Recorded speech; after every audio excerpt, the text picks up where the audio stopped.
Good morning, everyone. Welcome to the Monterey County Board of Supervisors. I'm really delighted to have you with us today. I think this is going to be a wonderful day for you to enjoy and see and learn about Monterey County, what it can do for you and what you can do for it. So I want to also conduct the business meeting that I need to conduct in the way that we normally do.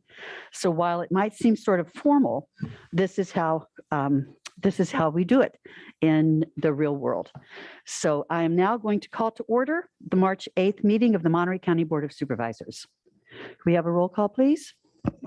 Good morning. Let the record reflect all supervisors are present, with Supervisors Askew, Adams, and Phillips appearing in person, and Supervisors Salejo and Lopez appearing via video conference. Thank you. Are there any additions and corrections for closed session, County Council? There are none today, Chair. Thank you very much. Okay, with that, we're going to ask if there's any member of the public who wishes to comment on anything on our closed session agenda for the day. I'm seeing no hands raised in the chambers, and if you wish to participate by Zoom, our webinar number is 224-397-741, and you have to press *9 to be able to raise your hand, and *6 to be able to unmute yourself. Are we seeing anyone online? There are none. Thank you so much. Okay, with that, I'm happy to say that we are going to start with our presentation. And again, I welcome the students. This is absolutely fabulous to have you here. This is the first interactive workplace tour and career exploration fair that we've ever had for high school students. So you're our guinea pigs, if you don't mind my calling you that. We're really happy to have you with us, though. I think that as you learn more today, you'll learn more about your community in which you live. And you'll understand that there are 5 of us who are supervisors, each one representing a certain part of Monterey County. There are so many opportunities to get involved in with Monterey County, and we all have just so many different kinds of career paths and different roles that you can play.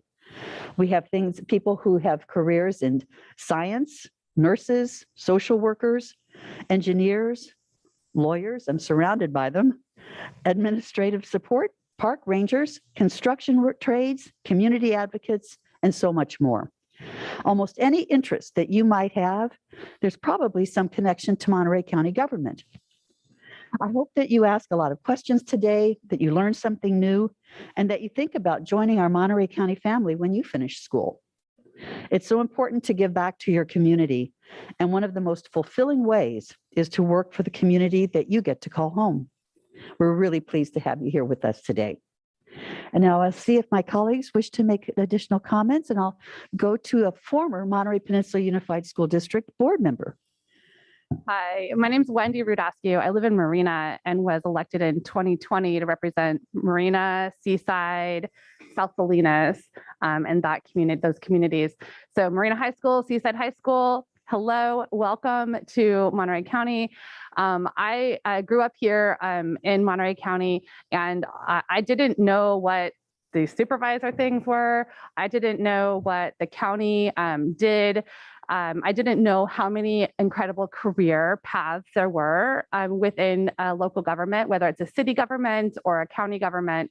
And I hope that you take advantage of everything that's been pulled together for you all today. There's great jobs here in Monterey County. We have 25 departments. There's literally something for everyone. And I love working with the county, and we have the best employees, and you get to work and serve your community. So I just want to say welcome to all of the adults in the room who helped organize this and plan this today. Thank you so much. This is a gift that we can give to help our young people know like all of the opportunities that exist. I wish so much that I would have had this similar opportunity. It would have changed, I think, a lot of decisions that I made. After high school. So just warmest welcome. We are all available. We represent, between the 5 supervisors, we represent the county. You're always welcome to contact our offices if you have follow-up questions, if you're interested in learning more. But we are super excited to have you here visiting with our county staff today. So thanks for spending your day, and we're really excited to have you here. Thank you, Supervisor Rudascu. And I realized I was so intent on welcoming you, I forgot to tell you who I am.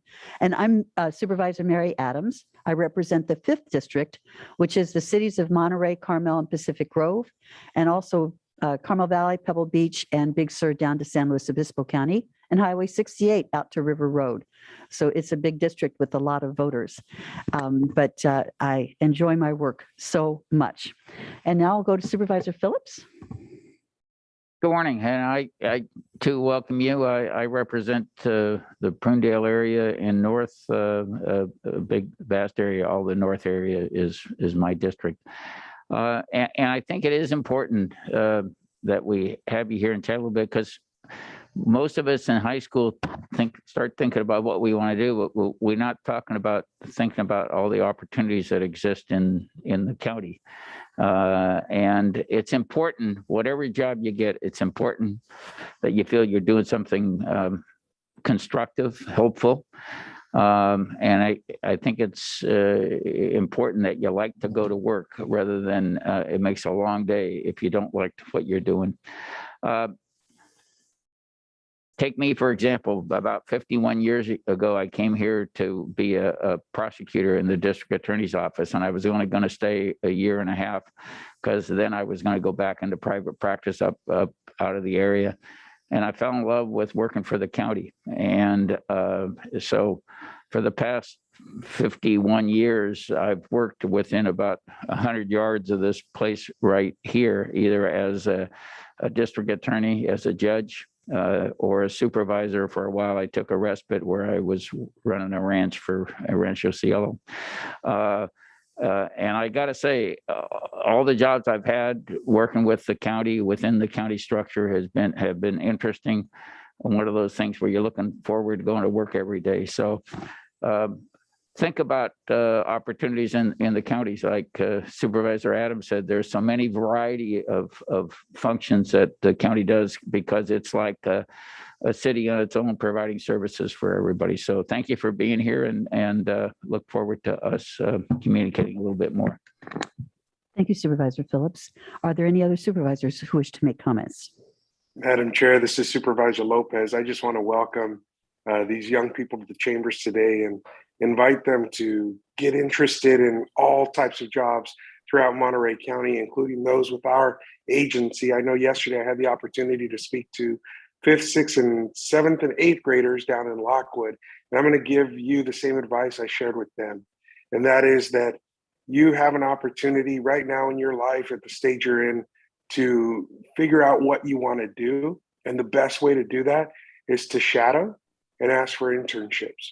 If there's something you think you might be interested, reach out, ask somebody within that field to spend a little time with you to explain the field of work, to do a ride along with a police officer, to shadow an elected official for a day. There's so many ways that you can figure out if it's something you love. I often share a story about a young woman who took an internship with our office back when I worked for the former supervisor. She went to Alvarez High, and she thought, politics is the way I'm going. This is going to be my life. She came in and spent a summer with me and said, thank you so much for the summer. I now know that politics is not what I want to do with my life. She went back and decided to actually become a doctor. She's a doctor in Arizona now. But she only found that out because she took the time to actually spend a summer doing the day-to-day to figure out it's not where her passion truly lies. So take the time, reach out. We've all got internships available and would welcome you joining our different agencies to figure out if it is the right place for you. My name's Chris Lopez. I represent the 3rd. I've got everything from a small piece of the southern portion of Salinas down to the county line with San Luis Obispo. My district goes out, touches Fresno and Kings counties as well. And then I have to the top of the San Lucias, where I butt Supervisor Adams District, District 5. So if you live in that area, please come on out and let me know if you're interested in an internship. We'd love to have you. But thanks again for being curious, and encourage you all to spend more time learning about what we do as your government. But thank you for coming in today. Back to you, Madam Chair. Thank you so much, Supervisor Lopez. And Madam I Chair, think Supervisor Alejo? Yeah, I just wanted to just weigh in and just introduce myself. I'm Monterey County Supervisor Luis Salejo. I represent the 1st District, which is most of the city limits of Salinas. And I just wanted to also give you a personal welcome. It's rare that we have high school students joining us in our meetings, but we always want to make you feel welcome as we're your county government as well. And like Chris said, after I finished college and law school, I did an internship at the state capitol. And that's what really got me interested in politics. And 8 years later, I was a member of the California State Legislature at the age of 36. And after finishing my term there, I became a county supervisor here. So I just want to let you know that in government and politics is where you can make good social change happen in your community. And you could always give back in many ways to the community that you love and where your families live. And hopefully you will come back after finishing your school and come and make this your home and serve your community here back in Monterey County. So welcome, and I hope you have a great day. Thanks. Thank you, Supervisor Alejo. And now we'll have the gentleman to my left, who is our County Administrative Officer, Charles Mckee. Welcome, everybody. As Supervisor Mary Adams just said, I'm Charles Mckee, a county administrative officer, and you probably don't know what does that mean. So I'm what you might think of as the chief executive officer of the county, although I'm appointed by the board of supervisors. And I took a circuitous route here, like many others. I actually became a lawyer after high school and then college. I went to law school. Many of us here actually are lawyers, and it just seems like a natural path for people that get involved in government and politics. But there are many other opportunities at local government. There are doctors, there are nurses, there are people that work with computers, whoever is making sure that we can see the screen here and have Zoom up on the screen or working with computers. And there are inside jobs and outside jobs. We have park rangers and people that work to go out and assess properties. And so they're kind of half in and half out. So there are a lot of different opportunities that you might find at a local government level. And one of the things I would like to point out to you is that when I was young and in school, I didn't really understand at all the local government, cities and counties, and how important they were to our lives. Whether I do or don't like what's happening in the park, or do or don't like what's happening with the roads near me, I didn't understand the impact that you can have locally.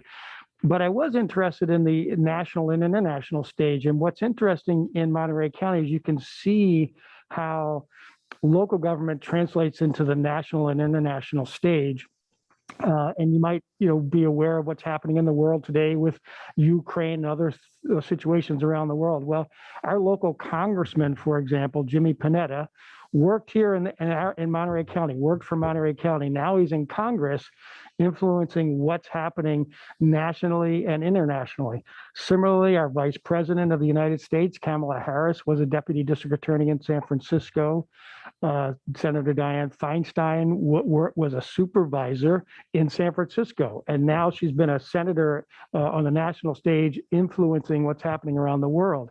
And so it's really interesting to see that most of the leaders around the world do start in local government. Some stay, and it's great that they stay in local government, but some move up and influence what's happening globally, as I want to say. So be curious as you're going around today and asking everybody about what they do and what interests them and why they're working for Monterey County.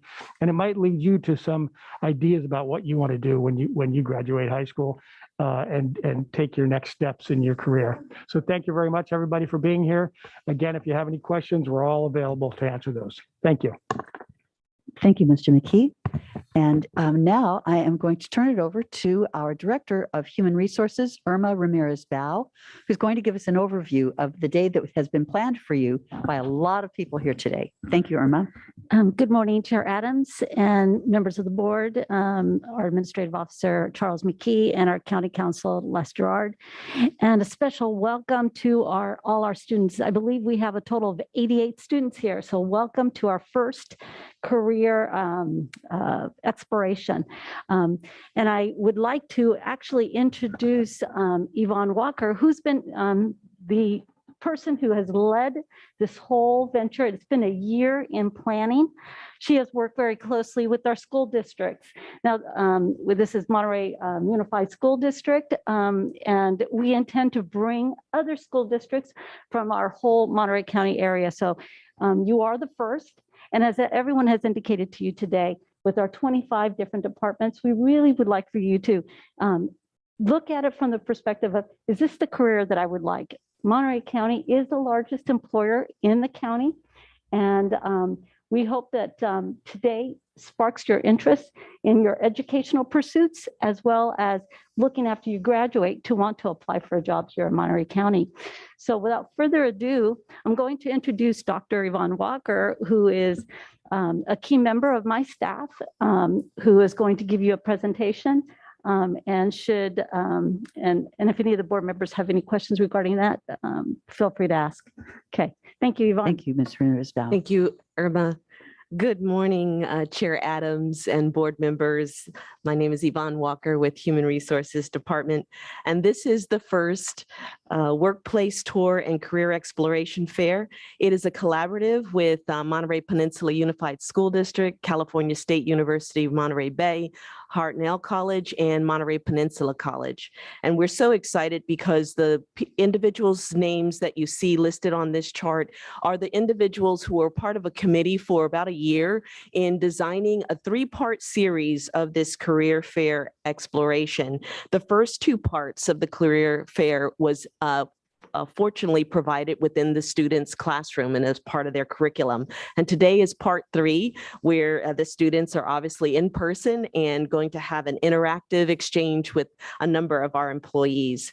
And the main goal of this fair was to be able to engage students from Marina, Seaside High, and Monterey High schools, and was initiated as a pilot to achieve one of Human Resource Department's strategic initiatives to create a recruitment pipeline for its future workforce. And there are 15 departments that are participating in this 5-hour career fair exploration. And column 1 is the list of 9 departments that are providing 2.5-hour learning exchanges with approximately 20 students in each of their groups. And then during lunchtime, the students will have one-on-one mentorship where they can do exactly what Charles was mentioning and others of you have mentioned, get curious, have a question and answer period, be stimulated to begin to prepare themselves for career opportunities. And then the afternoon session includes the 6 department rotations. Those are the 3 columns to the right. And that will be at Schillings, where there will be more of a rapid fire, but yet deep dive, hands-on activities that are learning experiences with those agencies as well.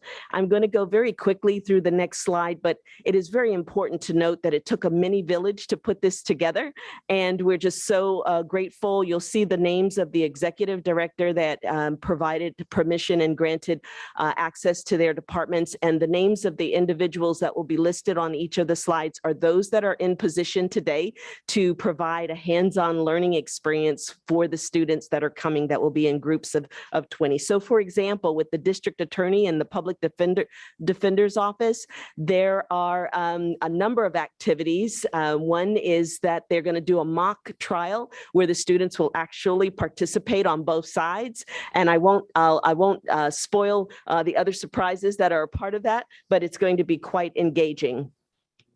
We also have the assessor, county clerk recorder, and the Department of Social Services. Their interactive tour is going to also provide a learning experience where students are going to see from 3 of the branches how many services we provide to our community.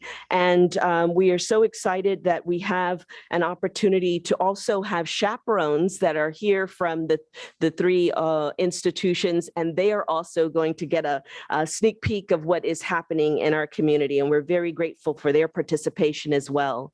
We have the Department of Housing and Community Development and Public Works, Facilities and Parks, their interactive tour. I've been over at Schillings, and they have 6 booths set up where the students will actually start from a permit center perspective and go through the process of completing a planning of a project for the community. And it's quite exciting what they have developed. We also have the Elections Department, and I was able to sit through through their run through of their activity, and wow, I learned so much. And this department, as you may already know, can actually have students as early as 16 years old work for them. So they're very excited about having an opportunity to engage these young minds and help them to learn more about the democratic process. We also have the County Administrative Office, the Emergency Services, and their department has a real-to-life threatening situation that the students are going to help solve. There are about half dozen agencies that will have their leadership available and will work alongside with those students to be able to solve the crisis that they will have posed to them today. We also have the health department, and in the health department, we have 4 of their bureaus who are participating, and Elsa is going to greet them this morning, and then there'll be a wonderful exchange of information that helps students to know what goes on behind the scenes to keep our community safe and healthy. And then in the afternoon, those that are not already at Schillings will board their buses, and they will go over to have the second part of the Career Exploration Fair with the Ag Commissioner's Office, Civil Rights, Child Support Office, Information Technology, the Sheriff's Department, and Water Resources Agency. So they're going to have a wonderful full day. And it's very important to note that this could not have been done without the support of the County Administrative Office, Human Resources Department. Every hand is on deck today from the recruitment team. There is an HR professional from other departments as well who will carry the students from one activity of learning to another and bring it home to the home stretch. And Public Works department, as well as the facilities and maintenance, we could not have done it without their logistics, the parking of buses, the coordination with security, the access to make sure that we are COVID compliant, and all of those good things that we know make this county work successfully. So with that, I would like to turn it back over to you, Chair Adams. Thank you, Dr. Walker. And I just want to express my deep thanks to all of the staff people who put this together, led by you. This has been an incredible effort, and I know that everybody is just going to have a great time. You did mention lunch, right? Yes. Okay, just want to be sure.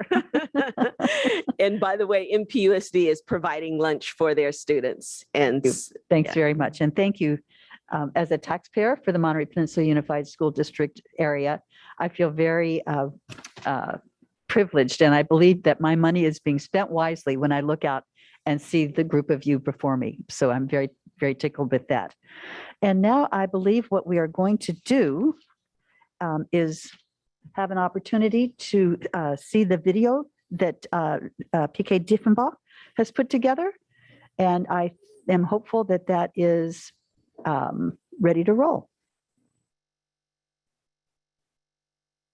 I'm not sure.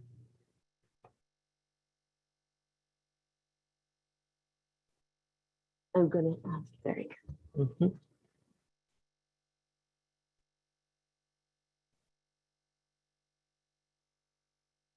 Okay. No. Chair Adams, I believe the superintendent of schools is on Zoom and would like to make his comments live on Zoom. Thank you. That's even better. And if we can, if you can press *6 to unmute yourself, but I have a feeling I don't need to tell you that. Dr. Diffenbach, are we ready to roll? Do you have? Yes, thank you, Great, Chair Adams, and thank you, members of the board. Just wanted to express my thanks to the county staff and MPUSD staff for all the hard work to make this happen. It's just a tremendous opportunity for our students. And I also know that that doesn't happen without leadership. So thank you to the county administrator, and thank you to all the board members for your leadership in having this opportunity for our students.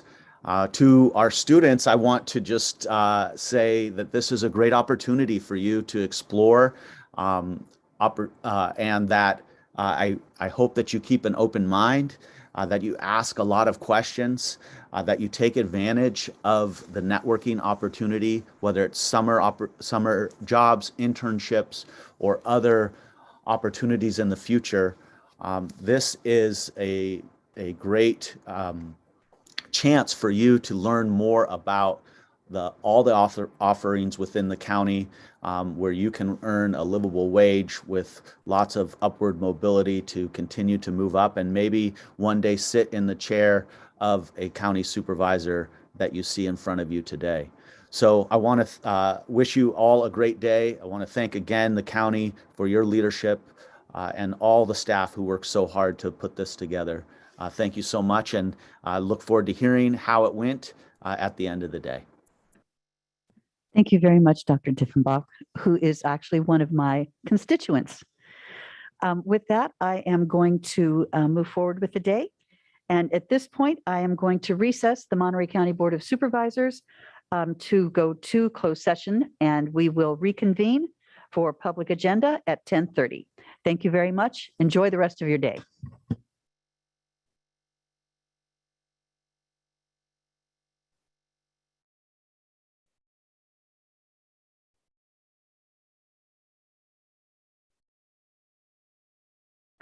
We don't usually get applauded. It's really nice to have that.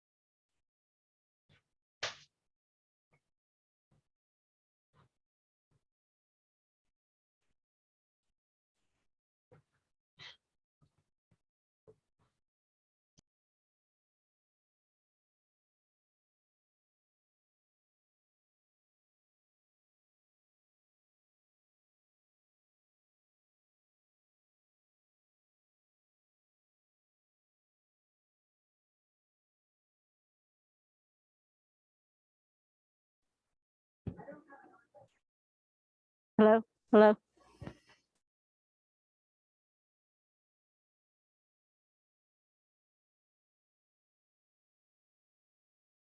Hello, hello.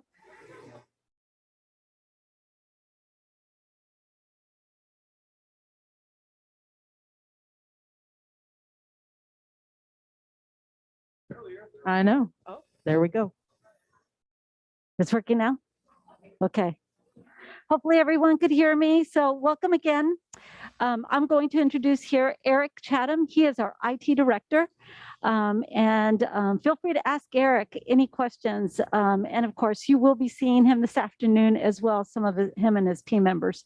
So again, welcome. And I hope you have a very fruitful day. And I hope our jobs do interest you and you pursue applying for jobs here in Monterey County when you graduate from high school or even after you graduate from college.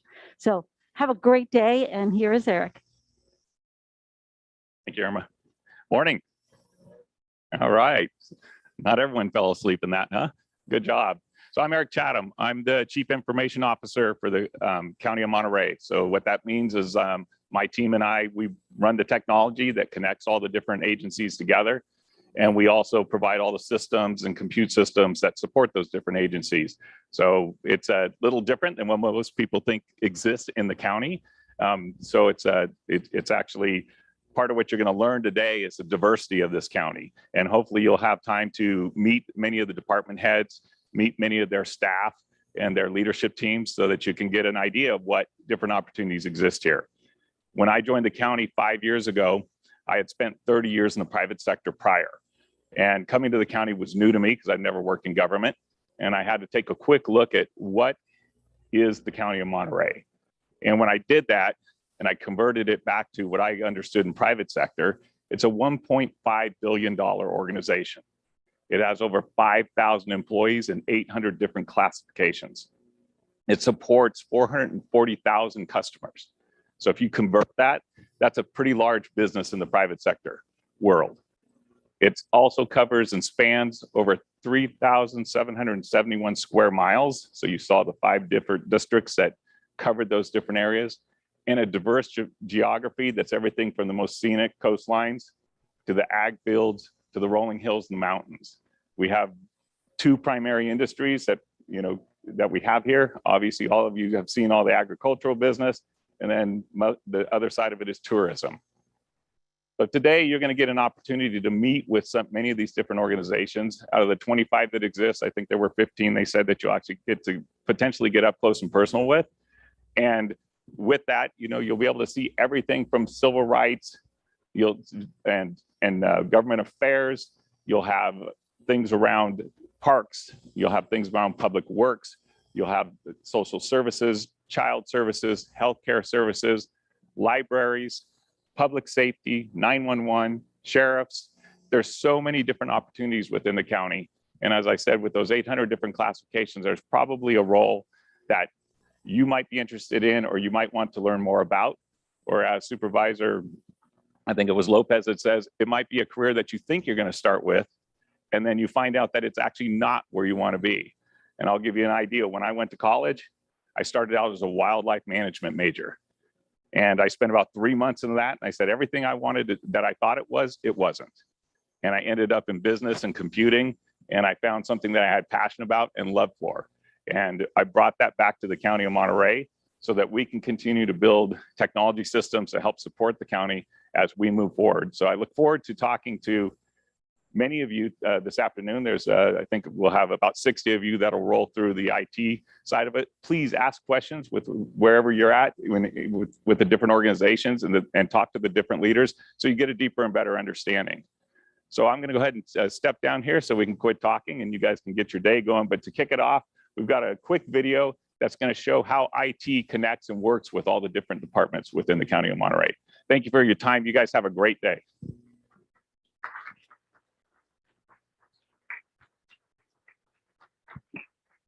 In providing network, radio, data infrastructure, systems, security, and support to the area's essential critical infrastructure, 911 Center, Public Safety, Public Health, Department of Justice, Child Support and Social and Employment Services, the county's free libraries, elections, and the WeatherTech Laguna Seca Raceway, among many other places. It's really no exaggeration that Monterey County's Information Technology Department is an exciting place to work.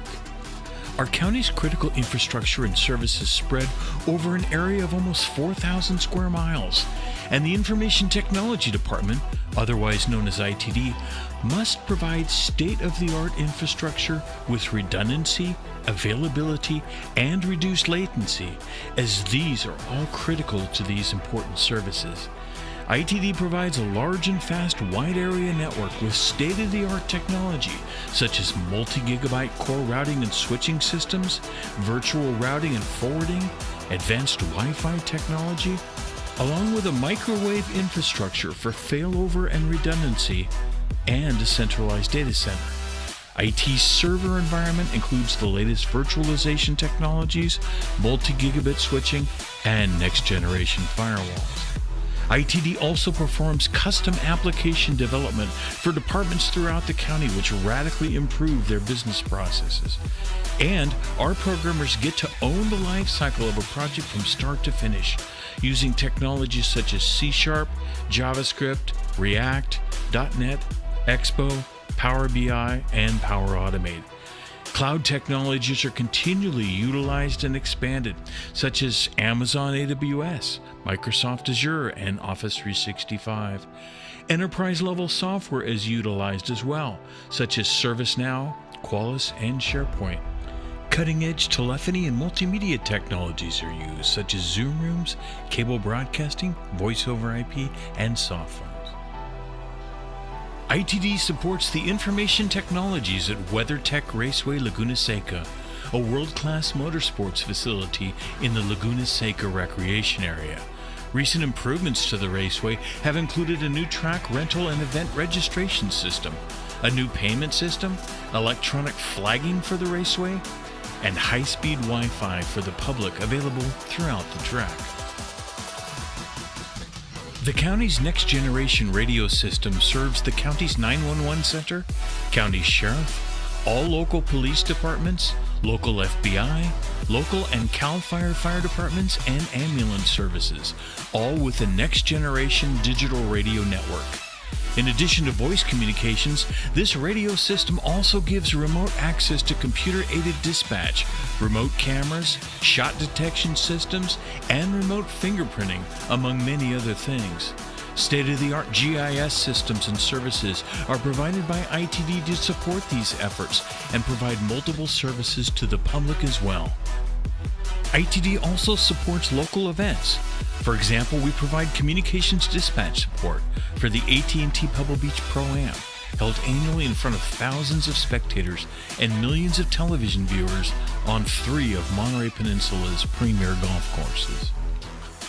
ITD has a full-stack, full-time security team that utilizes advanced technologies to hunt down and catch bad guys in our digital environment and performs security incident response as well as forensic investigations on behalf of law, justice, and human resources.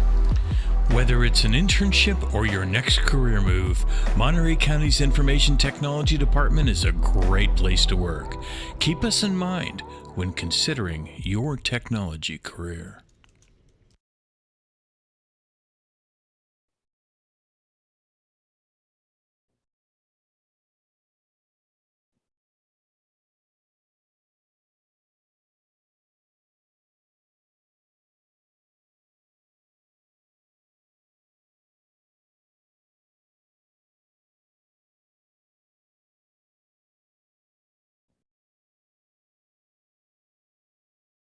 Hello, hello, hello. All right. Well, good morning again, everyone. And as you can hear from each of the presenters, we are so excited about having you here with us in Monterey County. And I want you to do me a favor as we get ready to have you to divide into some groups so that you can have a wonderful experience today with a number of our colleagues. And I want you to do me a favor. I'd like for you to hold up your thumb. Hold it up high, every single one. Come on, hold it up high. Come on, wake it up, wake it up, wake it up. All right, very good. And I want you to look to the right and look to the left. And I want you to note something that I know you already know, but I want to remind you. No one in this room has your exact thumbprint, right? And out of the 7, or it's actually over 7 billion people in the whole wide world, there is no one else with your exact thumbprint. And do you know what that means? That means only you can make your mark in this world. You are important, you have a destiny, and we are here to help you to begin to explore maybe things that you hadn't seen except for on television. And we want you to be able to learn a lot today. We want you to ask a lot of questions. We want you to guess at things that we might throw at you so that you can actually have a good experience in discovering, even like one of my colleagues said, maybe something that you don't want to do for the rest of your life. Something that your CTE program actually aligns with that you say, oh my God, when I get finished, I want to do that. And I want you to know that we are here. We have spent a lot of time just to get ready. And we just want you to know how much we appreciate you taking the time to be here. So with that, I'm going to bring up one of my new friends. Her name is Lisa Glick. She's from MPUSD. And I call her a new friend because we've had about a year to spend together getting ready for you. And you're the pilot. So you're actually the cutting edge of perhaps other school districts getting an opportunity to come and visit with us. So we want to know what this experience is like at the end when you do a survey. We want to know what we could have done to make it even better. But today we want you to know you're our rock stars, and we're going to try to make sure that you have a great experience of being a part of our county family. So Lisa, I know you're going to help us to get situated. Thank you, Yvonne. Mask off. Can everybody hear me okay? Great.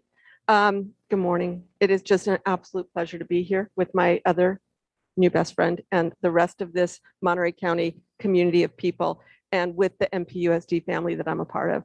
I again want to just echo what Yvonne said about welcoming you all here today and thanking you for being here. I know you're taking time out of your regular class schedule and all the things that you're missing on campus, and I hope this is really valuable and you're going to help us bring it to life, and you're going to give us feedback, and we're going to build on your voice as we move forward.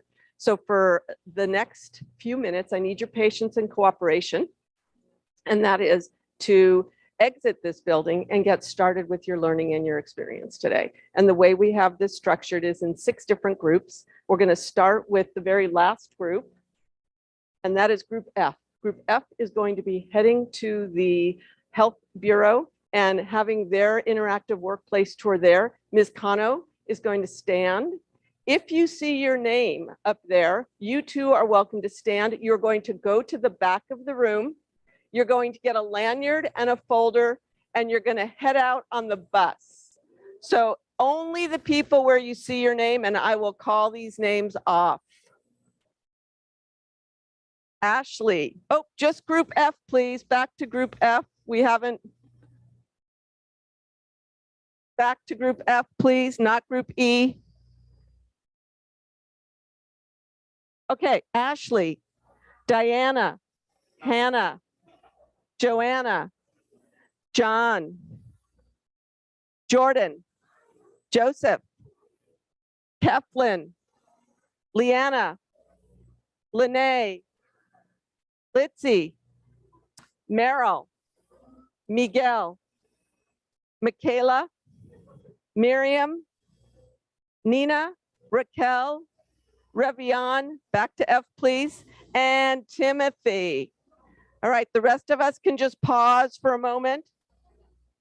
Let's let Group F exit the building.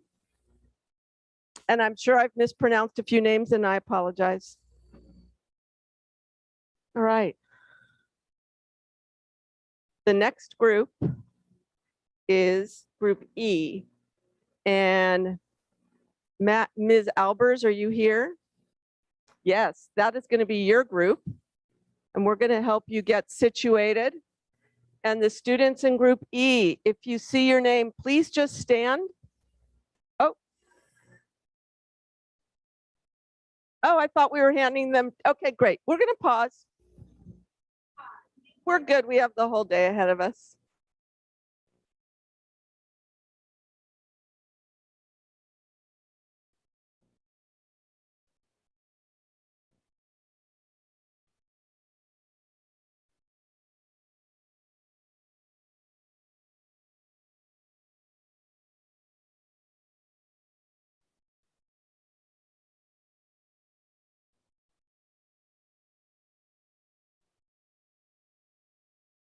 All right.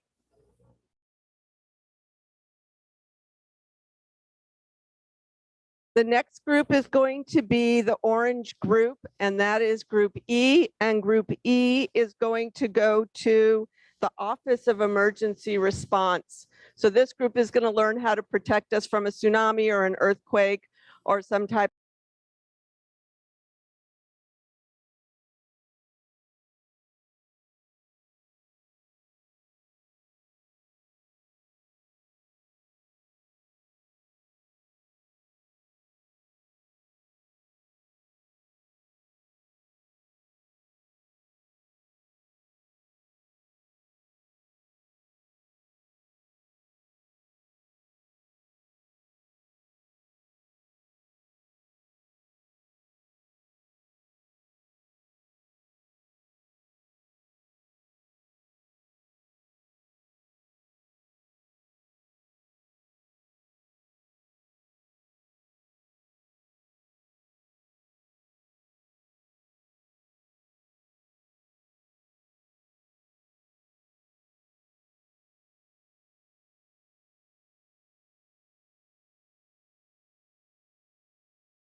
Wake up. Sure, off the top of my head, comma, but I will look into it, period. In the interim, comma, even if there is nothing in.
Huh.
Mouse click.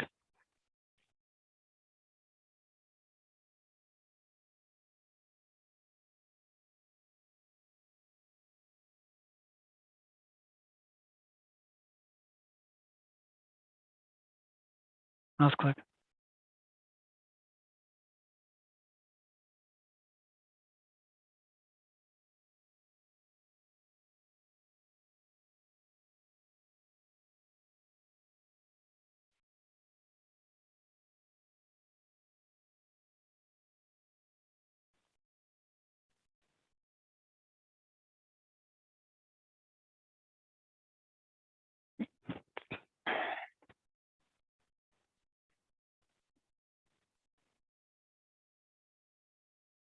Mouse click.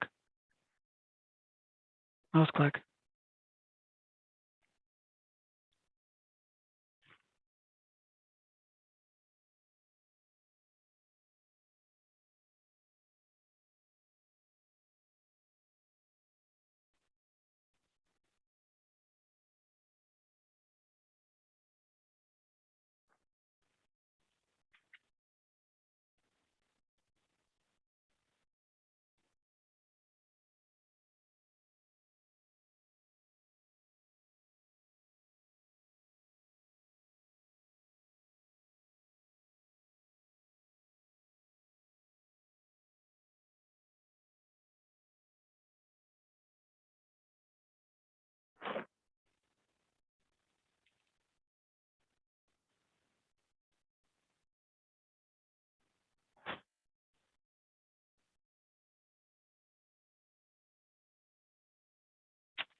Cancel.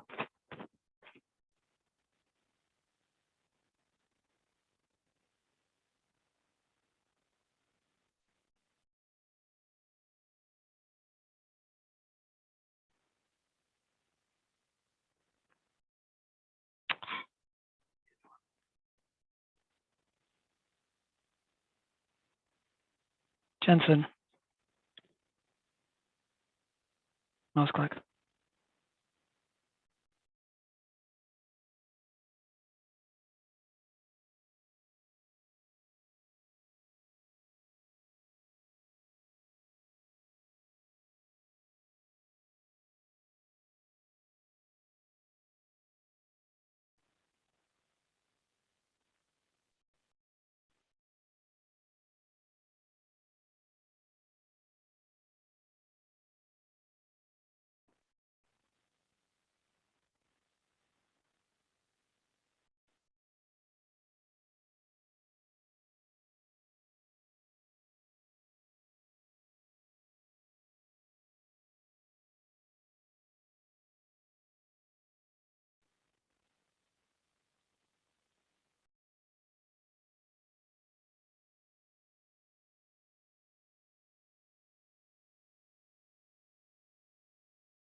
Mouse click. Mouse double click.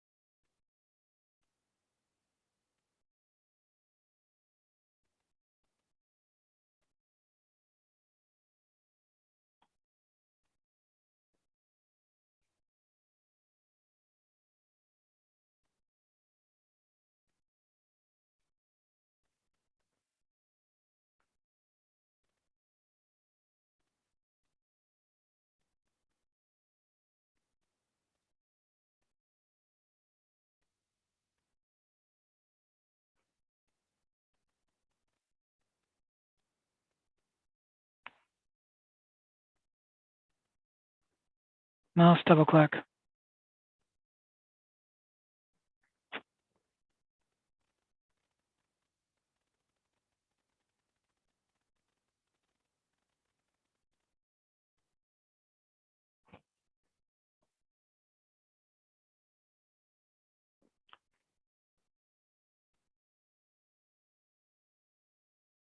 Office.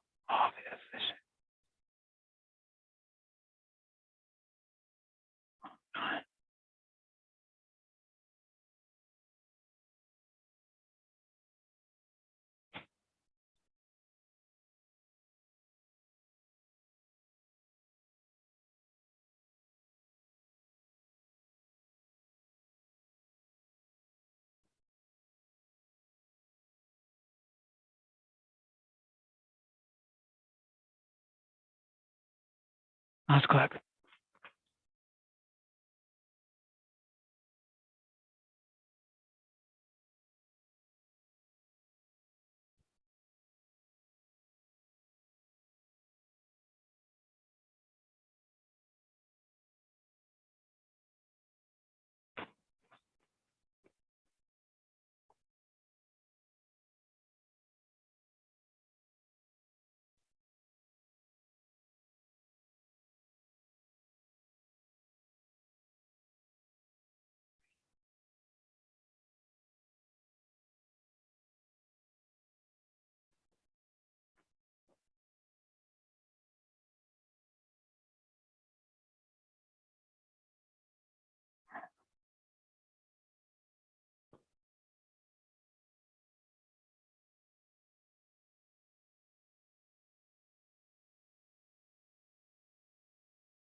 Hi there.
Good morning, everyone.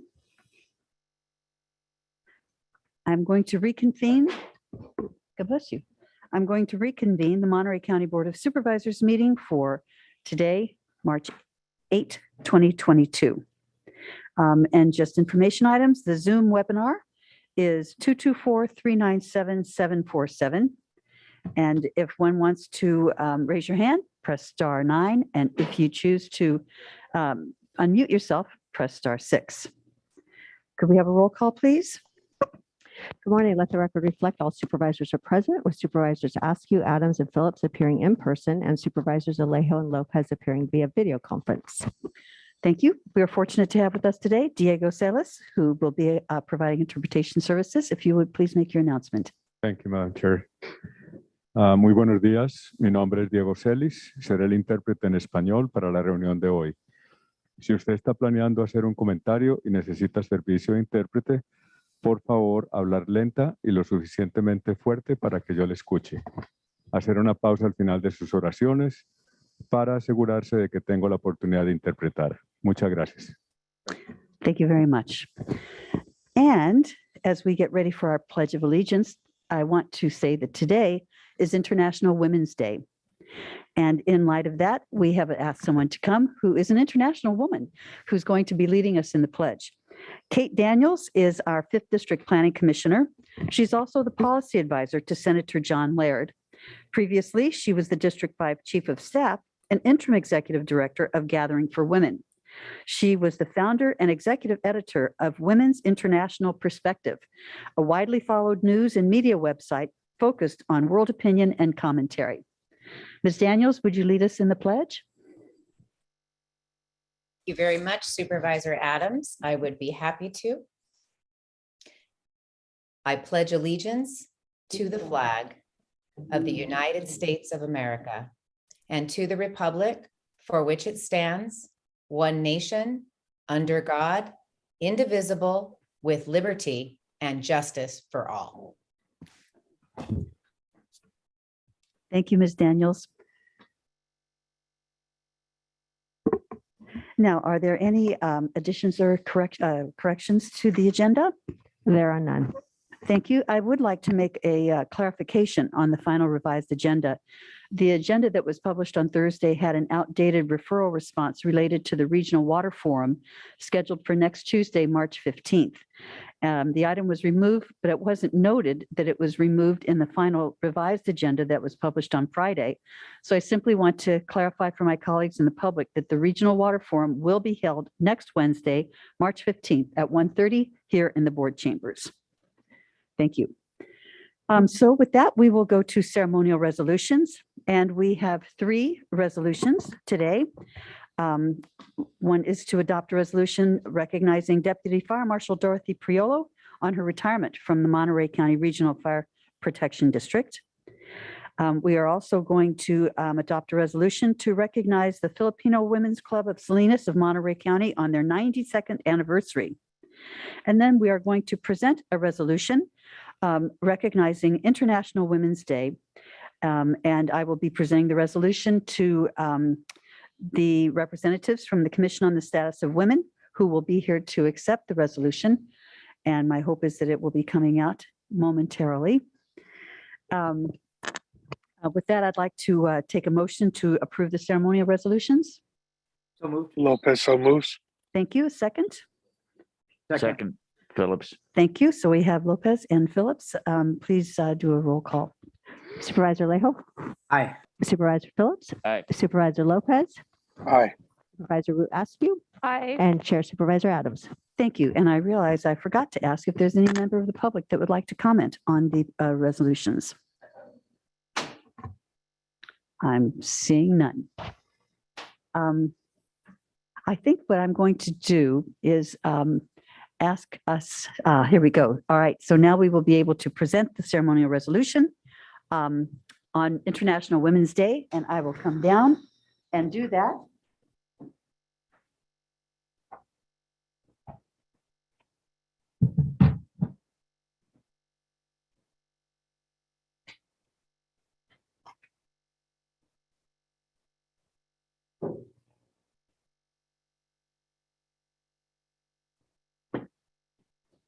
And on. Great. Can you hear me well enough? Thank you. I'm really happy to have with us Monica Hale, one of our own, who is representing the Commission on the Status of Women today, who will be accepting the resolution that we have. And I'll read some of the whereases on this. Whereas March 8th is celebrated across the world as International Women's Day and provides an opportunity to recognize and reflect on the progress made to advance women's equality, to celebrate the gains made by women in our society, and to reflect on the challenges and the barriers which women continue to face. And whereas the Women's International Day campaign theme for 2022 is Break the Bias, which seeks to have a world free of bias, stereotypes, and discrimination. On this day, women can celebrate the progress that has been made, but also contemplate those areas of women's lives where more needs to be done. Women's access to education, healthcare, and paid labor has improved, and legislation that promises equal opportunities and respect for their human rights has been adopted in many countries. And nowhere in the world can women claim to have all of the same rights and opportunities as men. And until we all work together to secure the rights and full potential of women, lasting solutions to these problems are unlikely to be found. International Women's Day addresses the social, economic, and political barriers still facing women and girls while celebrating their achievements and the progress that has been made in support of women's equality. Despite the contributions of women to society, racialized violence connected to gender inequities is experienced by women of color.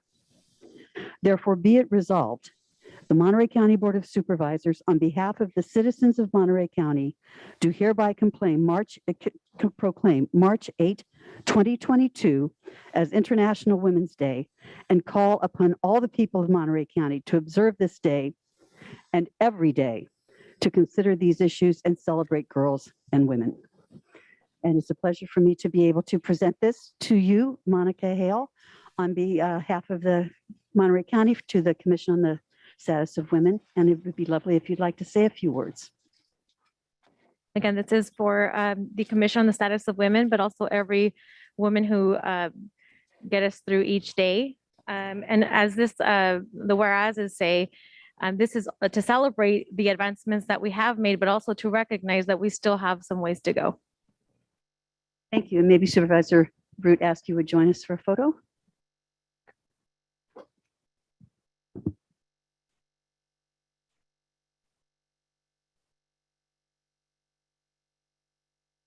We've come a long way, but there's a long way to go. Thank you so much, Ms. Hale.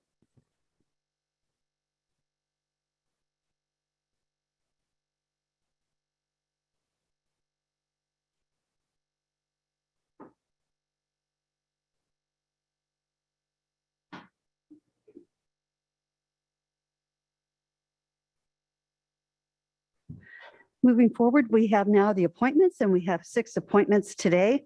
Could I have a motion to, actually, are there any board members who have any questions or comments on the appointments? Is there a member of the public that would like to comment on the appointments today? Seeing none, I'll bring it back to the board for a motion to approve the appointments. Motion approved. Supervisor Phillips, a second by Supervisor Lopez. Askew. Could we please have a roll call vote? Supervisor Salejo, Aye. Supervisor Phillips, Aye. Supervisor Lopez, Aye. Supervisor Root Askew, Aye. and Chair Supervisor Adams. Aye. Thank you. Thank you. And now I would like to again mention that those who have called into Zoom may please press *9 to enable the raise hand function, or press *6 to unmute yourself. And now I am going to recess the Monterey County Board of Supervisors and convene the joint meeting of the Board of Supervisors and Board of Directors. Could I have a roll call vote, please? Good morning. Let the record reflect all supervisors are present, with Supervisors Askew, Adams, and Phillips appearing in person, and Supervisors Salejo, Lopez appearing via video conference. Thank you. And is there any additional corrections by the clerk? There are none. Thank you very much. We have one scheduled item today, and I will ask if there is an interest in providing a motion to approve the AB 361 findings. We have Supervisor Askew. Is there a second? Second. Thank you. Supervisor Lopez. Could we have a roll call vote, please? Oh, sorry. Did I ask for members of the public to comment on this? Seeing no hands raised on Zoom or in person, we will move forward with the roll call vote. Chair, there is one hand raised to Christian Snyder. Thank you. Mr. Snyder, if you could please press *6 to unmute yourself. And this is commenting on the joint meeting of the Board of Supervisors and Board of Directors. Hi, can you hear me okay? Yes. Okay, so I've just had my hand raised for a while. It's been skipped over, so I apologize. I'm actually waiting for public comment. Okay, well, you can Just wanted to continue. make sure everything was working though, because I was skipped over for a closed session comment earlier. I'm awfully sorry. I didn't see your hand raised. Okay. Thank you. I'll wait for public comment then and just ask for some additional time. Thank you very much for your comments, and we will continue on with the roll call vote for the joint meeting of the Board of Supervisors and Boards of Directors. Supervisor Salejo. Aye. Supervisor Phillips. Aye. Supervisor Lopez. Aye. Supervisor Root Askew. Aye. And Chair Supervisor Adams. Aye.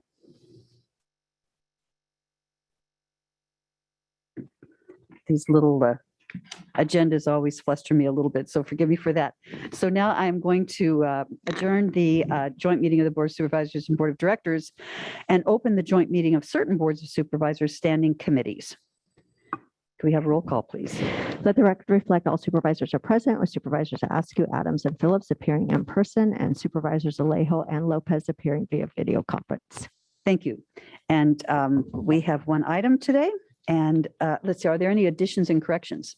There are none. Thank you very much. Is there any member of the board who wishes to comment on anything on this agenda? Seeing no hands raised, is there any member of the public that would like to comment on any on this one item on the joint meeting of certain Boards of Supervisors standing committees? I'm seeing nothing from nobody, so I'll move approval. thank you. Is there a second? Second. Thank you very much. So that is Rudascu and Phillips. Could we please have a roll call vote? Supervisor Alejo, Aye. Supervisor Phillips, Aye. Supervisor Lopez, Aye. Supervisor Askew, Aye. and Chair Supervisor Adams. Aye.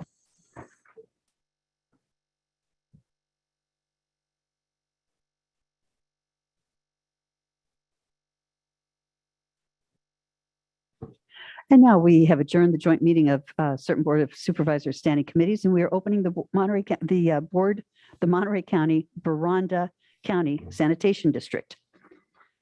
Could we have a roll call vote, please? Let the record reflect all directors are present, with directors Askew, Adams, and Phillips appearing in person, and directors Alejo and Lopez appearing via video conference. Thank you. Are there any additions and corrections? There are none. Thank you very much. Is there any member of the board that wishes to make comment on the Baranda County Sanitation District? Seeing none, is there any member of the public that wishes to comment on this agenda? Seeing none, I'll bring it back for a roll call vote. Move approval. Thank you. That's Phillips. And a second? Second. Lopez, second. I think Alejo came in first, so we'll do it with Phillips and Alejo. Could we have a roll call vote, please? Director Alejo. Aye. Director Phillips. Aye. Director Lopez. Aye. Director Askew. Aye. And Chair Director Adams. Aye.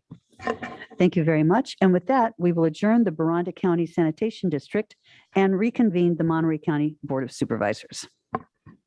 Madam Chair, before you go any further on the Board of Supervisors for the county, if we could go back to the resolutions real quickly. I understand Dorothy Priolo is here in the audience, and I think it would be nice if Supervisor Phillips had some time to make some comments on that, if that's okay with you. I think that's wonderful. And I am so embarrassed because I did not in my notes have that you were going to be here. I'm so sorry. So please, if we could ask, if we could go back to the We have the resolution. ceremonial resolutions. She's calling it up now. I know that it's going to be presented as well. My understanding is a celebration for you, which is an appropriate thing for you to have happen. It's kind of hard to recognize people with their masks on sometimes. So It's yeah. very true, and especially when you have poor vision. So count me in on 2 strikes. Okay, can you bring it up, please? Okay. We're bringing it out. And Supervisor Phillips, you'll be presenting this. Yeah, and I probably don't need the resolution to bring it in Here now. it comes. Why don't you go on down so you can have some photos?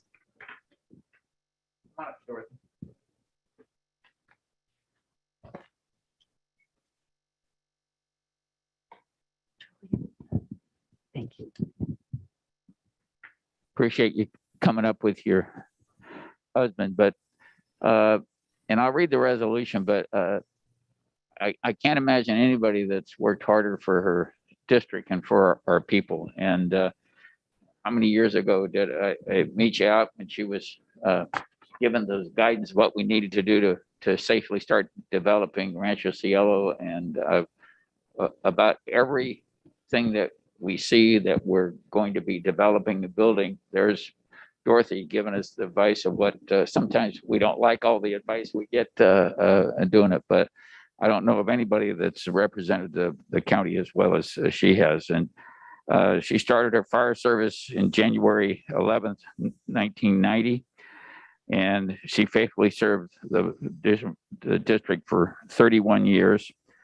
She worked in many other fire departments, fire protection districts, Monterey County coordinator, collaborative mentor, and communicate issues of fire prevention and affects fire service. She has provided guidance and leadership for many years as a member of other officers in Monterey County Fire Department. She was instrumental in the development and adoption of the Monterey County Fire Code amendment package for over 20 years, covering 7 code cycles. It recognized in her retirement, December 30th, 2021, that the Monterey County Board of Supervisors commend Dorothy for her 31 years of service. And we do thank you, but I know anytime you're doing a project, it's Dorothy you consult with and say, okay, how do we go about doing this from a fire safe standpoint? So thank you for your years of service. Thank you.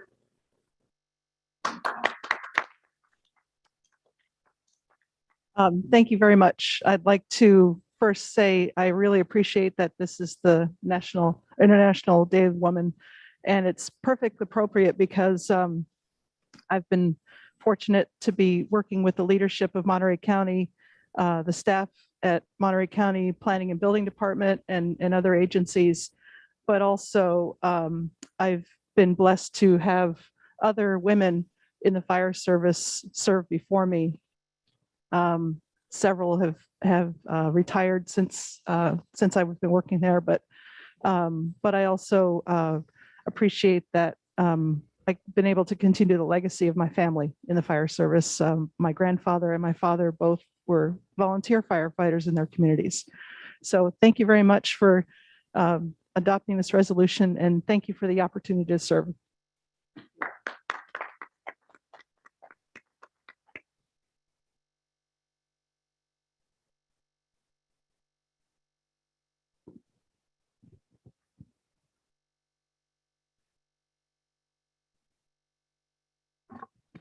Thank you for your years of service. And again, I apologize for not keeping this in order.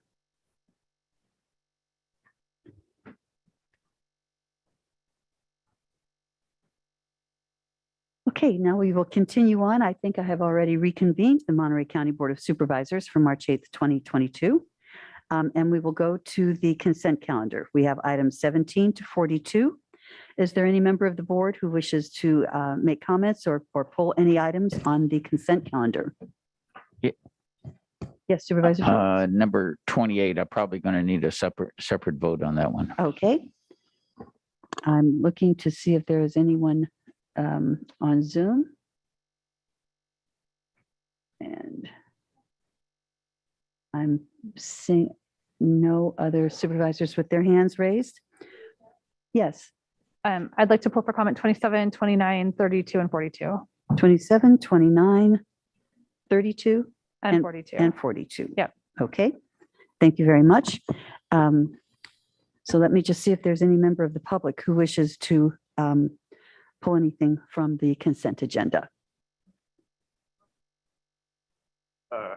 I'd request that item 27 be pulled, please. Great. Okay. Looks like it has been, so that's good. I'm not seeing any other hands raised on Zoom, but if you could please check as well, Valerie.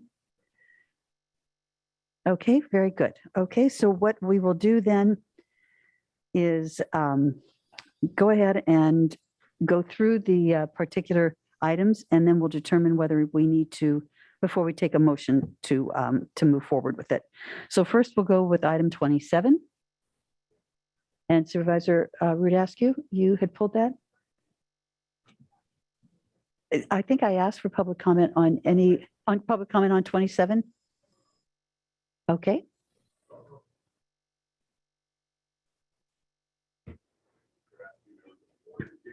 Tell you local 521 and ad hoc photographer. We've been fortunate to be able to speak with most of you recently about some concerns about staffing and retention in Monterey County. And I think this is kind of indicative of that issue, in that you have roughly $5 million between the first request and this additional one of programs or options that were not able to be completed. And I'm not saying every one of these would be related to staffing or lack of staffing, but obviously you can have the best ideas and hopes in the world, but if you don't have staffing to effectuate it or activate it, it doesn't happen. And I also would think that my understanding is your budget committee will be hearing all the ARPA kind of requests and reallocations this month. I would suggest that perhaps this be put off until it goes to the budget committee first. It may have already been there, but I think it'd be appropriate to have all those items at one time. On another issue, we spoke about to many of you about the lack of staffing at 911. There are 10 people down, which is equivalent to 20% of their staffing for dispatchers. We had 3 more out on leave.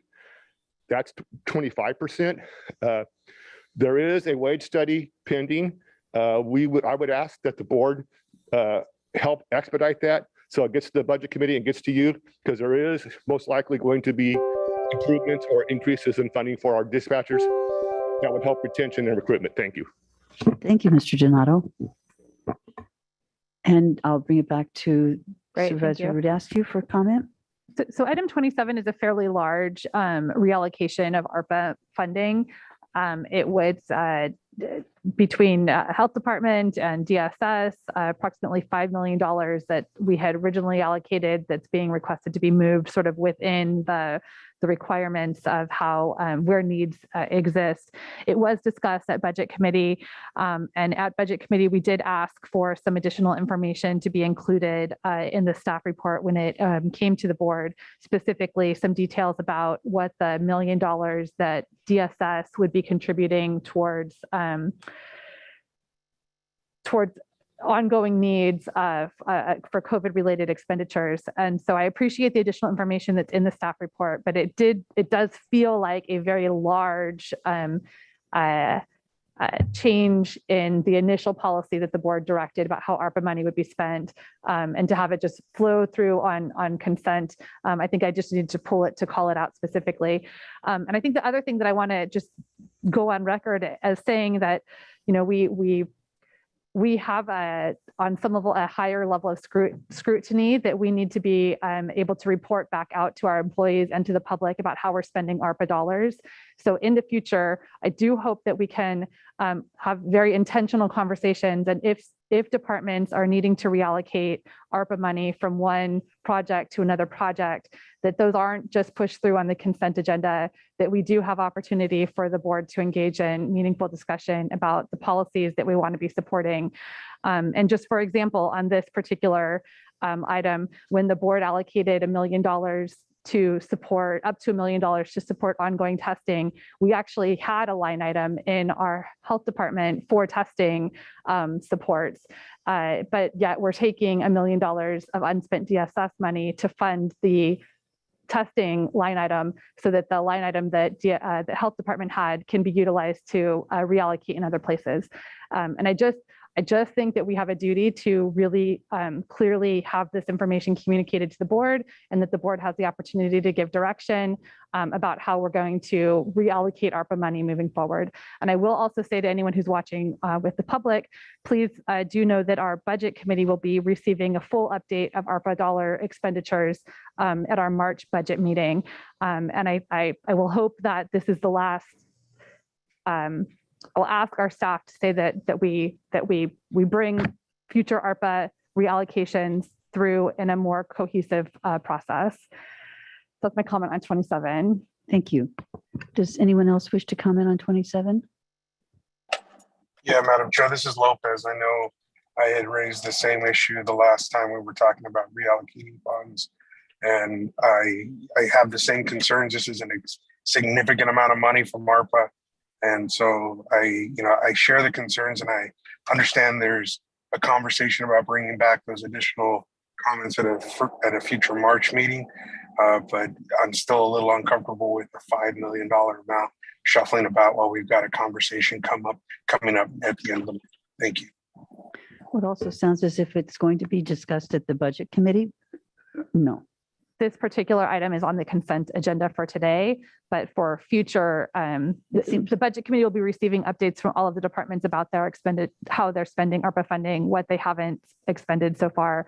And I just want to be really clear that if the board is giving policy direction about how to spend our ARPA dollars, and there are changes to how those expenditures are needed to meet the needs, those requests need to come back to the board for discussion before they're assumed to be pushed through on the consent agenda. I would also think that it would have been better if this had been part of the discussion that you're going to have at the budget committee, that we could have just postponed this for another week or so, and it would have been vetted through the budget committee. Do you wish to pull this for a separate vote, or do you wish to make any other kind of comment or suggestion? Okay. It sounds like maybe the board members would like to continue this a week or two to at least have it thoroughly looked at through the budget department with others. Is is it possible for us to make a motion at this point to follow Supervisor Phillips's suggestion? You may make a motion to continue this item to a date certain before the board. You can make a motion to refer it back to the budget committee to be considered with other ARPA requests, or you can act on it today. Supervisor Phillips, would you like to make that in the form of a motion? I asked my colleague, would you like, you think it would be a productive to put the matter over several weeks to look at it more globally, or you prepared to move forward today? In the spirit of supporting that we do have that the needs being that we're expending these dollars on are necessary and appropriate expenditures. We did discuss it at budget committee. We asked good questions. I think it is an appropriate thing to move forward, but I do think it's a significant expenditure, and I felt that I needed to make sure that we called it out specifically and to also very clearly set an expectation that moving forward, we're not just seeing huge changes like this come through consent calendar that fundamentally change sort of the policy direction that was given when we set ARPA dollars, intention for spending ARPA dollars. Thank you. I think that has been heard loud and clear, and I very much appreciate your pulling it forward for this this discussion. We'll leave it on the consent agenda as it is at this point. And so, Madam Chair, just to be clear, it sounds like there's some request for when there's transfers of funds related to ARPA dollars that they be on the scheduled agenda as opposed to consent. I just want to be clear on that. That's what it sounds like. So as we're trying to coordinate the agendas each week, we just need to be aware of that, assuming that's the well, especially when it's of such magnitude. And I don't know where that line is from the board. If they have a specific dollar threshold they want to articulate, that's otherwise I think we'll have to use our best judgment to see when they come to scheduled matters. And I think as Supervisor Askew mentioned, who's the chair of the budget committee, that went through the budget committee, and there's more discussion that's going to happen at the budget committee, and so, but it sounds like we want to have more daylighting and more transparency, making sure that at the Board of Supervisors, when something of this magnitude is coming relating to ARPA dollars, that it be on the scheduled agenda. That makes sense to me. Okay, good. Thank you very much for that. Chair, if I may add an additional comment, if there's an item at any of the committees that is moved on to the board and any member wants it to be a scheduled item rather than on consent, I think they should make that point at the committee, because oftentimes items that are approved by consensus at the committees just end up on the consent calendar. So if a supervisor thinks an item should be scheduled for a full board discussion, I would suggest that they make that point at the committee level. This brings up something that I have thought about before, that it seems to me that our committees, the standing committees particularly, do excellent work, but that's as far as it goes. And there is never any feedback to the full board. So while this is not the time or place to bring this up, it is something that I've thought about, just thinking about the process that we have. Perhaps there should be some reporting back from the committees up to the board that would allow us to benefit from the vetting that the committees have already done. If I may, I think if you look at the staff report from items that come through committee, it indicates whether the committee supported it or whether it was just forwarded without support, but that's about as far as it goes. Mm-hmm. So, maybe the CAO and I can noodle on how to, get a little bit more information to the full board. Thank you. Thanks very much for taking that under your quite capable wing. Any other comments on item 27? Then we will move to item number 28. Supervisor Phillips. Yeah, Madam Chair, and I'm sure I'm the lone dissenter on this one, but environmental health is asked for approval of a increase 2.5 increase in their fee schedule, and I already get bombarded on when I'm having breakfast on Saturdays about how much it's costing for the small wells to inspection with the county. And we had increased environmental health fees in July 2020 and then July 2021. And now this next year, 2.5 increase. And, you know, just coming out of a pandemic, I would be in favor of putting that off at least a year, but it's a little frustrating, I think, because we in the county haven't been able to control our costs, that we keep passing that along to our taxpayers and the people who are providing services for us. So I'll ask for a separate vote because I will not support it at this time. Thank you for that. And I just wanted to ask, I'm a little confused about why there is a 10%, 10.5% cost of living adjustment going through consent at this point. I don't understand. I assume that the 11% of salary adjustments is not to individual, but to the overall. Like, why would this not have been a class and comp sort of thing? I don't know why this is separate than. This is an adjustment of the fees, and typically adjustment of fees, no matter what department, comes through on consent, because the departments do an analysis of how much it costs to run their program. Totally understand that. And it comes to you. But with respect to your particular question, I'll have to look at environmental health or the CAO to comment on it, because I'm not familiar with the specifics. Right. It simply says the increase in fees will help supply an employee salary cost of living adjustment, 10.5%, CalCap indirect costs, 35%, and salary adjustments, 11% based on market. Corroborates this request for a 2.5 increase, as the current fee adjusted requested herein only continues to partially recapture the true cost of services. So, I mean, it sounds to me as if they're raising the fee 2.5% to cover a 10.5% cost of living increase. So I'm confused about this. Okay, Madam Chair, I will refer to Mr. Rick Encarnacion. I would just note that there have been various labor agreements that have increased salaries, as well as individual class and comp studies that have increased salaries. So, but as far as the specifics, I'll ask Mr. Encarnacion to speak. Thank you, CEO, and thank you, Supervisor, for the question. Yes, that's true. Our analysis of our budget has gone through with our finance manager, and we did take into account the factors that are before you in the board report. I can get deeper into that and provide you more details as needed, but those are some of the factors pertaining to this fee adjustment. And again, it does not cover our costs. It hopefully will cover partial recapture of our true cost of services. Thank you for that comment. But I guess I'm still struggling with the 10.5% cost of living, because one would expect that a cost of living increase would be something that is across the entire board, that if one department gets a 10.5% cost of living increase, all of the departments should have the same cost of living increase. Is cost of living not something that would be standard across all the employees?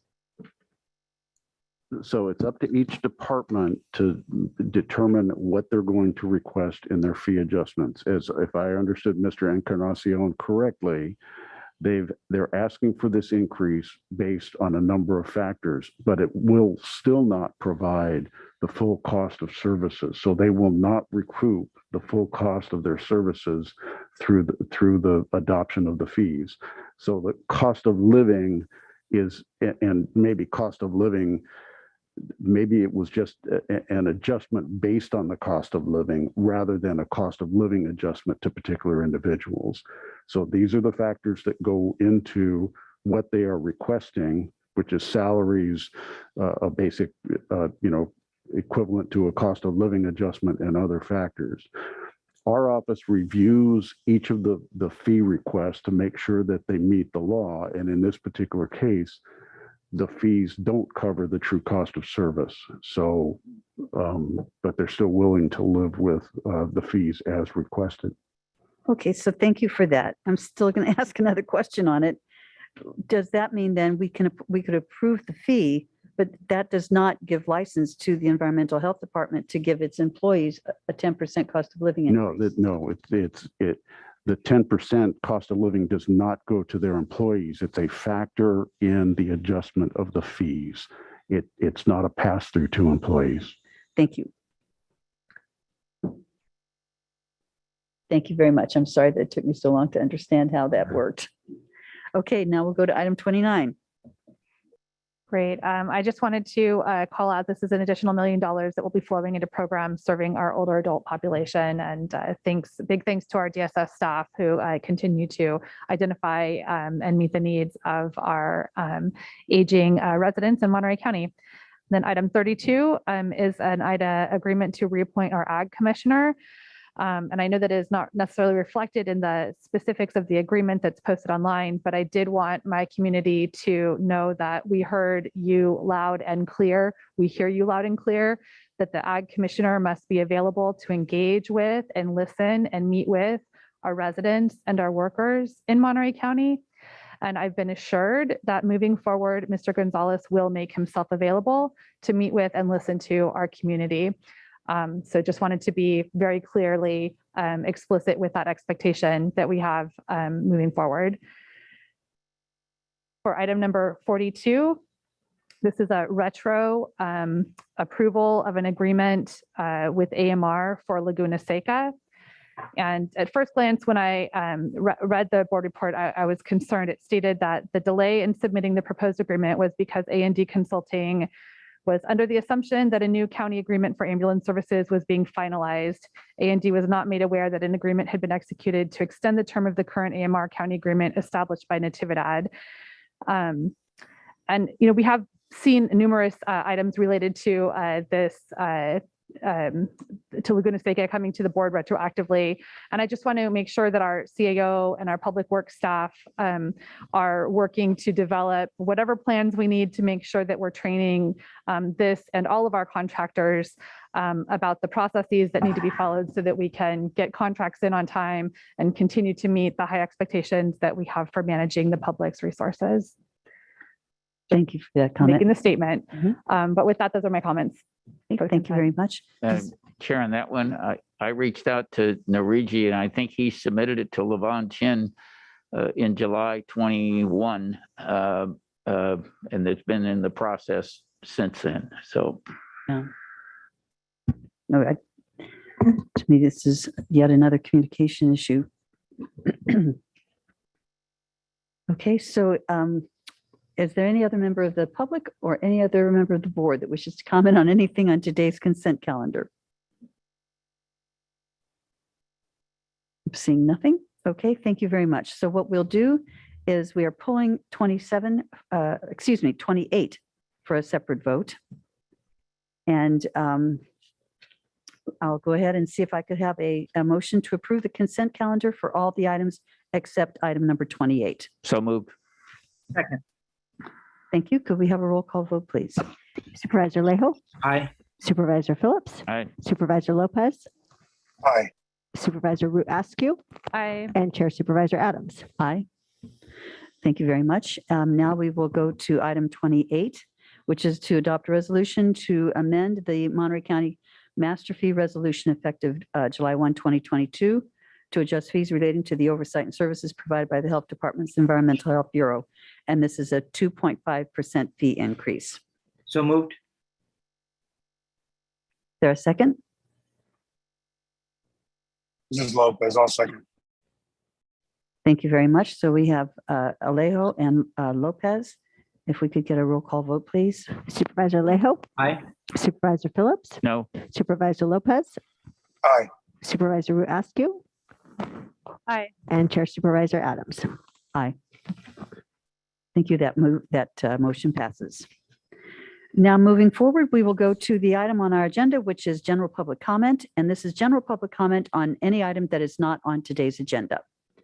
And I know that we had someone whose hand was raised, Mr. Snyder, I believe. If you would care to come to unmute yourself by pressing *6, we will take your comments. And although you were waiting, it still is 1.30 minutes.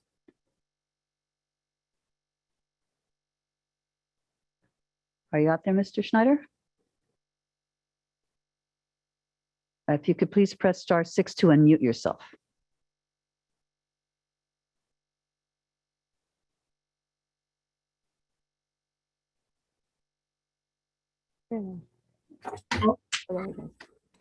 Hello?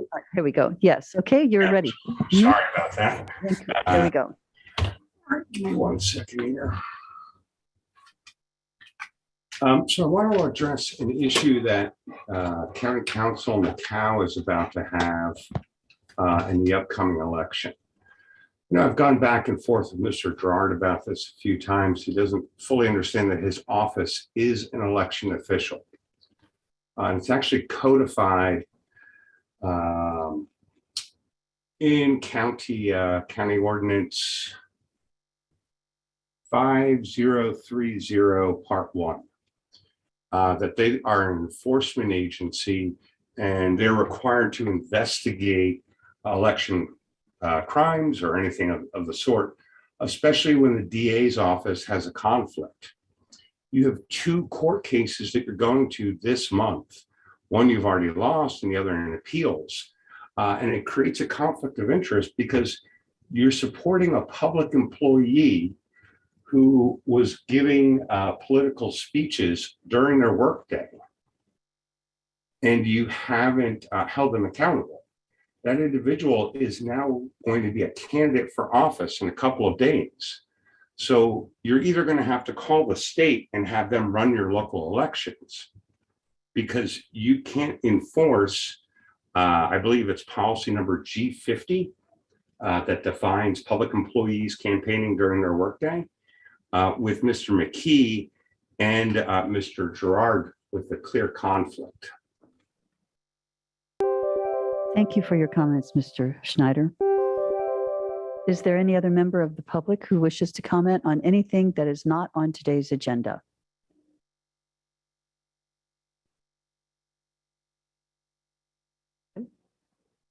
Okay.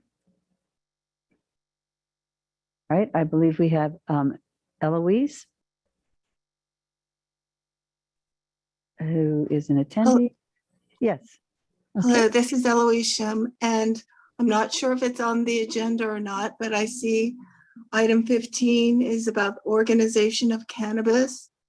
So I wanted to comment about that because I think there's an inordinate amount of time that is put on the issue of cannabis with the tax relief for the cannabis sellers, and when there is housing and employment and education and a myriad of other issues that are overlooked and minimized because cannabis time and again has to take front and center. And I just think that this inordinate and incessant promotion of drugs by the county is annoying for me because I had a personal tragedy this last Christmas where a family member, 15-year-old, found dead in their bed with opiates in their bloodstream. So that's concerning to me. And again, I think it's too much time spent with cannabis and not enough time on other issues that are important. Thank you. Thank you, Ms. Shim. I appreciate your remarks. Is there anyone else in the public who would like to comment on anything that is not on today's agenda? Not seeing any hands raised and not seeing any of my colleagues making noises at me, then we will close general public comment and move on to our 10:30 scheduled matter, which is to receive the Monterey County financial forecast, assessing the county's fiscal condition of the current year and 3 forecast years.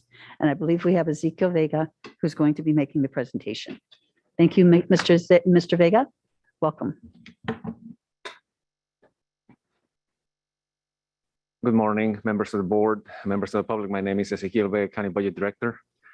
and I'll be making the presentation today. So if I can share my screen, then I'll be able to start. So let's see if that works.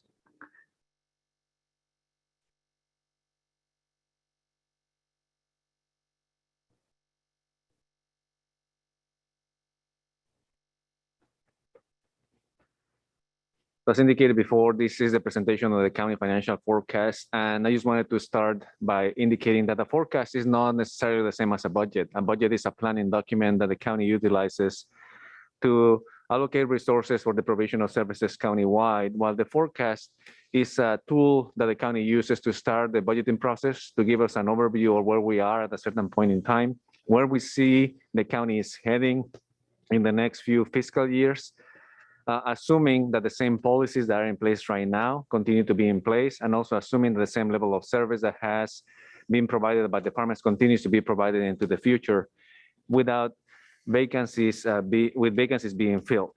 So there is a significant difference between the two.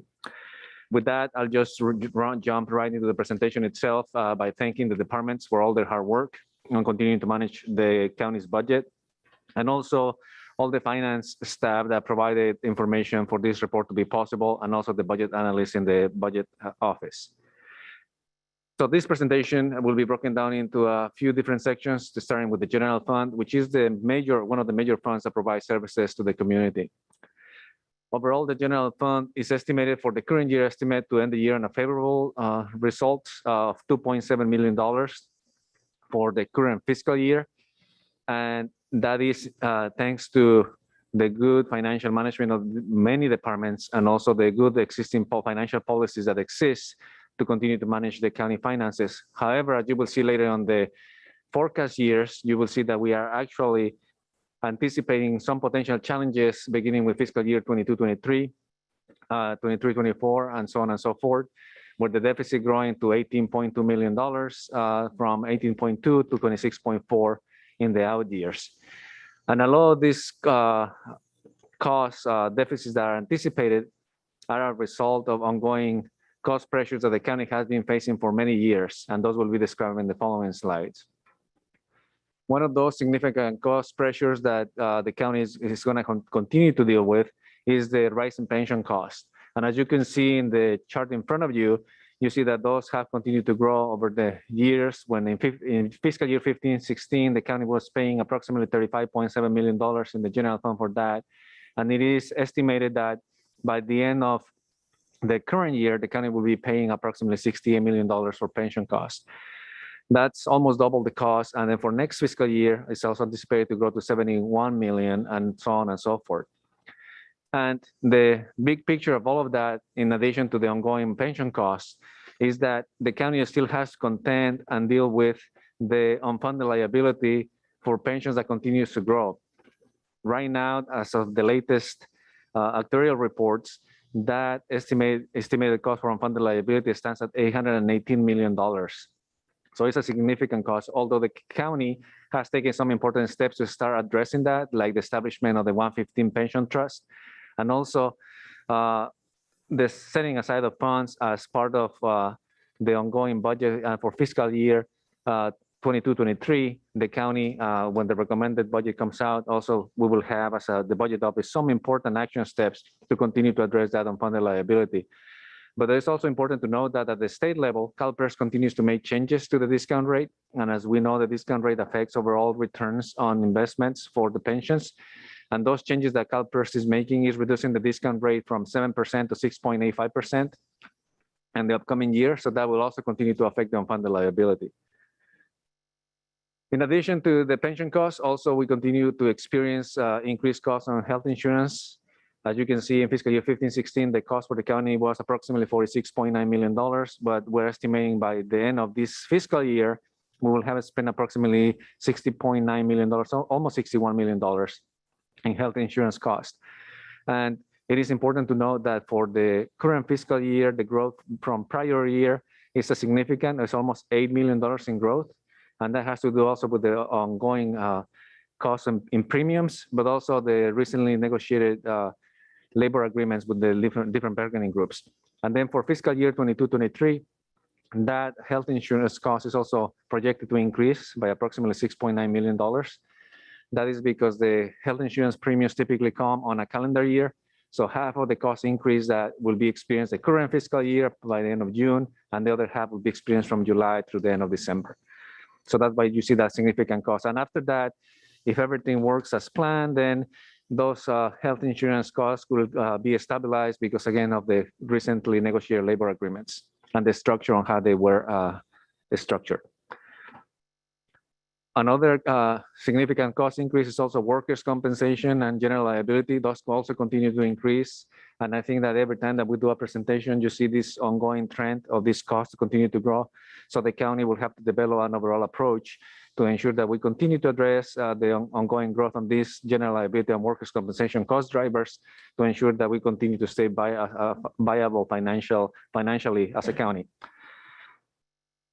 Another aspect of cost drivers that is also continue to impact in the county is the contribution to outside agencies. As you know, the county contributes a certain percentage of the TOT dollars going to the road fund. So that comes to a significant amount, estimated to be approximately $5.5 million for the current year. And that is estimated to grow about 5 to 5.8 the following year. And in addition to that, the county also contributes some of its revenues to outside entities, and that is projected to increase to $7.8 million into the next fiscal year. Fortunately enough for the county has seen the revenue continue to grow, discretionary revenue, over the last few fiscal years. And in the chart in front of you, you see that that actually has occurred, although we did see some decrease on the modified budget and the actuals for the current year compared to the prior year. But we are anticipating that that discretionary revenue will grow to $268 million into the budget year, and it will also continue to grow into the forecast years. However, if we had not received one-time revenues that you see there in orange in fiscal year 2021, and also that we anticipate receiving in the current fiscal year, the county may have been in a completely different situation. If you recall at the beginning of this presentation, we had discussed that the county is estimating ending the year in a positive $2.7 million. But with the receipt of the $31.6 million that you see there on the current year estimate, the county will have ended the year most likely at a deficit, a significant deficit. So it is something that we have to continue to watch. And then as we move into the actual preparation of the budget that will be coming to the board during the April 5th budget workshop, we have to determine if there will be some significant challenges on meeting the revenues and expenditures without creating significant reductions in service. But we don't have any information as of right now. Departments are continuing to develop their baseline budgets. We are reviewing that, and then we will be ready to present a preliminary overview of where we are on April 5th. So continuing with the revenues on the discretionary side of the house, the good news is that property taxes has continued to grow. This is one of the major discretionary revenues driving that growth that you saw on the previous chart before you. And as you can see also, we have seen actually unprecedented growth on property taxes from fiscal year 1920 to 2021. And that growth continues to be projected over the next few fiscal years, but we have to monitor this closely because if anything changes on the real estate market where property values start to decline, then the county could be significantly impacted as revenues will be reduced. Another important discretionary revenue that has enabled the county to continue to provide services at the same level as in prior years is the growth of TOT. Transient occupancy tax actually was projected to decrease significantly due to the pandemic. And as you can see in fiscal year 1920, we did see a reduction of all the way to $21.8 million, but the projections actually were more lower than initially. So I'm actually surprised that the economy did a lot better than initially anticipated. And right now, what we have seen based on the data we have received so far through the middle of the year, property taxes continue to be strong, and we anticipate that we will be meeting the budgeted figures for the current year and that it will continue to grow. But anything will change depending on what happens with the pandemic. This is one of those revenue sources that it is more susceptible to change as the economy changes. It's something that we will see a more rapid change. Another significant revenue source also that has enabled the county to continue to provide services and meet the ongoing growing costs is cannabis revenue. As you can see, the county has received significant cannabis revenue since its inception in fiscal year 16-17. But beginning with fiscal year 21-22, we're estimating a reduction due to the recent changes on the cannabis tax rates. So we're anticipating a reduction to 15.9 in the current year, and then we're anticipating that we will be receiving approximately $12.2 million in all the forecast years. And that's again due to the recent change on the rates for cannabis. So that impacted somehow the county's ability to have discretionary revenue available to be able to continue to provide services, that reduction on revenue. In addition to cannabis revenue on an ongoing basis, the county also had this established cannabis assignment. Based on county policy, this cannabis assignment was established by utilizing cannabis revenue on a conservative basis, where not all of the revenue that was earned in a fiscal year was utilized for services, but some of it was set aside. So that's why cannabis assignment had been growing over the years. And beginning this fiscal year, we actually began the year with approximately $23 million in that assignment itself. And this table shows that as of the day that when we wrote this report, the board had authorized the use of approximately $7.3 million out of those $23 million. So that means that approximately we had about $16 million in cannabis assignment for the board to continue to respond to emergencies that may arise during the fiscal year. However, it is also important to note that given the reduction in the cannabis tax rate that was discussed on the previous chart, it is unlikely that this cannabis assignment will grow into the future, given that the overall cannabis revenue expectations have been lowered. So now, even though we had some positive news overall as a county, we did have some challenges in some specific departments that were affected by the pandemic. So this table here in front of you shows you that overall, we were anticipating a total departmental performance of deficit of approximately $5 million in the general fund, with some of the departments that were being affected the most being the health department, the sheriff department, and the district attorney. And in the case of the health department, you actually had an item early on the consent agenda where you were reallocating some ARPA funds for the utilization by the department to respond to the pandemic. So by taking that action and approving that, you have in effect helped the health department alleviate that $3.3 million that they were estimating to end the year with. So also in addition to that, the sheriff's department also indicates that they have been affected by the pandemic, and that's why that cost continues to increase. And in addition to the ongoing salary increases that were approved as part of the labor negotiations this year, and the district attorney as well indicate that that is one of the major reasons why they are anticipating ending the year at a deficit. So overall, even though we do have some challenges in some specific departments, the county, as indicated before, is projecting to end the year at a positive of $2.7 million growth of fund balance. Something that will continue to affect the budget into the current fiscal year and into the out years is the ongoing salary wage adjustments that continue to happen. It is important to pay our workforce a wage that is competitive with other jurisdictions, but that also creates cost increases for the county. And how much longer is the county going to be able to continue to be able to absorb those costs without specific impacts into services? That is to be determined, and we will have more information once we have the baseline budgets that departments will submit to us. Also, the ongoing salary increases for labor agreements are going to continue to impact the county over the next few fiscal years. And as indicated before, we have pension costs that continue to affect the county. And we are implementing as a county every strategy possible to make sure that we reduce the ongoing cost of the unfunded liability to the county. So we are, as part of the recommended budget, we will be recommending a supplemental pension charge in addition to the establishment of the 115 trust, which in essence, that will mean a supplemental pension charge will mean that we will be setting aside additional dollars to start paying that the unfunded liability, so that it doesn't keep growing into astronomical figures. As indicated before, that unfunded liability is approximately $818 million as of today. Just to give you some perspective, that is more than 1 year of the annual operating budget for the general fund. And then the pandemic. We don't know how the pandemic is going to continue to evolve and how it's going to continue to affect departments. And even though at some point we thought that the pandemic was over, it seems like it continues to ebb and flow and continues to grow and change. So it's something that we have to keep an eye on.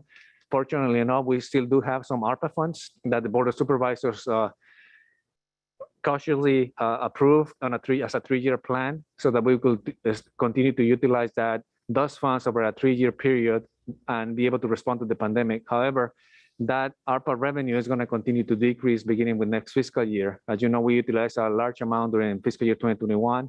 The current fiscal year, I showed you on the discretionary revenue table, we're anticipating using approximately 30 million out of the 84. So that will give us probably about $40 million more that could be utilized over the next couple of fiscal years. So the reliance of the county on ARPA funding cannot continue to be a strategy that could be used in the long term, but it will definitely help the county over the next couple of fiscal years to alleviate some of the challenges in responding to the pandemic. So that was the overall presentation of the general fund. Now we're moving on into the overall performance from other major funds. All the funds that you see here on this slide, the road fund, behavioral health, and the library, all of them are projecting positive results where revenues will exceed expenditures and their fund balance will grow, with one of the significant changes in behavioral health projecting fund balance growing up to $55 million, which is a significant investment. And this is some topic that has been discussed previously as in the budget committee, where the Behavioral Health Bureau of the Health Department will bring a report to the budget committee about the status of that fund balance and how they plan to utilize that for the provision of services and any restrictions that they may have in that fund balance itself. In addition to those funds, also the Emergency Communications, Natividad Medical Center, and the Lake Resort Fund, all of them are also projected to end the year positively for the current fiscal year and growing their fund balance. Natividad has a one-time exception for the current year where they were projecting a reduction of 10 million, but then after that, they are projecting that their fund balance will continue to grow again into the out years. And the reduction in Natividad is attributed to the impact that they have experienced from the pandemic. The last major fund on this presentation is the Laguna Seca Fund, which actually estimates a reduction of fund balance of approximately $548,000 for the current fiscal year. This is because revenues is not keeping up with projected expenditures. So it is something that we have to continue to watch as Laguna Seca. It is an important asset to the community, and we need to make sure that it continues to stay fiscally viable. As we get more information, then we will be able to present more. We will ask the department to bring information as appropriate, but as of right now, it's just something to note that they are projecting a reduction in fund balance, a significant reduction of over $500,000 for the current fiscal year. So the next steps after the receipt of this report is that we will be receiving the baseline budgets from the departments. We will have a meeting with the department directors at the end of March so that they could provide additional information to the budget office about how they perceive their baseline budget impacting their overall operations for the upcoming budget year. After that, we will have a budget workshop with the Board of Supervisors on April 5th. We will be presenting an overview or a preview of the baseline budget for fiscal year 2022-23. And then after that, after we hear the priorities of the Board of Supervisors direction, we will be making changes to that and prepare a recommended budget and bring that recommended budget at budget hearings during June 1st and 2nd. During that meeting of June 1st and 2nd, we will hear again what the Board of Supervisors have directed, any public comment, specific direction that we receive from the board, and we will make changes and we will present a final budget for adoption at the end of June. And then based on that final direction from the board, it is anticipated that we will adopt the budget before July 1st of the following year. So that concludes my presentation, and I'll be glad to answer any questions you may have. Thank you, Mr. Ezekiel. Mr. Vega.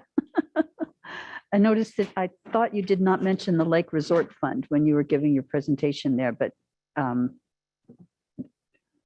don't have a question on it at any rate. But I'm sure that there are other questions that we do have. So let me just go to my colleagues and see if there's anyone who has their hand raised that would like to ask questions or provide comment to Mr.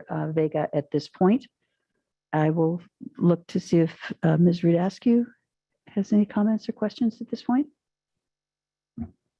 Thank you for the budget update and the forecast. I think that there's a lot of really important information included in what we pull together every year at this time. I know that we have, at least my office has been receiving quite a few questions about how we're spending ARPA money and how how it's been allocated over the 3-year period, what other sources of revenue the county has, questions about how the cannabis dollars are being spent and what the priorities are for those. And so I think that it's important that we find the ways not just to communicate these updates to the board, but to find the ways that we can make this information accessible to our county employees and our public who are interested. These are their dollars that we're spending. And so I think my only comment today would be, given the realities that we have about, $16 million remaining in the cannabis fund, given the updates that we're going to receive to the budget committee on later this month about ARPA funding, if there are ways that we can summarize and communicate that information out in ways that are more accessible to the public, I think it would be really beneficial to everyone. We don't have unlimited resources, as is clear here, and we do have significant cost pressures looming into the future. We've made some really significant $5 million just this year in wage study increases. It didn't show that carries out, but we know that will carry out into the future. And we have more of those coming where we're trying to bring all of our employee salaries up to fair and appropriate amounts. But highlighting some of the ways in which we are investing in our county workforce and our county capacity, and understanding, while it may look like we have significant amounts of money available, what are those things that we do need to be thinking about as we move forward? So thank you for the presentation. Thank you, Supervisor Rudascu. Supervisor Phillips, have you any questions or comments? Oh, not really, but it just looking at the county departments that have deficits, we're looking 16, 17 million as I added up. Are we covering a lot of that with ARPA funds, since it does a lot of that qualify for a reimbursement, ARPA? So in the instances where ARPA revenues qualify as a revenue source to cover those expenditures, the county is looking at that approach. For example, what I mentioned before with the health department, the report that they brought earlier today during the agenda for the board of supervisors, that's one aspect of them. But the other ones, not necessarily. We will have to look at department by department, looking at what specific reasons are for the deficits and how could we address it. For example, I'll give you another example. The Department of Social Services was projecting a deficit of over $700,000 for the fiscal year, but that one is mostly due to timing of receipt of revenues from FEMA. So when we communicate about the departments, we're just working with them to make sure that FEMA billings are done timely and that we track the ongoing reimbursements, and that once that revenue is received, then the county will be made whole. And in other instances, it may just be that the county doesn't have an outside funding source and it's going to have to use county general fund to do that. So that means that in some instances, when you do generate savings in other departments, you will be able to apply those savings to offset some of those deficits. And overall, as I said, the general fund is projected to end the year with a positive $2.7 million, even though we do have, when you add up all the departments that have deficits and surpluses, you have like $5 million. But when you also look at discretionary revenue that is coming in excess of what was originally allocated in the budget, you come up with a positive balance of $2.7 million. All right. I just noticed a lot of the deficit is in law enforcement, DA, probation, sheriff. Is there a reason for that? Or is there a correlation in it? Yeah. For those departments, specific departments, they're more dependent on county dollar than other departments may be. So they have a specific allocation that was given to them as part of the budget. And while some other departments, like the health department and social services, could leverage more of outside funding sources, these departments don't have as much of an ability to do that. So that's what's creating some of the challenges. And also they were affected by the pandemic, the salary increases, the wage adjustments. So for example, in the particular case of the district attorney, in conversations with the department, they indicated that the biggest reason for the projected deficit is those increased salaries for the current fiscal year. Okay, thank you. Thank you for your report. Thank you, Supervisor Phillips. Supervisor Alejo? Yeah, I just wanted to comment on the chart that Mr. Vega put up, that at the end of this year, we end with a slight surplus, but for the next 3 fiscal years, there's some challenging times coming around the corner. So I'm glad we're having this conversation now, and there's an opportunity for the public to weigh in next month as well. But those when we see significant deficits, I think on the third year after 3 years out, we're looking at a potential $26 to $28 million deficit. And that's always worrisome because it means that when those years come around, if we don't properly plan our budget over the next 3 years, the last thing we want to see is having to make some tough decisions here. And we've been in this position before. Luckily, through this pandemic, the property taxes and TOT and some of the revenue have increased cannabis, but that's not always going to be the case. Our economy fluctuates, and at times the property values go down. We've just been fortunate that hasn't happened during these challenging last 2 years. So I appreciate the professionalism of our budget team, but we're really going to need their help to help make some wise choices here and try to stretch these dollars to not have adverse impact on our services or on our employees down the road. I know we all try to be fair in our latest round of negotiations, and that's great. But now it's about making proper planning and strategic choices here so we can offset any pain that we see coming around the corner. Thank you. Thank you, Supervisor Alejo. I see no other supervisors with their hands raised.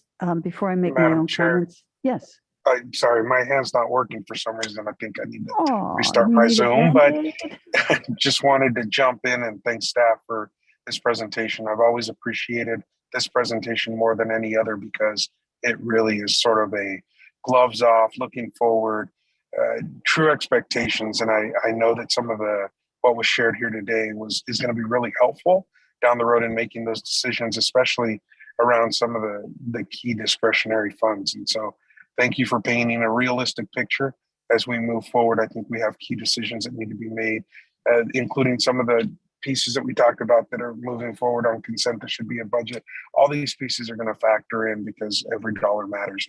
We just appreciate the hard work you put in year round to make sure that we produce a budget that meets the needs and expectations of our residents. Thank you, Madam Chair. Thank you, Supervisor Lopez. I will see if there's any member of the public who wishes to comment before I make my own comments. Are there any hands raised? There's no one in chambers.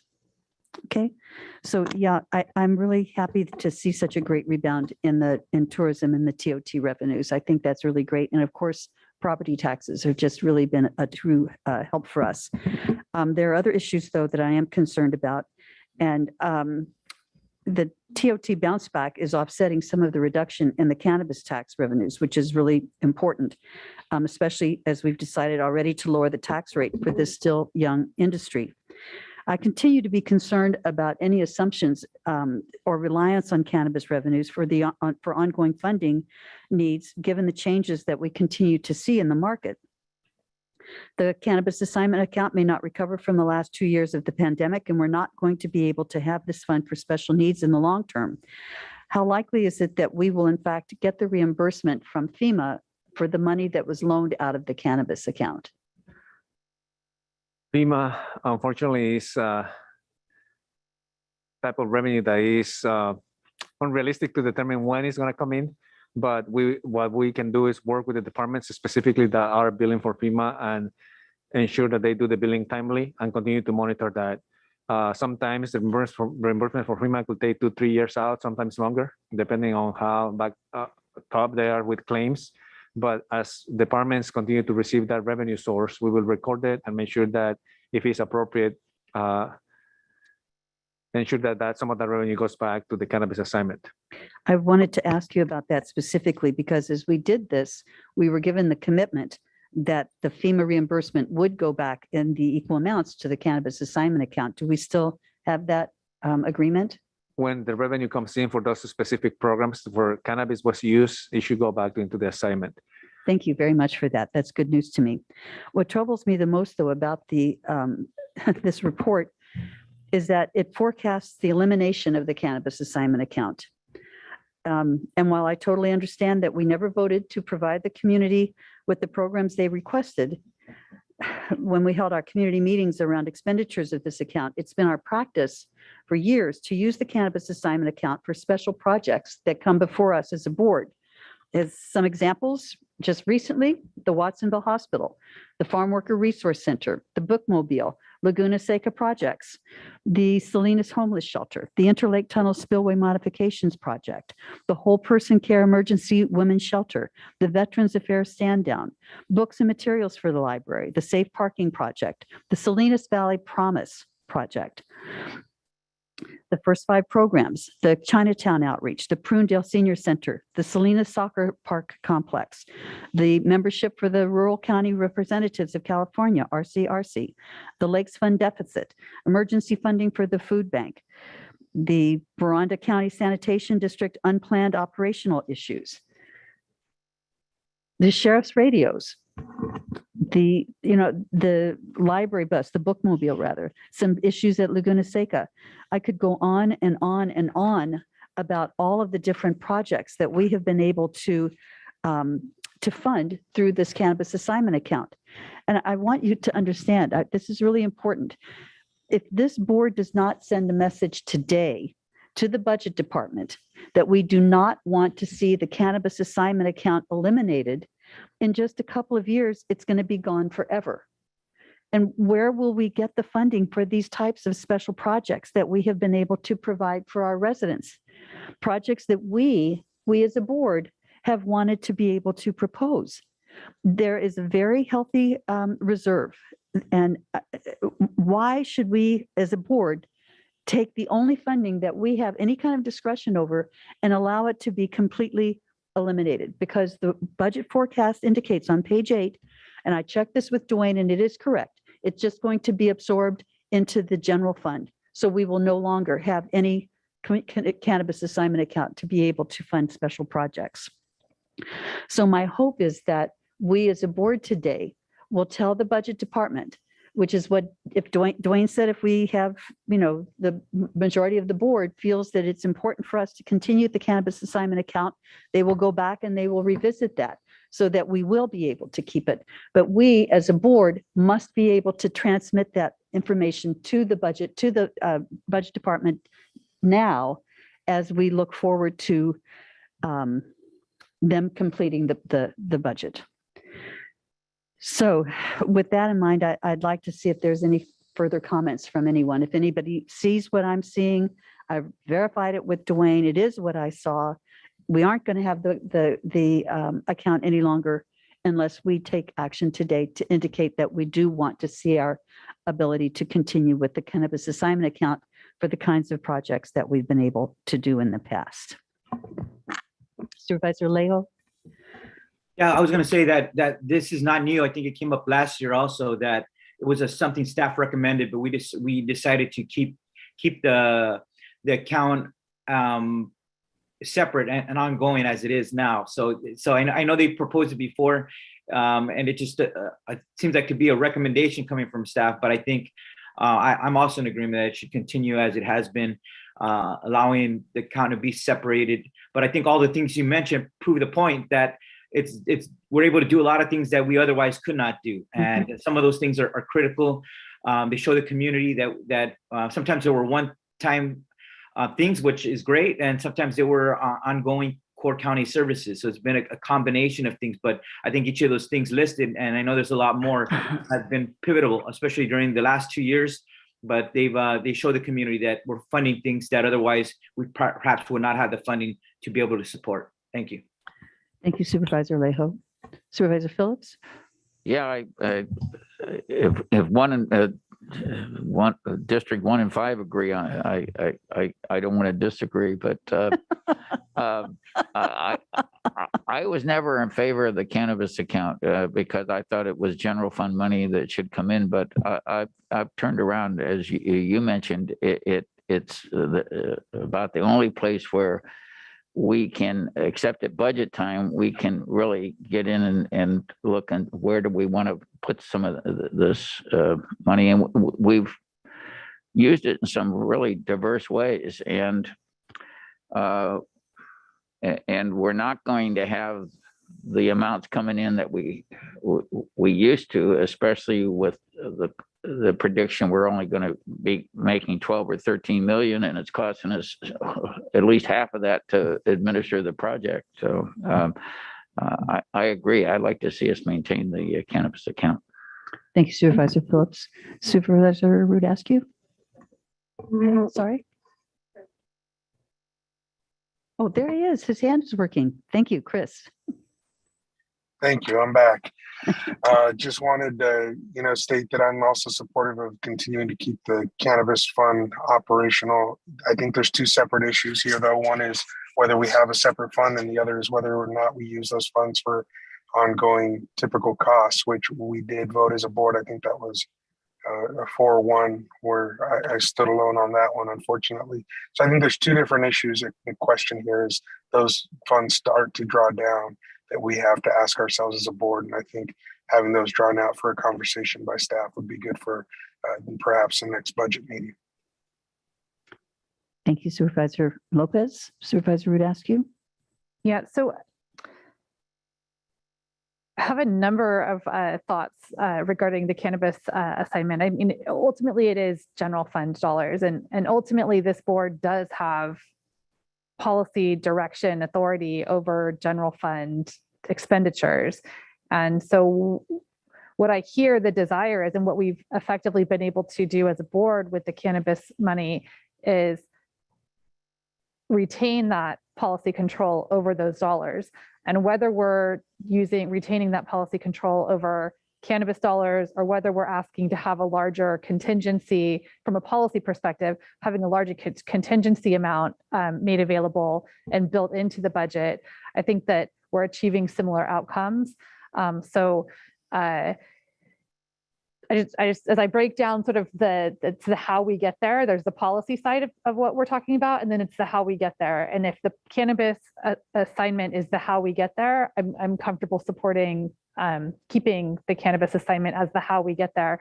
But the conversation that I think we really need to have, and Supervisor Lopez alluded to this, is what is the policy that the board wants to set up in terms of discretionary revenue that we as a policymaking body give direction about how those things are spent.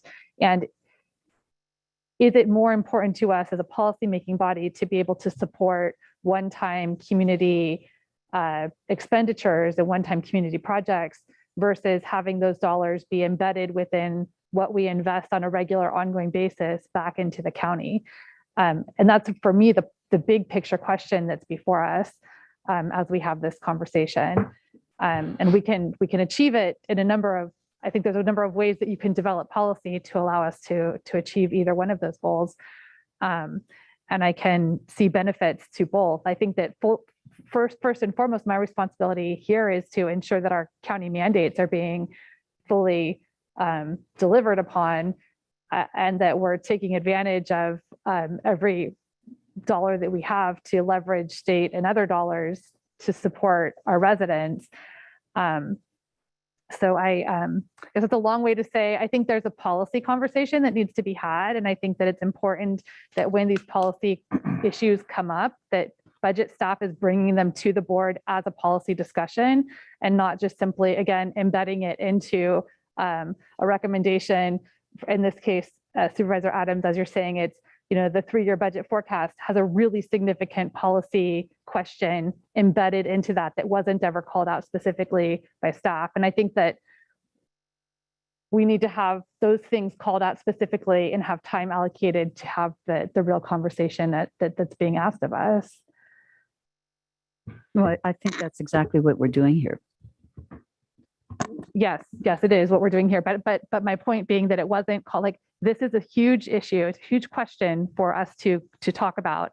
And I think that I would expect that our county staff raise those large policy questions specifically as such and not embed them into a larger report with the assumption that it will just slide its way through a process.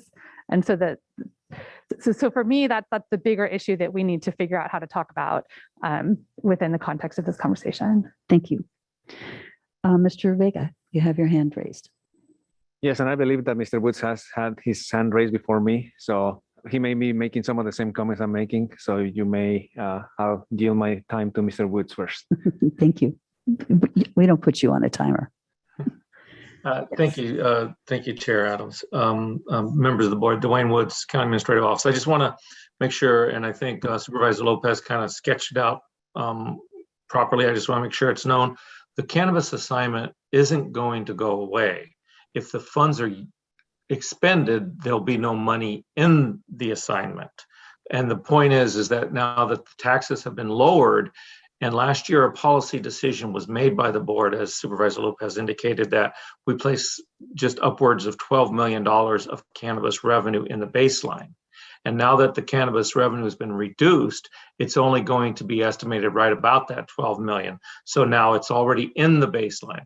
From a policy decision, the forecast is not asking the policy decision. That decision was made last year. The budget process will ask the policy question. But if the board wants to give some policy direction here to pull that $12 million out of the baseline that's been in there already a full year, then obviously the budget department can do that.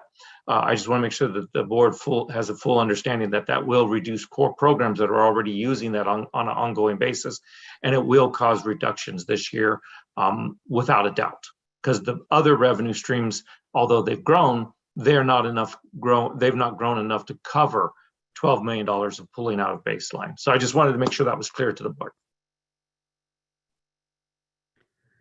Mr. Vega, do you have any additional comments you wish to make? Yeah, I think you read my mind. Oops, am I double? All right.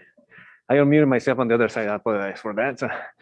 So yeah, I think that he read my mind on the main points I wanted to make. So one of them was specifically that what is being presented in the report today for the forecast is just a report to receive based on existing policies already approved by the board. And the amount that was already incorporated in the report is what was approved by the board itself as the budget was adopted. So we're not changing any policies in the middle of that. The policies come for adoption, the financial policies for you to adopt them as part of the budget process. So you will see those policies coming for adoption along with the recommended budget. So you have the opportunity. In fact, those policies will be going to the budget committee first at the end of March, and then they are coming in the beginning of June to the full board for consideration and adoption, and there'll be a specific presentation separate from the budget. So you'll have an opportunity to make any changes to those policies as you deem appropriate. The other part of it is that what Mr. Woods had alluded to is that if the board decides that that policy that had been incorporated as part of the current year budget is different now, and then that ongoing cannabis revenue that was estimated at approximately $12 million to be part of the baseline already is changed in any way, we will have to make reductions, and departments we will have to make reductions to department budgets. And as it is, we already face some specific reductions that departments are anticipating for next fiscal year. But whatever you decide to do, we will do. It is your decision. We do what you tell us to do. So thank you. During the budget workshop, I would really like to see a breakdown of all of the general fund expenditures being paid out of the cannabis revenue, not just the program costs, but all of the activities being funded by cannabis. It is a general discretionary revenue. So we have a percentage allocation to all the departments. So we could give you the percentage allocation to all of the departments, but it's not specifically earmarked for any specific services outside of the cannabis program budget that is presented to you. But we will bring that to you. So it's just a percentage of the overall dollar amount. Thank you. Any other comments or questions from anyone on this? Since we're having the conversation, just to clarify for me, Supervisor Adams, so are you suggesting that you want to see the 12 million pulled out of? What I want to see the baseline is a continuation of what we've been able to do. And when I read the budget book, and it was verified that if we do not make it, this is what Dwayne said, a little bit different than what he said today. But if we do not let the budget department know that we as a board want to keep the cannabis assignment account, that we needed to make that known today. And I am unclear about the exact amount of money that has been put forward. If it was 12 million last year, that's last year. If we have to put a finite amount of money on it, then I think we ought to be able to do that. But I think that would be during the budget time. I'm not sure that that would be something we should do today. But I want to ensure that when we come up with things that happen in our districts for the community, that we want to be able to fund. Example, the most recent is either the Farm Worker Resource Center in Greenfield, or else the Watsonville Hospital. You know, we ought to be able to have the license to be able to do that. And if the money goes into the general fund, we are not going to be able to do that. It won't work that way. So I think the question that I would have is my understanding is that we don't expect to have any cannabis dollars above and beyond what it costs to run the program. And so we can keep the cannabis account, but there would be no money there available for us to spend. But if the question that's being asked is, do we as a board want to give direction and ask budget staff to increase the discretionary, the contingency fund, so that we have additional money available over the course of the year to make community investments? That would be the direction that I think you asking for. Whether that money comes from cannabis or from TOT or from general fund or from property taxes, if the desire of the board, which I'm just trying to understand and be clear You're about being what we're very asking clear, of and I really budget staff. appreciate it.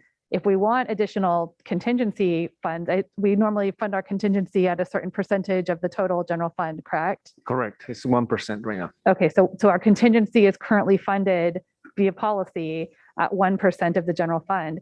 If we wanted to ask budget staff to give us options to increase the amount of our contingency moving forward so that we had that discretion, if that achieves the goal that I hear you asking for, I would be supportive of that.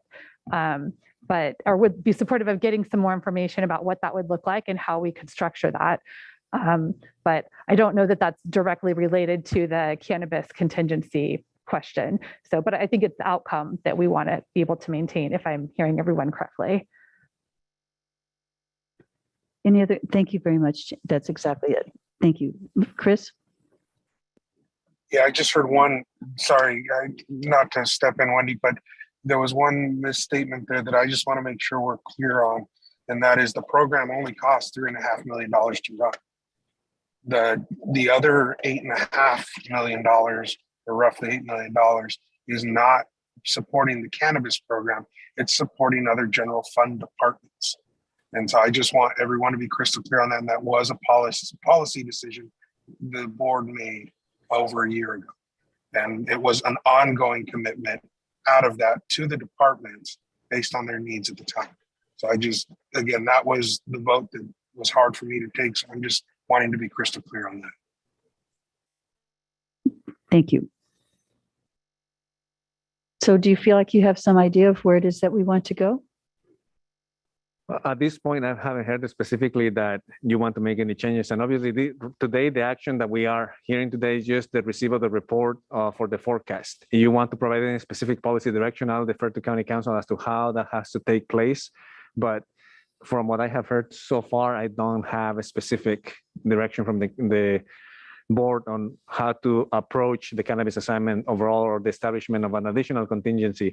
But all of that will have to be voted on by the board at some point. I'm not sure if today's the day, but I'll defer to County Council on that.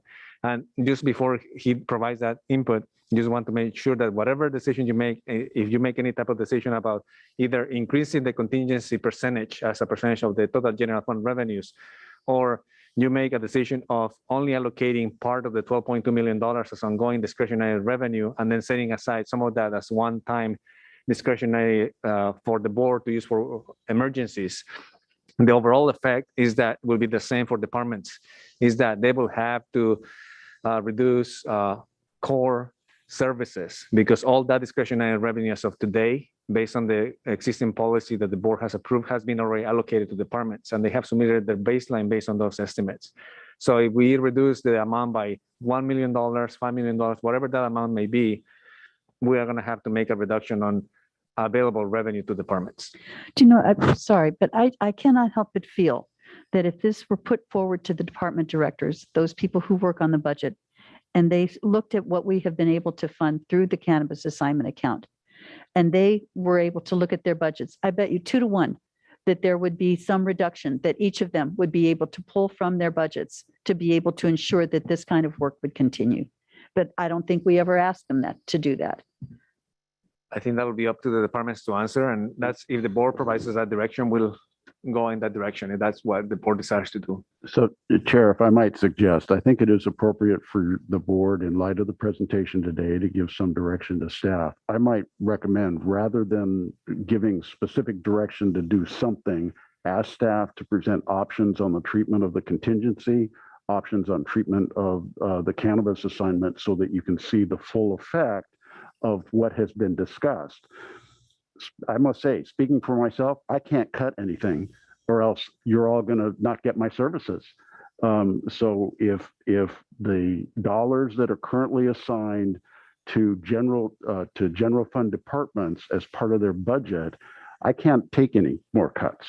And there are probably other departments that will be in the same position. So I would recommend, if you want to see the options, direct staff to give options on increasing the contingency, on utilizing the cannabis assignment for these one-time things and what impact that has on the general fund. That would be my recommendation to you. That sounds good to me. Do I hear any? Supervisor Alejo's hand is up? No, I'm good with that, but I thought Les or Dwayne or Mr. Vega, what it seems like we're arguing here about something that we already did last year. And if all we're doing is continuing that, and it worked fine this fiscal year for departments and for the cannabis assignment account, what's different than what we just did for this current fiscal year that we're in?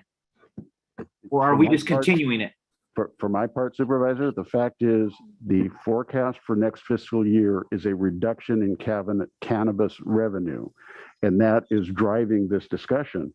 You will not have as much money forecast next year that you had this year to be able to utilize for these one-time things. So you may be right, Supervisors, that last year policy direction was given on how to utilize the cannabis assignment. I think in light of the forecasted reduction in revenue, it's probably a good thing for the board to hear what the implications of that are for purposes of giving your policy direction. And if I could just add into that, it's not just a reduction in the cannabis revenue overall. It's that those, as Supervisor Alejo is pointing out, those revenues are also included in trying to help departments meet their baseline budget. And if you're not able to meet your baseline budget, then you have to cut somewhere else. And most departments their costs are related to staffing. That's their big cost. And so you're talking about reducing staffing. And so if the board wants to change their direction as far as how, meeting the baseline through these dollars, that's fine. But also it's your call. In addition, departments during the year come with different requests in addition to what the board might have as far as their requests. And quite often the question is, okay, how's that going to be funded? And it's going to be funded by contingency, is it going to be funded by cannabis, or are there some other dollars? Quite often it's cannabis is the answer.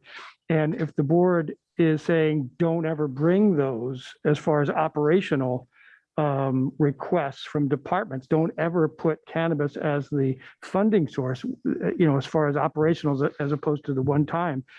We need to know that, and that's kind of the direction we need to know, because otherwise those things are going to continue to come up and they're going to be those needs. And it is a fact of kind of where we are at this point. And I just want to make sure that everybody understands, when you say we're not going to use those funds in that way anymore, it will impact the ability to meet the current baseline, because you have salary increases, you have pension cost increases, you have a variety of things that you heard Mr. Vega talk about.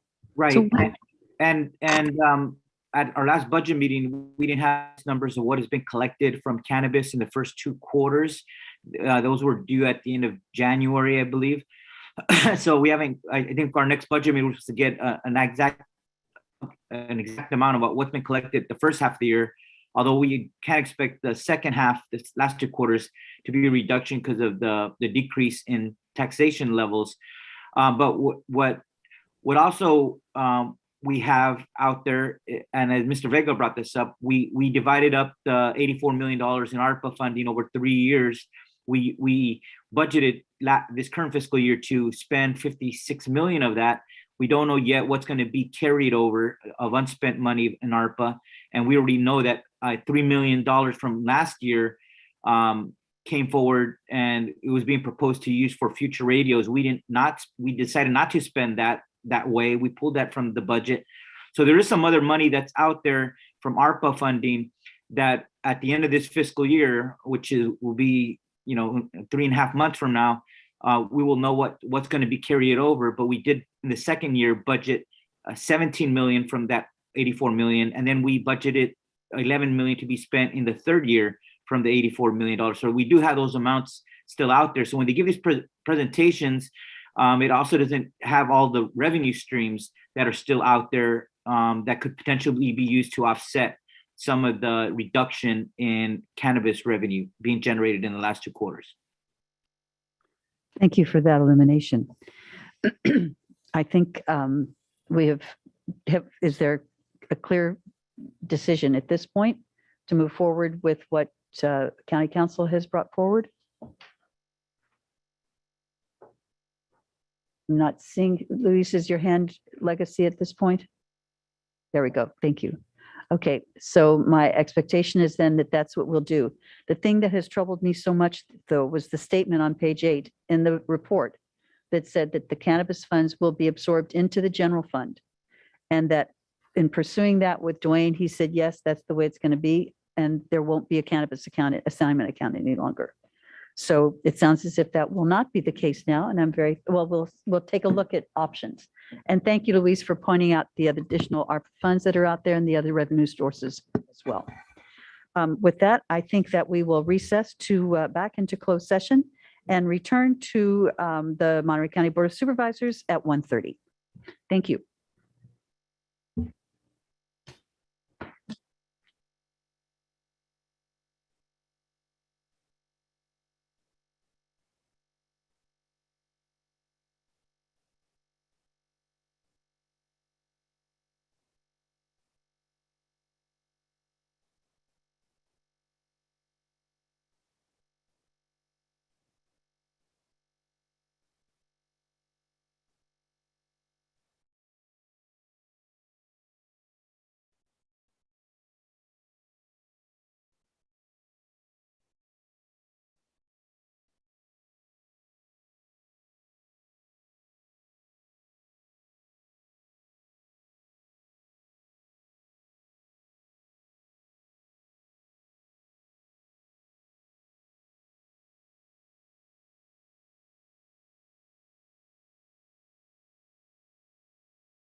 Si usted está planeando hacer un comentario y necesita servicio de intérprete, por favor hablar lenta y lo suficientemente fuerte como para que yo le escuche.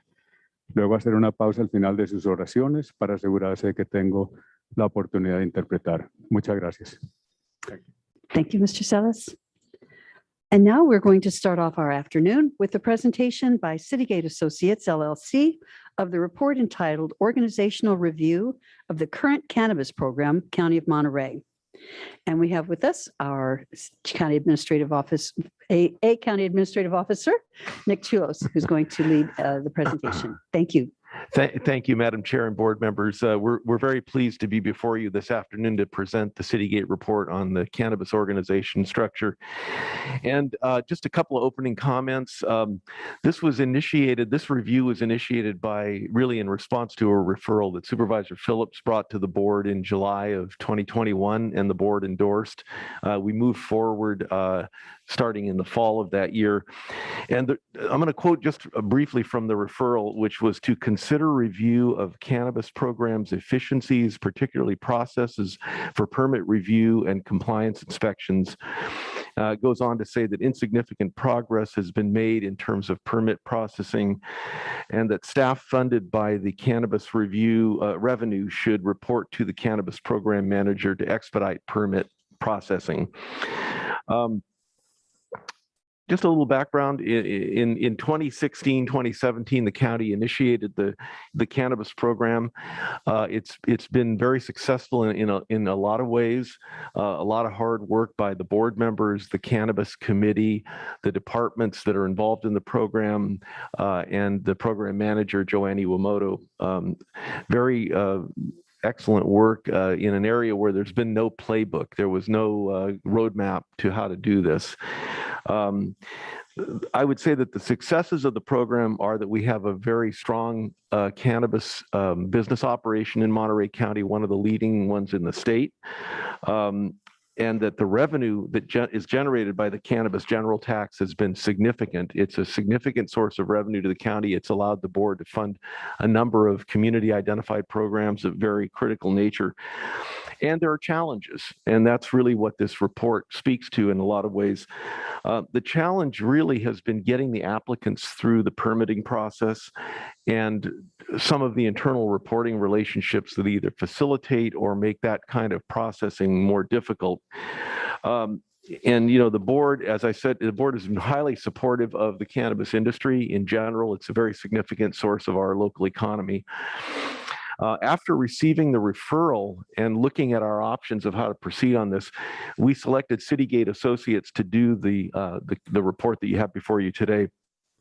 We've worked with Citygate before. The board is very familiar with their work. The RMA organizational study, which the board endorsed, was a product of the Citygate work. They have a very strong background in local government. They're very thorough, professional, and objective, very detail-oriented. And I have to say that of the firms that we've worked with, I can't think of another firm that gets inside the organization and really understands the issues better than Citygate. We believe that this report is a very good, thorough, and balanced report. Citygate makes 16 recommendations, which Everett Palmer from Citygate will go over in detail with you this afternoon. And the recommendations kind of fall along two lines in general. One is organizational, and the other is process related.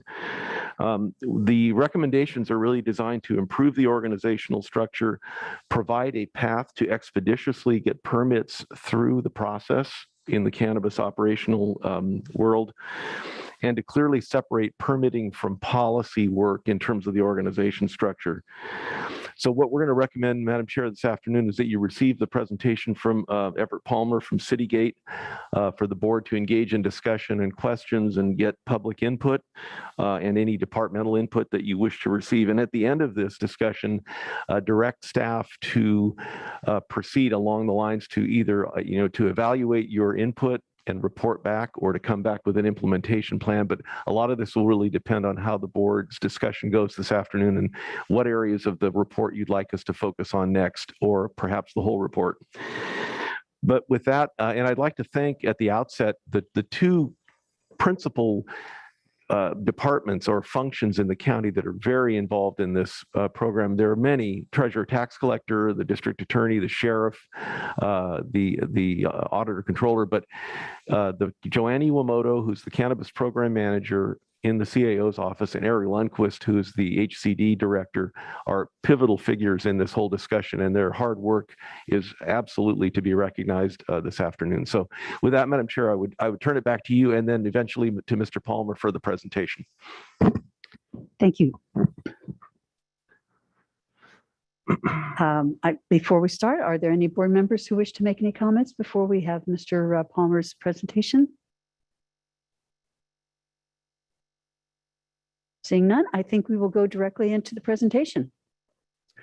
I could ask. Well, thank you. Any member of the public, sorry, Everett. Is there any member of the public who wishes to comment before we go into the presentation? One comment?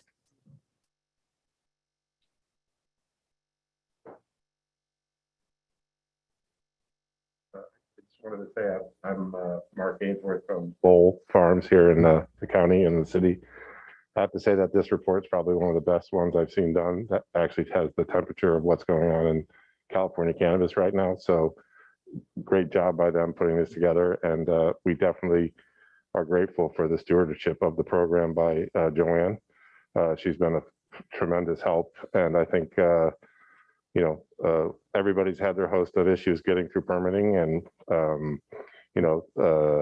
could go a little quicker, but Joanne and the team have been very, very helpful to us, kind of circumventing issues and helping us get through the process. So thank you. That's it. Thank you very much for those comments.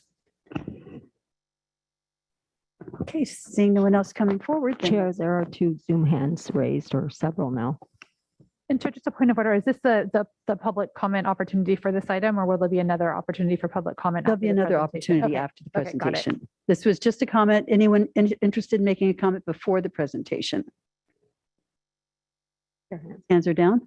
Okay. There, thank you so much. Okay, so let's start all over again. And now I'm looking forward to hearing Everett Palmer's presentation. Thank you for being with us today.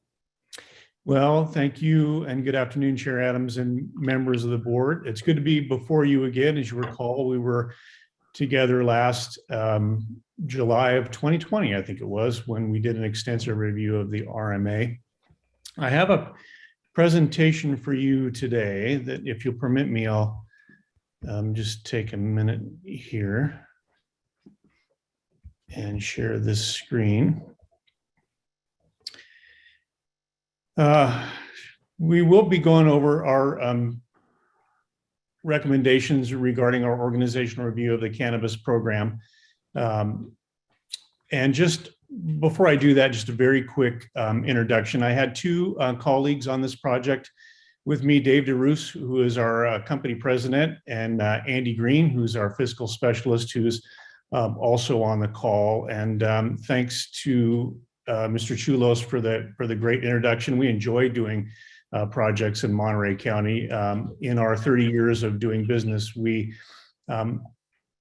seldom run into organizations that are as dedicated to getting better at doing what you do, offering municipal services, than is our current last 2 experiences in Monterey County. So congratulations for your constant desire to do better by your constituencies.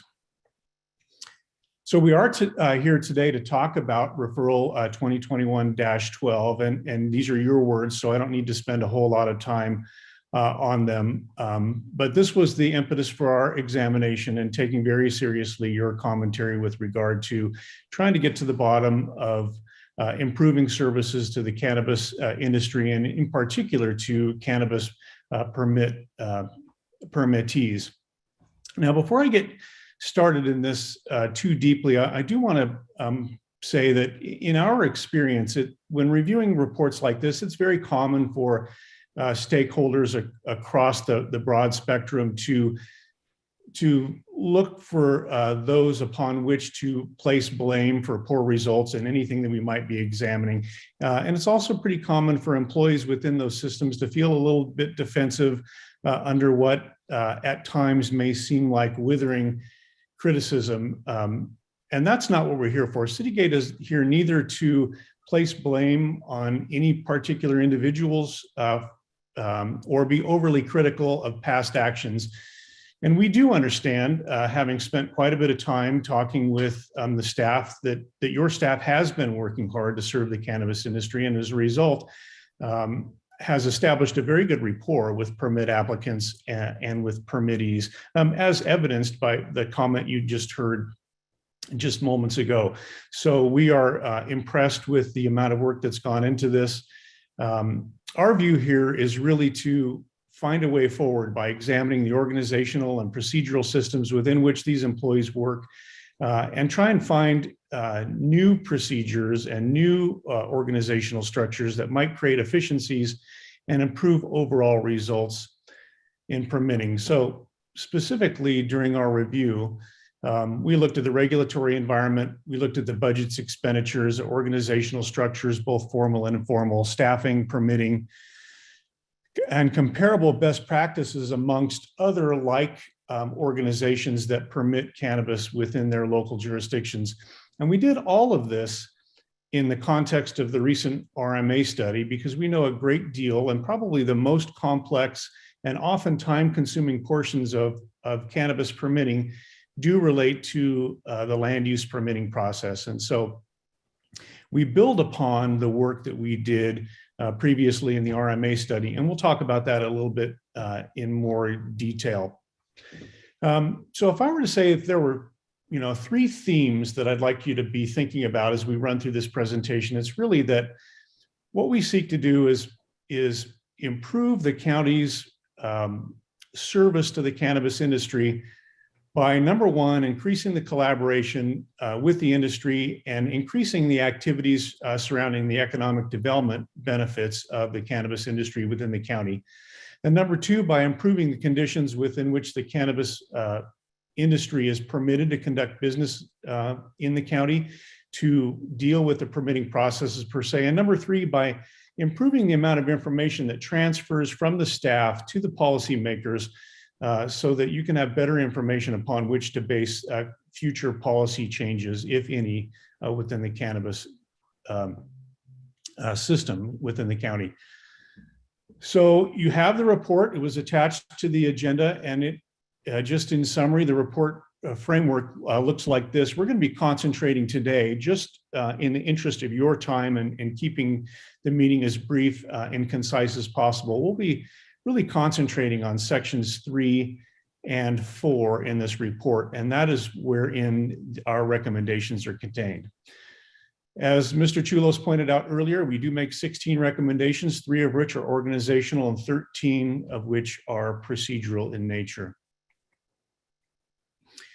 So starting, and this is information here is covered in section 2, we do want to give a nod to the importance of the cannabis industry within Monterey County, and you recognize this. This is all from your data, that cannabis is a top 3 agricultural crop within the county. It's a top 3 county revenue source from your general tax that was passed. And we also know that in addition to those direct benefits, it does provide important jobs within the community. Now, the interesting challenges for the cannabis industry is that, since cannabis was legalized in California, the industry is experiencing evolving regulatory environments, evolving taxing schemes, even as evidenced by 2 recent changes that your board has made relative to the number of times the canopy can be modified within a permit and the actual rate schemes. The market's evolving, production opportunities and capability are evolving across California and perhaps even across the nation. And all of these things combined create significant and I think volatile market conditions, certainly that the industry experienced within the 3rd and 4th quarter of last year.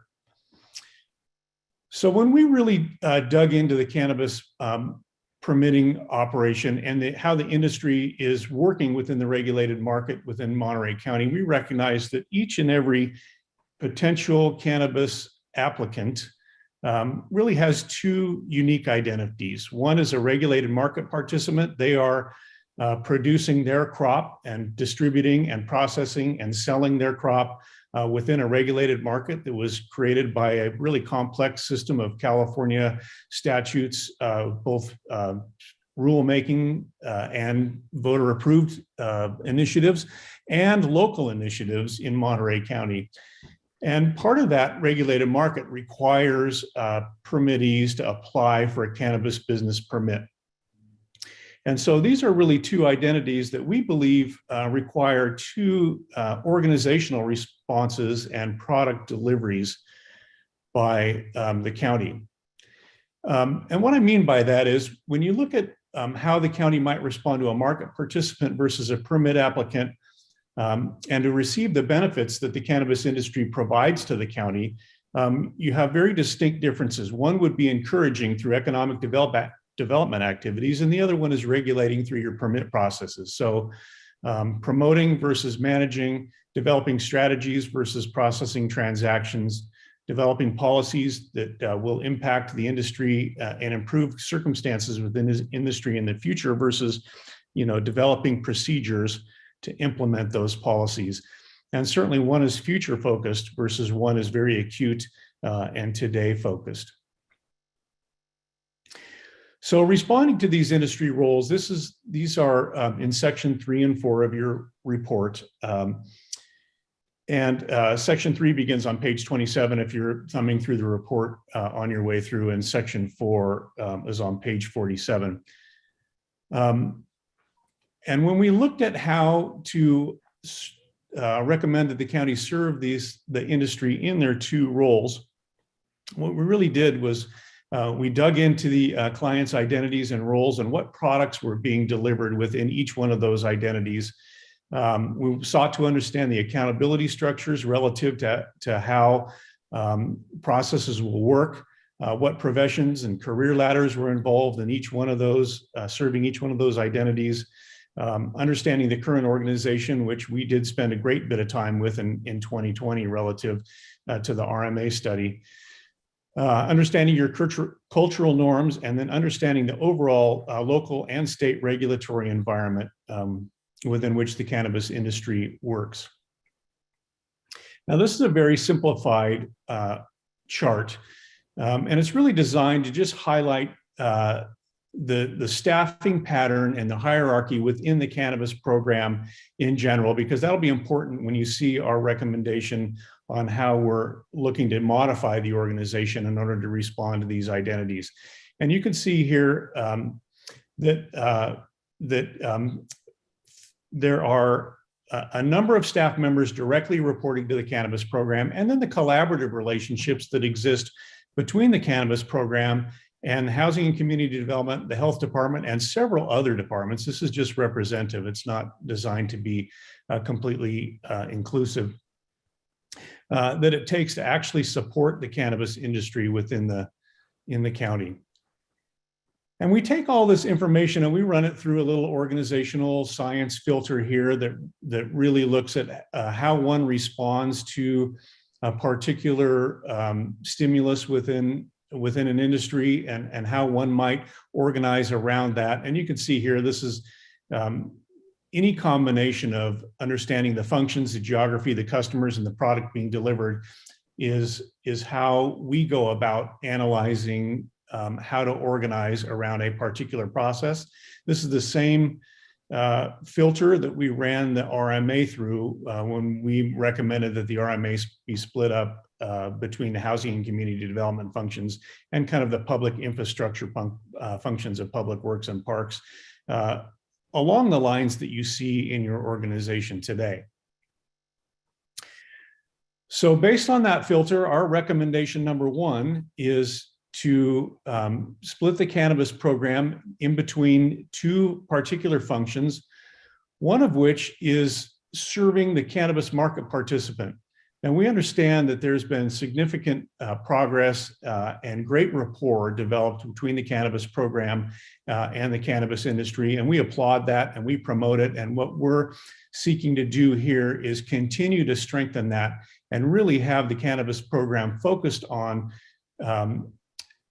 supporting the cannabis industry, developing the cannabis industry, and ensuring that the policy recommendations coming out of the staff to the policymakers within the county are designed to find that perfect balance between a healthy cannabis industry and providing the benefits that your regulated market was intended to provide to the county. So essentially, in its simplest form, we're talking about removing the cannabis program really out of the regulatory process, the day-to-day regulatory process, and having them focus completely on collaborating with the industry, understanding what the industry wants, finding that perfect balance between what the industry wants and needs in order to be healthy and what the county expects in terms of best behavior within the regulated cannabis market. The second change is to take the current cannabis business permitting process and move it down into the Housing and Community Development Department, where all the other, well, I shouldn't say all, the majority of the other time-consuming permit-like processes are happening. Now, Citygate understands that this is a business permit and not a land use permit, but any number of permits take place within the broader range of land use permitting processes, restaurants and hospitals and any number of things happen here that are all a little bit different. But what we believe that this does here is really focuses accountability on the entire process, because the cannabis business permit and the precursor, what we're calling the precursor activities of land use permitting, water well permitting, and any number of other regulatory processes that must be gone through in the cannabis industry, very similar to other industries, are inseparable. So treating the cannabis business permit and all of its precursor applications differently, we think is actually inhibiting the ability to find new and better efficiencies with which to process cannabis permits. We're not proposing any other functions change within the newly constituted Housing and Community Development Division. For a good background on all of that, I would just refer you back to the RMA report. And neither are we recommending any other departmental changes relative to the cannabis industry. And a couple of examples there would be the Agricultural Commission and the Environmental Health Bureau, again, because we recognize that cannabis is but one industry that participates in this multi-agency regulatory process. Again, farms and restaurants and any number of others have this type of collaborative permitting environment. So just to summarize the organizational benefits of this proposal, we believe that it aligns the product delivery, that is economic development advocacy and permit processing with discrete entities within the county. Again, removing the day-to-day. Over here with the tablet, I have some, let's see, I guess it would be per sixes for me to do. Mckee, your mic is on. So we believe it aligns the organization with the processes and focuses accountability within each one of those organizational containers. And it also honors professions and career ladders. As Mr. Chulos pointed out at the very beginning of our presentation, that the board did express a preference towards moving staff that might be funded and might be directly involved within the cannabis permitting process into the cannabis team. While we support breaking down organizational silos, we don't believe that particular recommendation would honor professions and career ladders. In other words, in its most simple illustration, you might have planners, you might have environmental health specialists, you might have any number of other paraprofessionals and professionals working within the cannabis group outside of their normal professional structures. And we haven't seen that be a particularly effective way to organize local governments in our experience. And in this case, we believe that actually putting those professions where there are current career ladders and the expertise with which to provide the support to those would be the better recommendation. We look also then to what are the staffing patterns within the current cannabis program, and how would we need to modify those in order to support this new organization. And with that, we are making two recommendations. These are recommendations 2 and 3, and you can find these in section 3.6 in your report. And that is to reclassify the program manager 2, which is currently and effectively your cannabis program manager by working title. And we provide some recommendations in the report on how to structure that job specification. And to take the current management analyst 3 that is by and large shouldering the heaviest burden for the cannabis permitting processes and move that position into the Housing and Community Development Department and reclassify that position as a cannabis permit manager. And just for purposes of illustration, we're talking about these two positions here. You'll note that the cannabis permits manager is sitting at an organizational level right below the Housing and Community Development Director. That's not by a random choice. We do believe that because of the benefits that the cannabis industry is intended to provide and does provide to the county, and the importance of this being a top 3 agricultural crop and a top 3 revenue producer for the county, we believe that direct access to the department head will create accountability structures necessary to provide some long-term improvement and efficiencies within the cannabis business permitting processes. Now, responding procedurally, we'll go into section 4. Again, this is on page 47 of your report. Before we set out on making recommendations here, we really sought to understand the cannabis business permit process and all of its precursor requirements in order to obtain a cannabis business permit. And in particular, the departmental sign-off process that's prescribed in Monterey County Code 7.90 rather, and understanding the technology tools used within which that permitting process is conducted.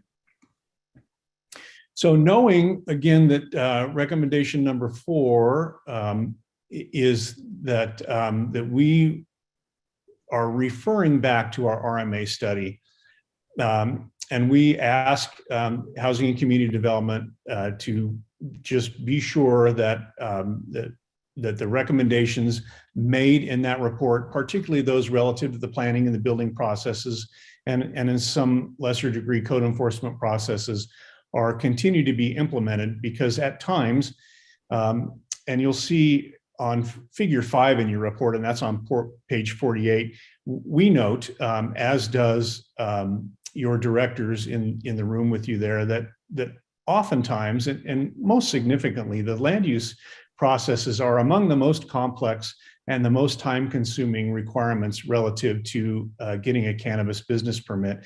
And oftentimes, the mitigation measures and the conditions with which those entitlements are granted are among the most difficult and at times the most expensive for your permittees to implement. So we do believe that it's very, very important for the recommendations made within our RMA report to continue to have the significance and continue to be implemented as you move forward. We do know that it requires a significant effort. We're impressed with the amount of work that the staff has done up to this point. You did receive a last update, I believe, on this effort last May, and that was a pretty extensive update. I would look forward to HCD providing another update to you later this summer on the progress of that report. Now, probably the one thing that is maybe difficult to implement, may not be, we've done quite a bit of conversations among your staff, and this is permit agreements for good standing. Now, we recognize that dating back to 2017, there has been a special process within which cannabis operators can operate as long as they remain in good standing with what would be anticipated to be their permit requirements, and allow them to permit even as they were seeking land use entitlements and other approvals within which to conduct their business and actually achieve their cannabis business permit. And so what we're proposing then, and this really is designed to accelerate that departmental sign-off process, because the text in 7.90 states that all the precursor events have to be fully approved in order to grant a cannabis business permit. What we're anticipating here, and practically what that means is, and has meant, is that not only is the land use entitlement process completed, but the mitigations and conditions within which those entitlements were granted are also completed. Now, many of those, as you know, just from your experience in general land use policy, some of those require actions of others. Some of them require improvements to public infrastructure and generally are expensive and may have long durations. So it may take months or even years in order to accomplish some of the mitigations that might come out of a land use process. And so what we're proposing here, because you already have a stipulated agreement process that attempts to contractually bind over permittees or permit applicants, if you will, to various land use mitigations and obligations, to extend that sufficiently enough to where it can contractually replace the sign-off process. And so to move these applicants out of good standing and provide them with a final permit, provided that they continue to meet the provisions that are outlined within a permit agreement. And so there's a whole lot of detail of that in your report. That's in section 4.3. I won't belabor the point now, but we think if there were one thing within this agreement that would have the most significant and early phase improvement in the backlog of permits, this would be it. Inspection processes.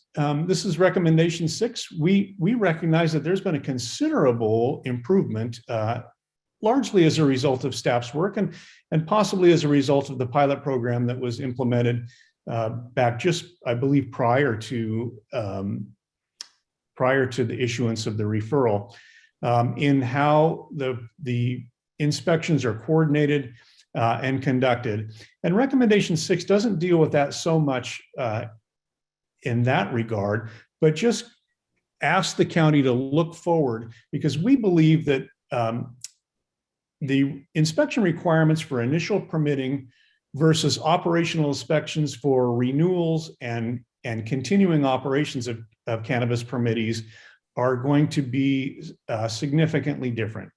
We believe that that in the future, you will be looking at reduced scope inspections, because a lot of the mitigations, a lot of the inspections necessary to bring older mixed light facilities in particular up to code are going to be complete and done, that there won't be such a requirement for the intensive, labor intensive and time intensive inspection processes, but rather these will be inspection processes designed to just validate the permit requirements, validate state permitting requirements, and in some cases validate the revenue aspects held within the particular permits. And I make a point in the report relative to autoflower plants.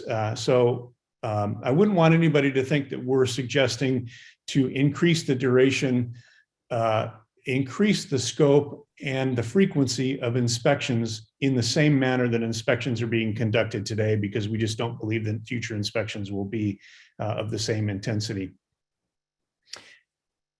We believe that the whole process could be managed better within the Housing and Community Development Department if data were connected between the precursor, if data existed that would more fully connect the cannabis business permit applicants to all of the precursor activities. And what I mean by that, again, is land use entitlements, water well, wastewater, hazardous waste, all of those particular things necessary within which to actually get a cannabis permit. If there were one data dashboard that would link all of this together so that a person could pull up a single report and see what the delay times were relative to the various precursor activities and how long a cannabis business permit had been in process, then that would help staff guide and identify problem areas versus routine areas, because we know these precursor activities take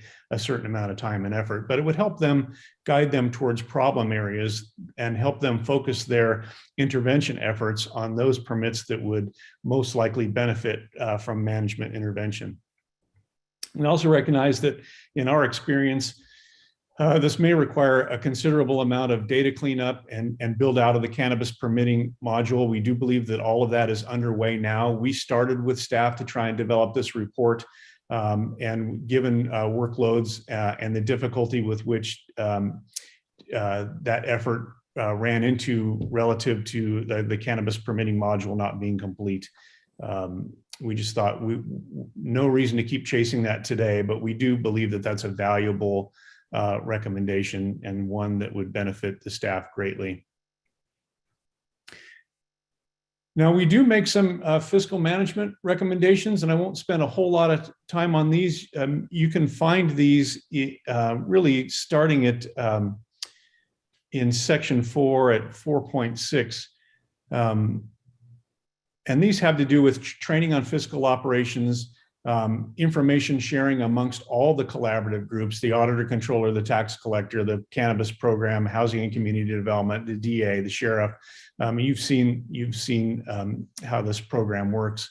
And so just increasing periodic information sharing for an industry that is so vitally important to Monterey County seems on point to us. Improving the use of the cannabis report codes such that the money spent and the time spent supporting the cannabis industry and the cannabis permitting operations is better accounted for.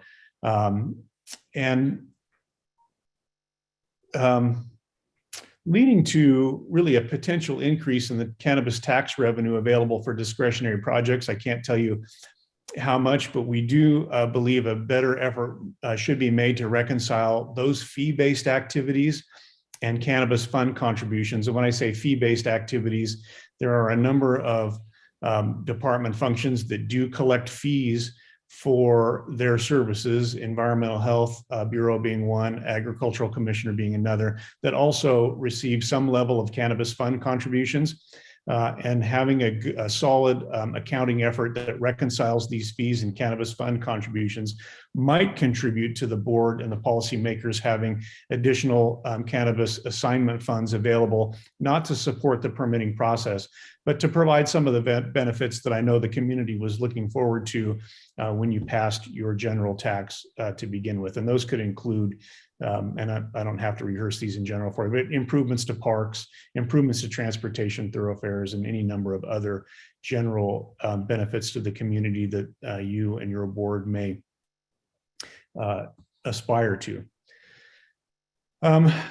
The other thing that we're making a recommendation here, this is recommendation 14, and you can find the details of this in section 4.7, is to really improve the current status reporting of the program. And we would expect this to remain within the cannabis program portion of the organization, and to provide a little bit better background on the what, when, and why of the current status of cannabis permitting and the cannabis industry and the cannabis budget, such that rather than saying, 10 out of 25, and I'm making these numbers up just for illustration purposes, permits have been approved this month, really go into the detail and say, of the 15 that are not, here is the current status of those. Some are in early phases of land use review. Some are approved, but the mitigation measures and the conditions have not been fully met, et cetera, et cetera. And again, I won't belabor that point here. I talk about that in greater detail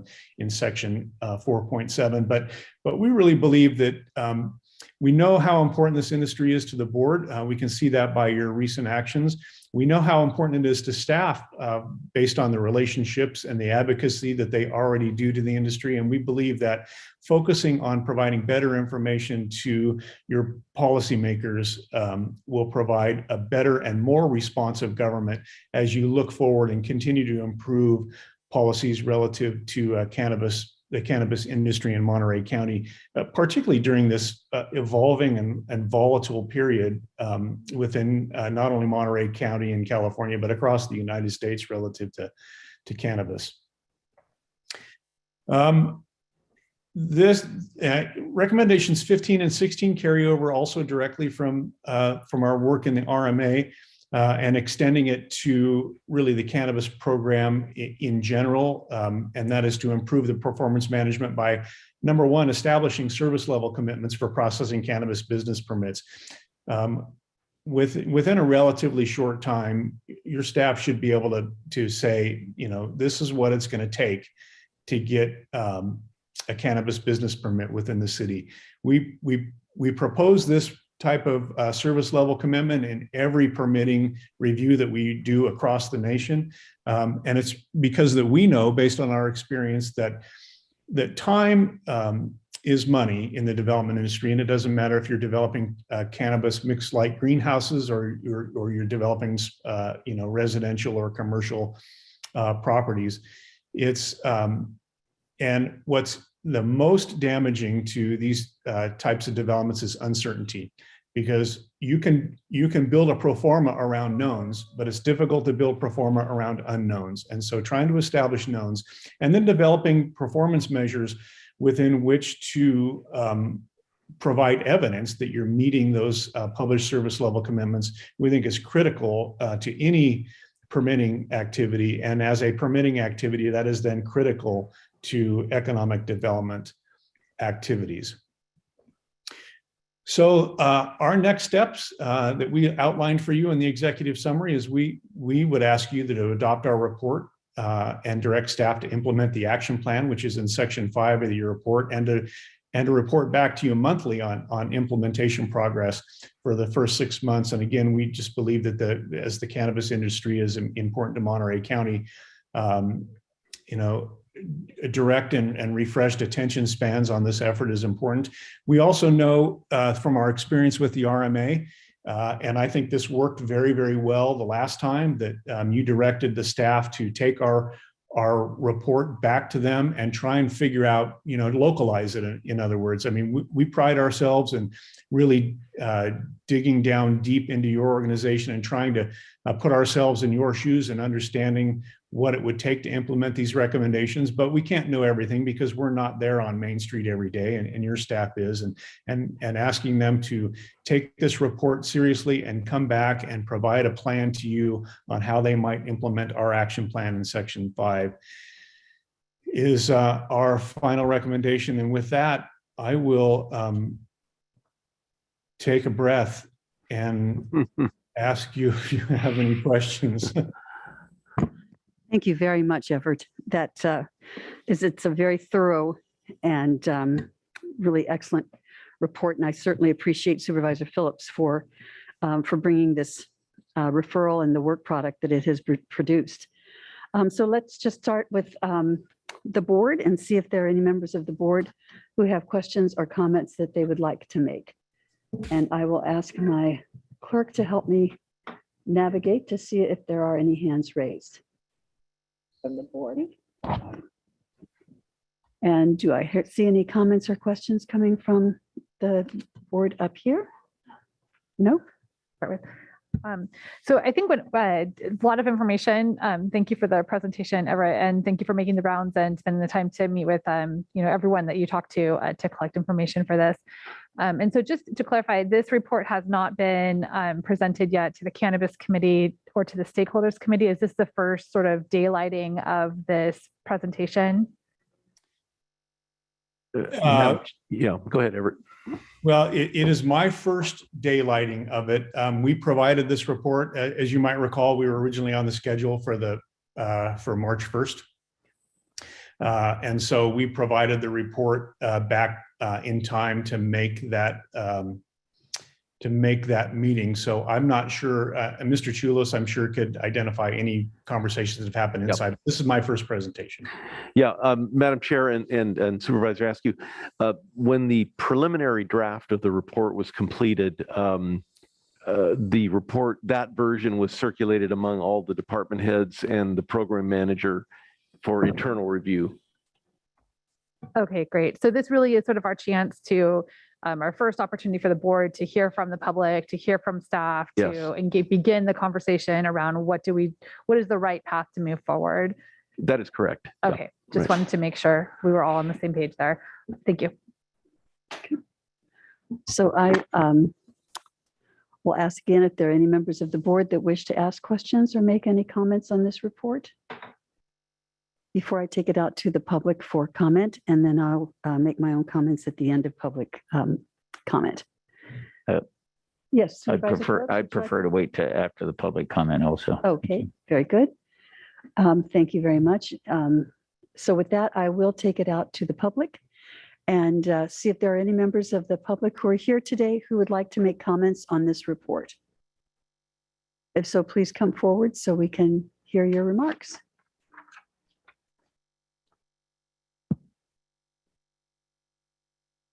Good afternoon. My name is Kevin Kamnicker, and I'm a Division Chief and Fire Marshal for Monterey County Regional Fire District, and want to make a few comments in support of the cannabis program. I got promoted to the Fire Marshal for Monterey County Region about 3 years ago, and in the 3 years, I've seen a lot of changes and want to bring some of those positive changes up with the cannabis industry. As what mentioned was efficiencies and inspections. One thing that the program has done is made it more efficient for the cooperators that go out and do the inspections, and also for the industry itself. In the past, some of the inspectors would go out, whether it was a fire department, building inspection, other cooperators would go out and do inspections separately. And what they've done is actually organized to where everybody goes out at one time, making it more efficient. Meetings with operators. As mentioned with some of the inspection or the permits, that there are quite a bit of let's say it's kind of complicated with some of the permits. So what they've done is created some the meetings that actually we can work together with a lot of the operators and get things done a lot quickly. Also mentioned was the STIP agreements. That was one of the programs that the cannabis program did come up with to make it so that the operators could continue to work and stay within their buildings and continue on with their operations. And the last thing I'd like to mention is that it was mentioned in the report that Monterey County Regional Fire District did make some comments, which just want to make that clear that we were never contacted for this. Thank you. Thank you very much for those remarks. Is there anyone else in the chambers who would like to make a comment on this report? Great.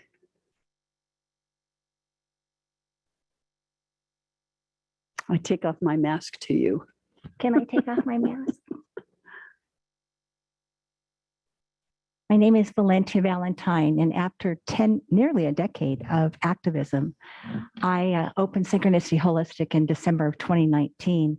However, my commitment and roots to Monterey County's cannabis program has been very, I've committed $12 million personally in the Harborside investment, their grow, and also the financier for Indus's cultivation.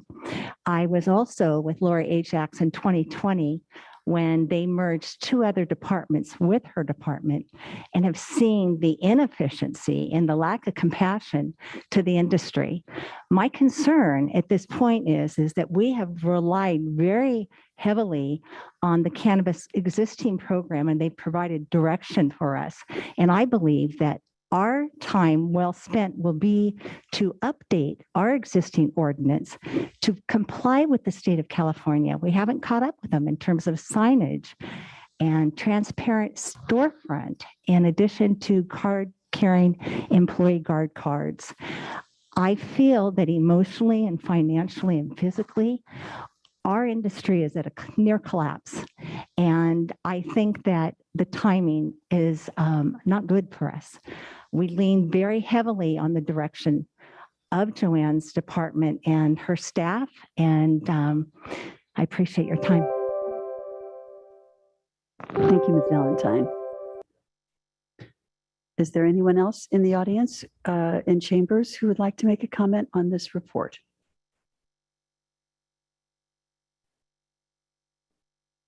Okay, and then let's see if we can go to online. And if you would like to make comments and you are participating by Zoom, you could please press *9 to raise your hand, and then you would press *6 to be able to unmute yourself, which I just did. Sorry. Can you see if there are any participants? Yes, you have Aaron Johnson first. Thank you. Okay, Aaron, if you're ready. Good afternoon, Madam Chair, members of the board. Aaron Johnson on behalf of a number of applicants in Monterey County. I'd like to just kind of state, I think, what our goals are collectively between staff, Citygate, and the applicants, and then address a quick concern and then with this process, but then also offer some support on one of the points that was made.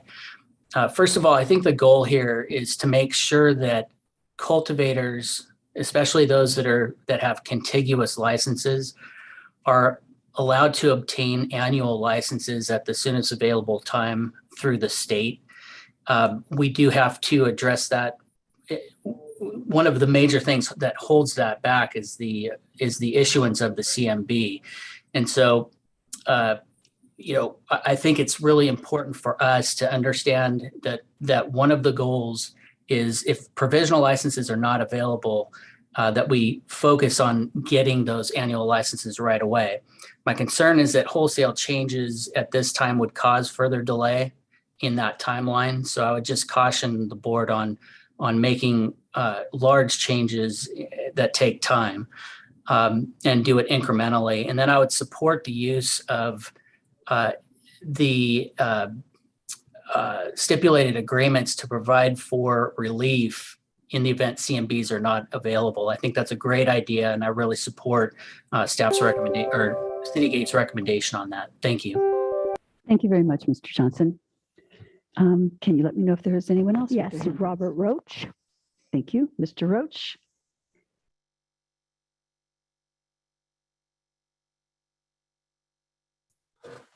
Thank Robert, you. can press, oh, there we go. I actually had to call my landline just then. I had to shut it off, but I'm ready now. Well, Citygate spoke to no one in the industry. No one likes this reorganization scheme. There are some good recommendations, and we sent you detailed comments, but what do we do now? The problems are still here. HCD is not getting the permits processed. Staffing's not been in line with workload. People ask for the status of their permits are being ghosted. No one's home. Doesn't the HCD have performance measures? That was a good recommendation. I believe the culture of the departments is a root cause of many of our problems, because culture develops from what works and is rewarded in the workplace. Code enforcement has always been a reactionary, complaint-driven strike force. They were rewarded for writing up every violation they could find on the alleged bad actor, and they still operate like that. Environmental health is better. They do some outreach and education, and they're more consistent, but they still have their regulatory blinders on and are acting in ways that are not reasonable or even protective of health. On the other side, some cannabis operators feel abused, that they don't trust the system, they feel it doesn't work for them, and then they go around it because that's worked for them in their culture. And we need to change all of that. So where do we go from here? I think we can figure this out ourselves without a consultant. Our current systems have been cobbled together from existing parts. The intent of this referral, I felt, was to strengthen the program. And the cannabis manager position does need a reclass, but not this one. Let's bring HCD and environmental health into the program and change their work environment and their culture. Thank you. Thank you, Mr. Roach. Janet Louie. Janet Louie. Yes, I wanted to comment on the inspection frequency, and I was concerned that it sounded like there was going to be an increase in inspections. At the moment, we're expected to be visited 4 times a year, and as a cannabis operator with 3 types of licenses, I get 3 times that amount. So I'm already getting probably frequency of once a month in inspections. I want to point out that land use permits have been issued. I have 2 of them. And I believe that my inspections have been exhibiting all good standing only and should not have to be revisited for the same reason over and over. I wanted to point that out, that it can be better used for helping other growers who need to get more assistance and possibly get more attention than I need. Thank you. Thank you very much for your comments. Greg Turner. Grant Turner.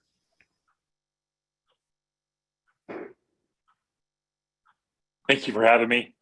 My name is Greg Turner. I'm the Executive Director of the California Cannabis Authority, of which Monterey is a founding member. I just wanted to reach out and say we would look forward to participating in a larger discussion about changing the organizational structure of how Monterey regulates cannabis. We've actually pointed to Monterey as being a leader in the area for other counties that are just coming online. But in particular, the part that surprised me about the report was the breaking up of program and permitting.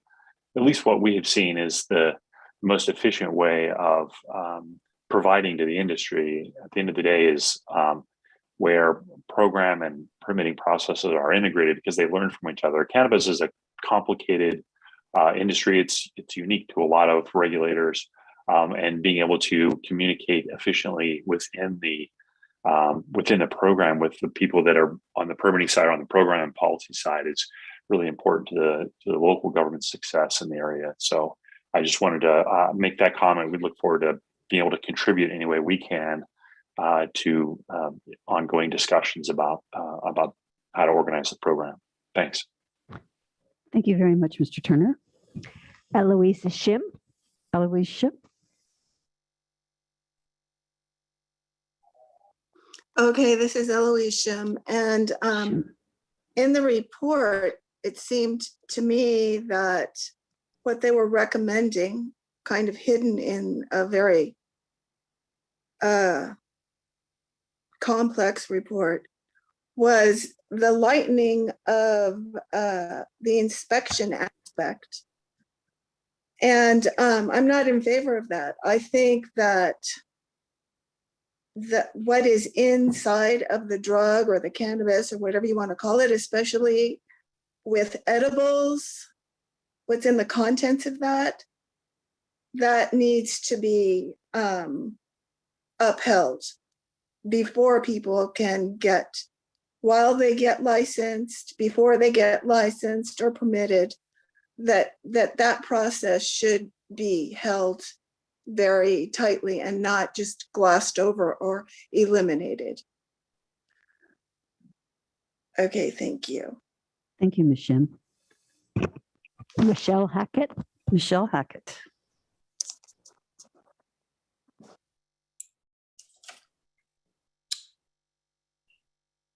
Good afternoon, everybody. Thank you for the time. I'd like just to kind of echo some comments made by Aaron Johnson, as well as Bob Roach and Janet. I think there's some clarification need here and definitely some further discussion. There's a very big difference between the stakeholders' relationship with the cannabis program, meaning Joanne and her staff, which I think has worked leaps and bounds to educate you all as Board of Supervisors and work together by hosting monthly meetings, taxation reform. We've seen a lot of positive changes on that front, but there's a big difference between that and the staff that comes out for inspections, the fire department, environmental health. We still need a lot of positive work on that forefront. And I really just don't think this complex report focuses in on any of those key issues. Exactly what Bob said, we need to change the culture. We are working together in tandem. And the only department, in my opinion, that has really started to shift like that is Joanne's office, who really works in tandem with us very closely.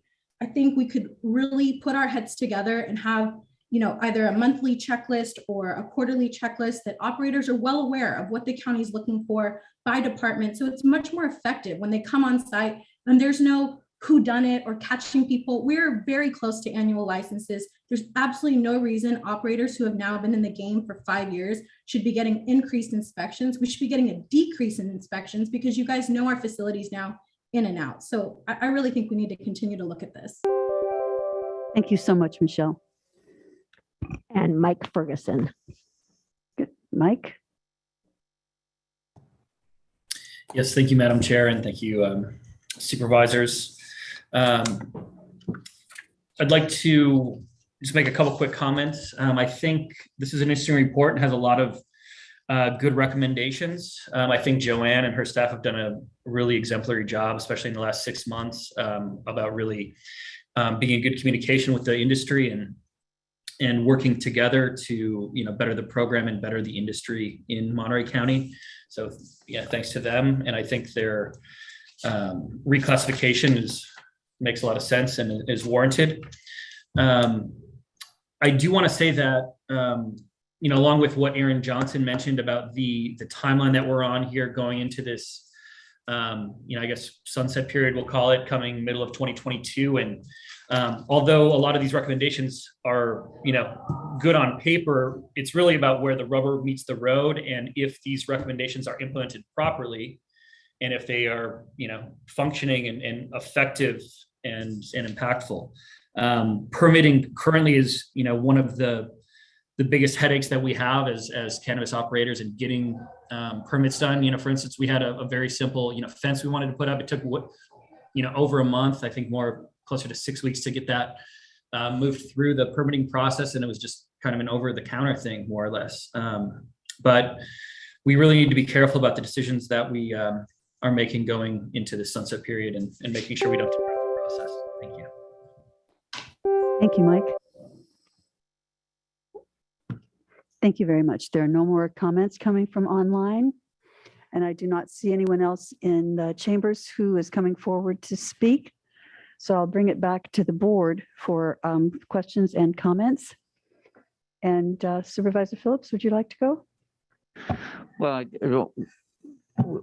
we received some communication from Joanne and Eric just about their thoughts, that because they weren't volunteering, but my office reached out to them, wanted to see what their thoughts were after analyzing this. So I'm just curious whether they want to make any comments about the recommendations before I at least throw mine out.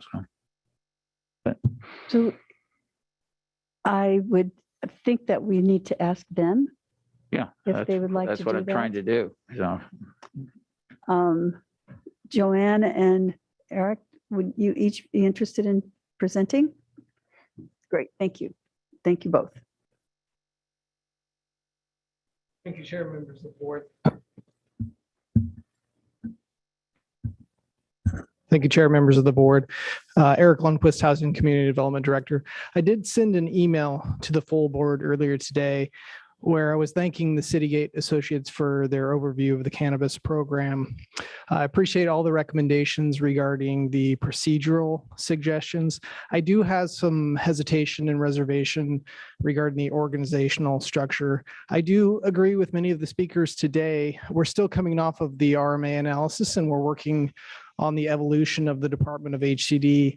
While we continue to fine tune some of the internal processes within our organization, I think we need to take a pause, allow the program to continue its strong efforts towards bringing these cannabis operators into compliance with local and state laws. We couldn't have done it recently without the program. They've met individually with all the operators. They've been there to handhold, explain the processes, where honestly, we don't have time. We're focused on all the other projects, land use entitlements, development projects that are coming in front of our agency for review and consideration. So I would have some hesitation regarding that organizational restructuring at the current moment. However, if it's the board's desire to proceed in that direction, I would ask that it suggests that staff come back to the full board with recommendation on how to best implement that organizational change within the department to make sure that it assimilates well within the organizational structure. As it's currently written on page 35, I'm not sure that that placement of those positions within the structure is best fitting. Otherwise, again, I agree with all the recommendations of the procedural requirements. I think performance measures are an outstanding element that we should be doing within HCD. In fact, we're incorporating some of the performance measures within the recommended budget that'll be coming back in front of the board for consideration here before June 30th. We're also already implementing some of the elements with respect to tracking of our land use and development permits as they relate to the CNB or the cannabis business license.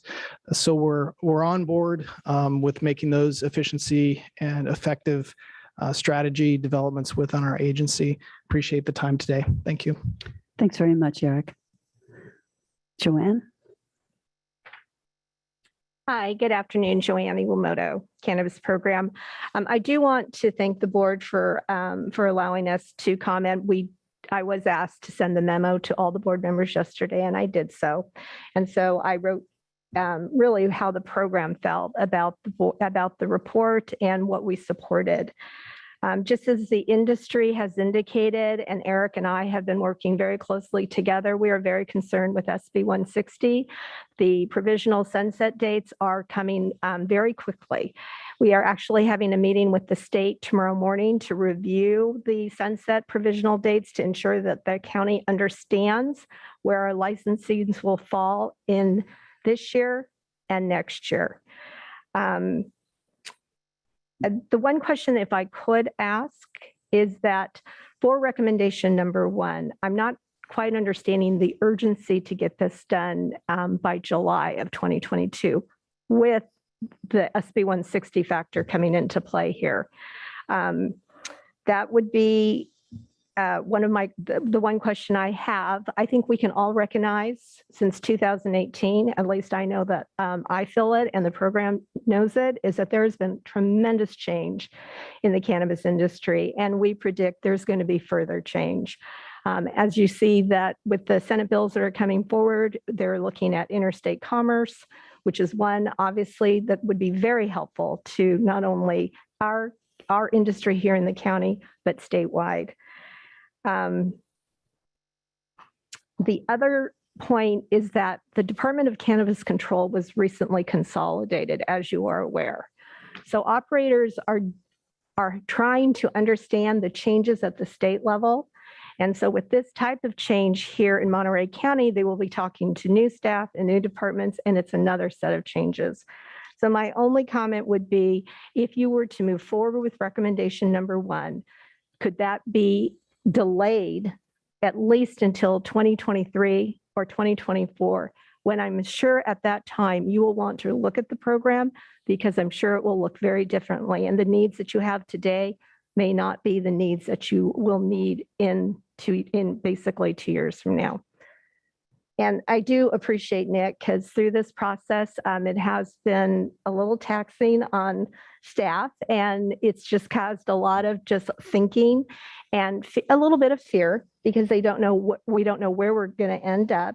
But Nick has helped me through that and helped the staff through that, and I do appreciate that. But that's all my comments. Thank you so much, Joanne. Back to you, Supervisor Phillips. Yeah, I kind of concur with the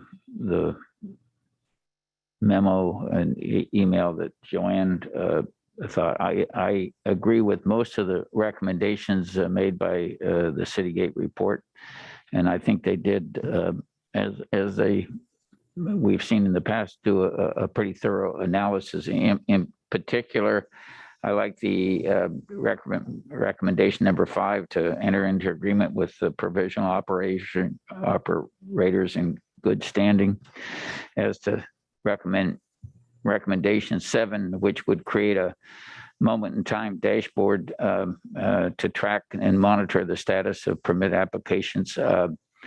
My office receives a fair number of calls from applicants asking for assistance in getting movements on their permits submittals.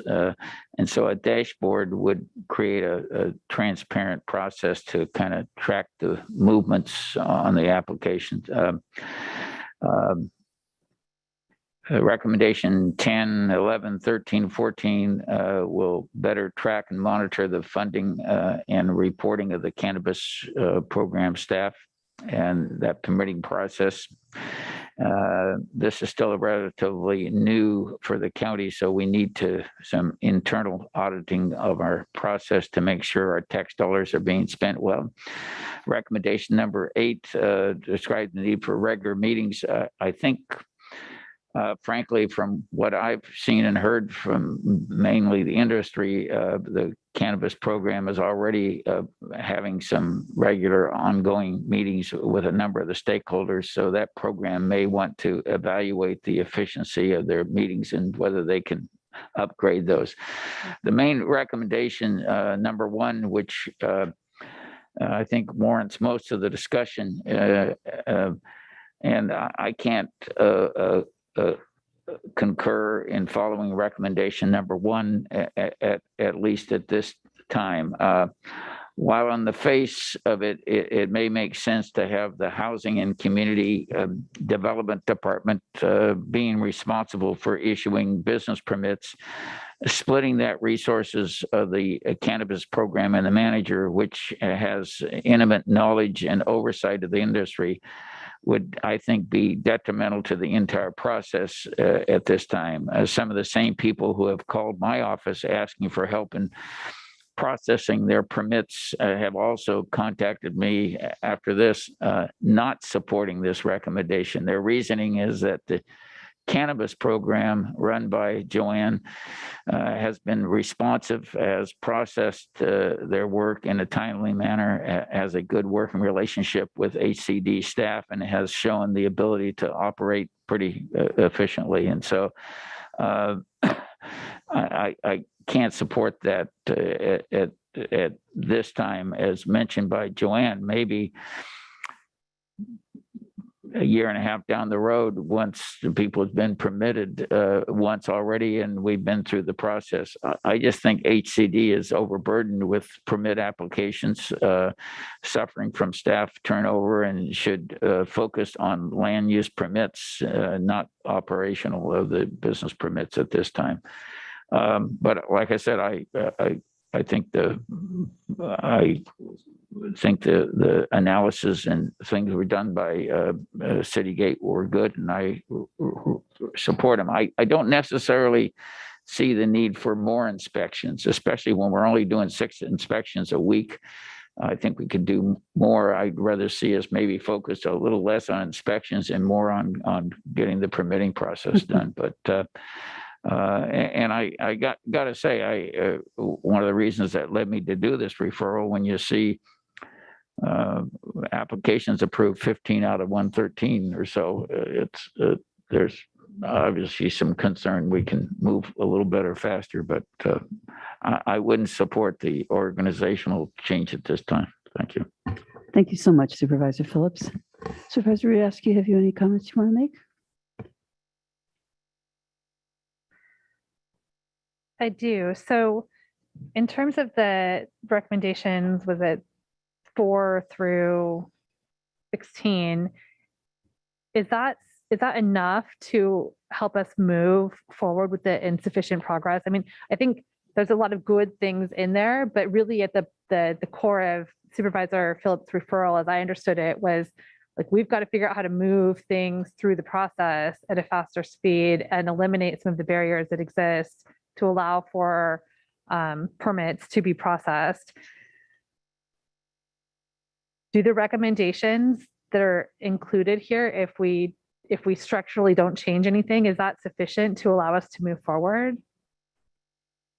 and achieve there's a goal here that we're trying to get to, right?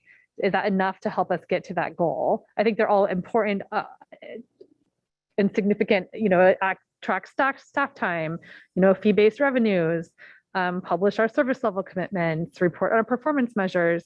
but fundamentally, what are we doing differently that's going to allow us to process these permits? Madam Chair. Yeah, go ahead, Yeah. Everett. Yeah.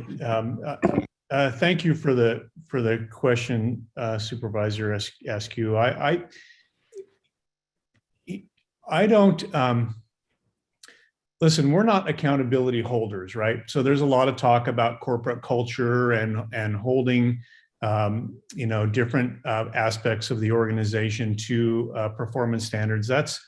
That's may well be in some cases what's necessary. That's not really our charge here, and we're not in a position to hold those people accountable. What we really look to do here is to try and break down barriers to accountability.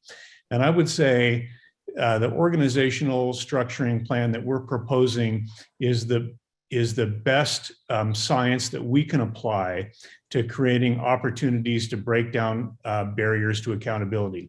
That said, I believe the number one recommendation that could potentially have the nearest term greatest improvement in the current backlog is the recommendation relative to stipulated agreements. Will it be easy? No. Does it require some elbow grease? Of course it does. Just as an aside, Citygate is rarely anymore called in to examine organizations and processes that are all working well, right? And we're never called in when the recommendations that we might make are going to be easy to implement. I mean, these are difficult problems, in some cases historic problems in an environment of extraordinary volatility, both in public policy, in taxation and revenue, and just in statutory and permitting processes. So yes, it's going to be difficult, but by our count, and this could have changed from our initial analysis a couple of months ago, but there may be as many as 43 permits that are ripe for moving out of good standing into full permit status amongst your current backlog that could be accomplished, just within the matter of time it takes to go through and work that piece of paper through your system. And now that may be weeks, it may be a couple of months, but it's nonetheless going to be faster than significant third-party transportation improvements that might in fact be holding some of these up. So I would encourage you, I would say, yes, there is enough there. And not implementing the organizational recommendations in the time frame with which we prescribed is not a poison pill for the results, but rather there is some meat there that I think the county can implement and make significant progress. Does that help? It does. Thank you.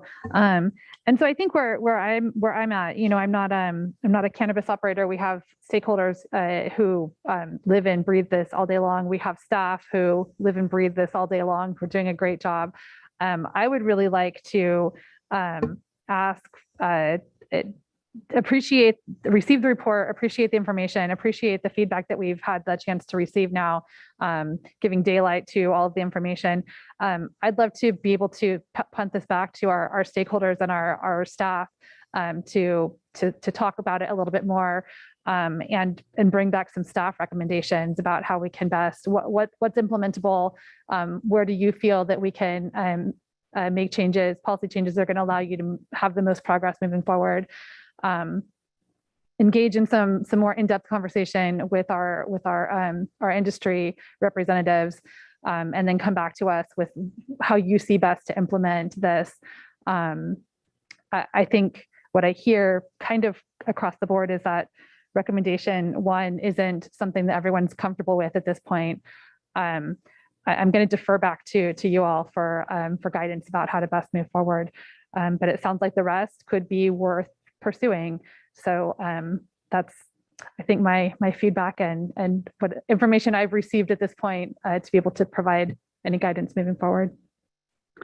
Thank you, Supervisor Askew. Supervisor Lopez or Supervisor? Thank you, Madam Chair. I just want to go ahead and ask that my request out of today's meeting is that we do send this back to Cannabis Committee for further investigation and sharing with our partners in the industry and with our staff to look at how we can move forward with those pieces that make sense for us. I know that this was really my first chance to see this presentation, and I agree with a lot of the points raised by our staff as well as by industry. And I think that there's some good stuff here, but I think that rather than trying to parcel through it today, I would really ask that it be given back to the committee that is in charge of looking at some of these issues and see if we can't come forward with a set of recommendations that we can all support and endorse. Thank you. Thanks very much. Supervisor Alejo, would you like to make any comments? Yeah, I'm not totally, when this referral came, I wasn't totally clear on what we were trying to fix. I know that our team has given us regular reports on where we stand in terms of permits that are still in the process. And we've always recognized that in the cannabis industry, there's a lot of variables that result in delays, that programmatic changes alone at the county don't account for delays or issues, even though a lot is. But there's also a lot of issues at the state level and with other agencies that cause some of the frustrations that we see. So I don't know how much money was spent on this this study, but here we're the biggest recommendation of it is likely not going to move forward. And I take the concerns expressed by our industry leaders to heart. And I also recognize that for years, we're under a time constraint because of the provisional licenses, and Monterey County was very active in trying to get more extension of time, but the state did not go there. And so now we're under a short window to try to get some of the things done very rapidly here. And a reorganization would perhaps result in unintended consequences to getting that work done. So I take that very seriously. So these other smaller changes and recommendations in the report, we'll look to see which ones we can implement there, but a reorganization at this time is being recommended. I don't see how we ended up taking this particular step and spending these resources only to say that it's not the step where the county wants to go at this point in time. So I would not support that there. Perhaps this study could help us be informative in 2 or 3 years to see if that makes sense down the road, but it doesn't seem to be the right move at this time. Thank you. Thank you for your perspective, Supervisor Alejo. Any other comments? So I'll just kind of give a brush on how I viewed this. I think first, as I said, I think it's a very thorough analysis, and I very much appreciate Supervisor Phillips for bringing the referral and therefore this work product forward. Many of Citygate's recommendations for the former RMA have resulted in a lot of change for the good.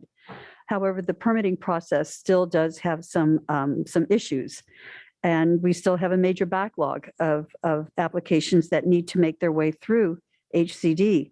So I can understand why people who are in the middle of the process would be skeptical of the report's recommendations to move all of the permitting over to HCD at this point.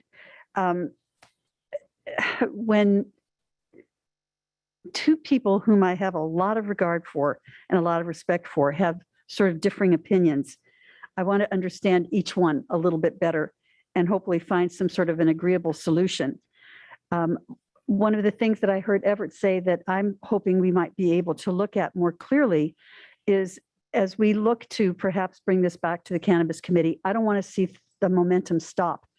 So what I would like to do is, based on a conversation that I had with County Council yesterday, I would like to ask for the staff to return with an implementation plan on how we could go ahead and start with the stipulated agreement process.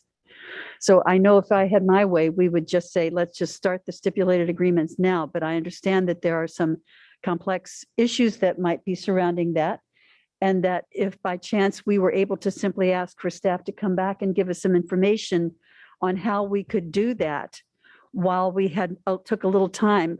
People kept using the word pause while we took some time to, I think, get more input from both the community, but primarily from the industry on the report, so that we have a little time to massage it and to absorb it, so that we know we're moving forward in the right order for the right recommendations. So my hope is that we could agree among ourselves that we would go forward with having staff come back to us before the end of April, just perhaps even at I can't even imagine, Les, about how long do you think it would take to get some sort of information back? I don't want to mislead you. I think end of April would probably be realistic, Supervisor. Thank you. You're never one to mislead. So with that in mind, I would like to see us go forward with having staff come back by the end of April with a plan to do the stipulated agreements, so we can keep things in the process while we look, both as a cannabis committee, but more importantly as the industry, to look at where we stand with some of the other recommendations, many of which I completely agree with. But I can see that recommendation number 1 is the one that we will need to look at. And it probably is going to evolve after we have a little more time to put our hands all over this, not just the Board of Supervisors, of course, but primarily the staff and the industry. So if I could imagine that we have some agreement to do that, then I think we would receive the recommendation. I don't think that we need to have a motion at this point. We're receiving the presentation, and we would be able to move forward. Is there any Chair, feedback? if I may, I think if you're going to give direction to staff on anything, that would take a motion. So potentially a motion to direct staff to return by the end of April with an implementation plan for the stipulated agreements, and direct staff to take the balance of the report back to the Cannabis Committee for discussion, something along those lines. I think something along those lines sounds just like the perfect motion.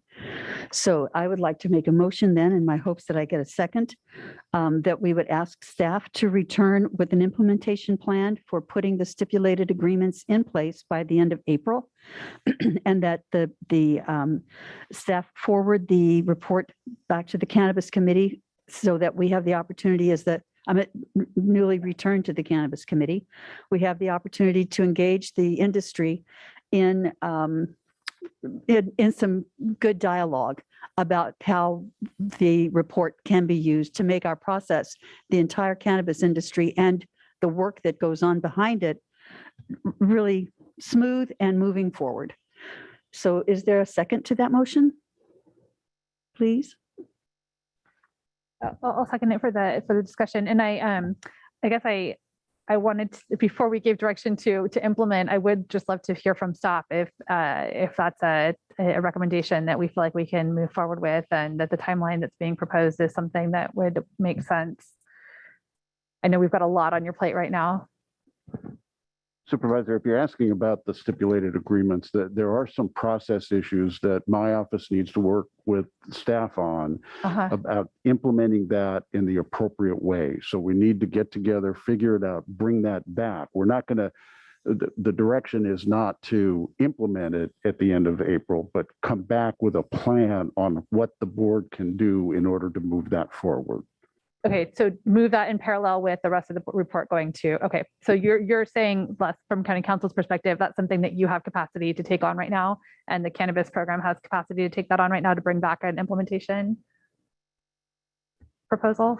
I think we come back with a combination of HCD, the cannabis program, and County Council, and talk about the appropriate implementation of the stipulated agreement concept.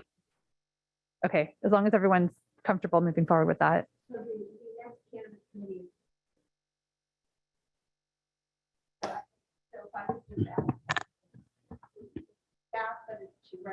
To draft a presentation or a report to the Cannabis Committee, would that be the CAO, the assistant CAO, or would that be the cannabis program to draft a report and a presentation to the Cannabis Committee on the Citygate report? And to also provide gather input from the industry. Yeah, I think we'd like to, Madam Chair, I think we'd like to discuss the logistics of how we actually do that. I don't, for example, we may want to engage Citygate in some further outreach to the industry. That may take some discussion with Mr. Palmer about within his scope of work, what is involved with that. So I think that's a little premature to answer at this point. We will definitely be before the Cannabis Committee. It's just a matter of how we do that, who's involved. So. Okay. And I'm looking at Mr. Lundquist back there.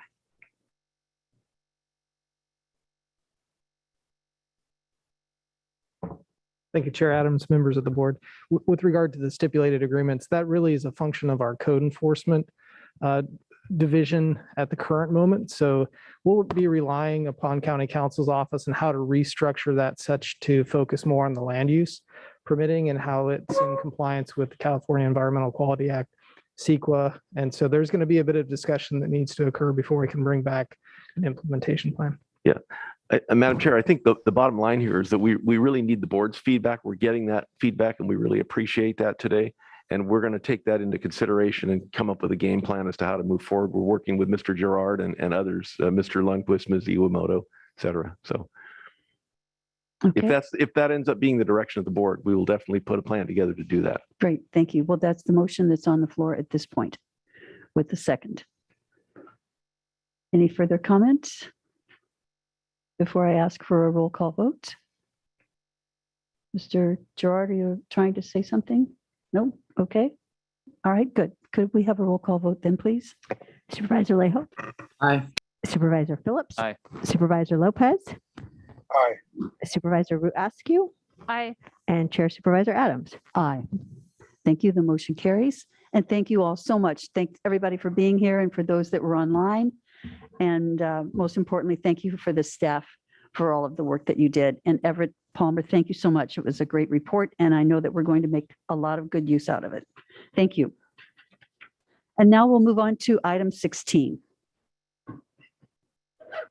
Item 16 is a public hearing to consider finding that a project involving rezoning within the coastal zone, which qualifies as a statutory exemption pursuant to section 15625 of the CEQA guide of the coastal zone, of the CEQA guidelines, and adopt a resolution of intent to amend the local coastal program to rezone a 21-acre parcel from resource conservation coastal zone to watershed and scenic conservation. So with that, I believe we have a report from staff. And thank you all again. Thank you, Chair Adams, members of the Board of Supervisors. My name is Anna Kenga. I am a principal planner with HCD Planning Services. Today I have Fiona Jensen with me, who is an associate planner. She will be presenting on the Collins application for your consideration today. And we might need a little technical assistance. Actually, Gary is signed on to that computer, so he'll need to log in for you to pull up your, we didn't know you were appearing in person. Okay.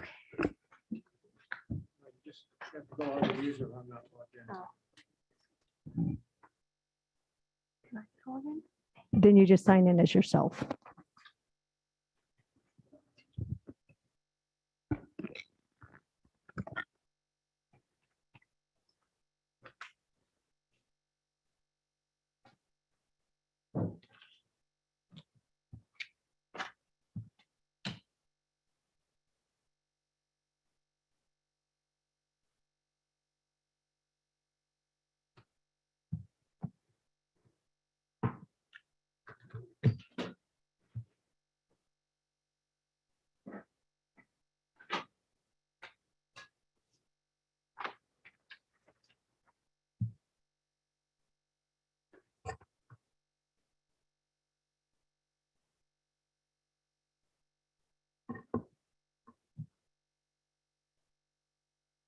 Thank you, Julian. I'm sorry to made you have to do that again.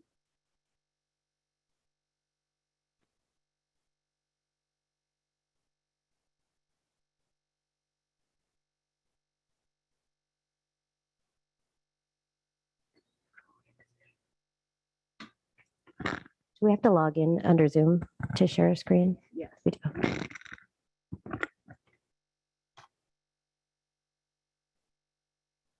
Okay, what can we do here?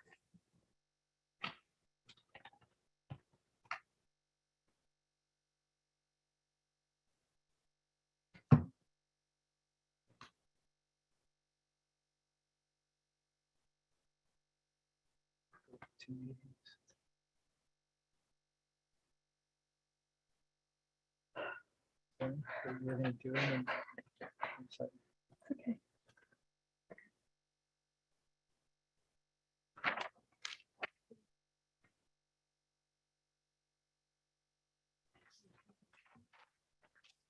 Get our total tech guy down there.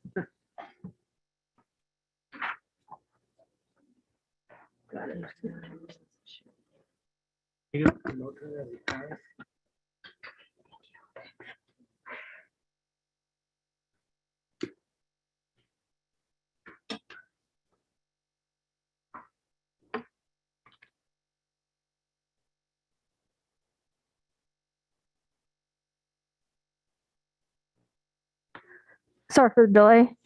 Good afternoon, Chair Adams and members of the board. My name is Fiona Jensen. I am the project planner for Collins, HCD planning file number PLN 130339, item 16 of today's agenda. The project is located at 83 Mount Devon Road, Carmel, and is within the Carmel area land use plan. The parcel is zoned resource conservation within the coastal zone.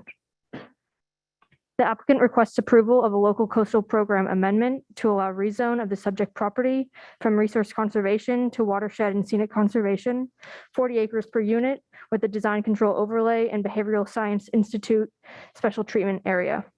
No development is proposed. The resource conservation zoning district does not allow residential uses, as it only allows research and resource dependent uses.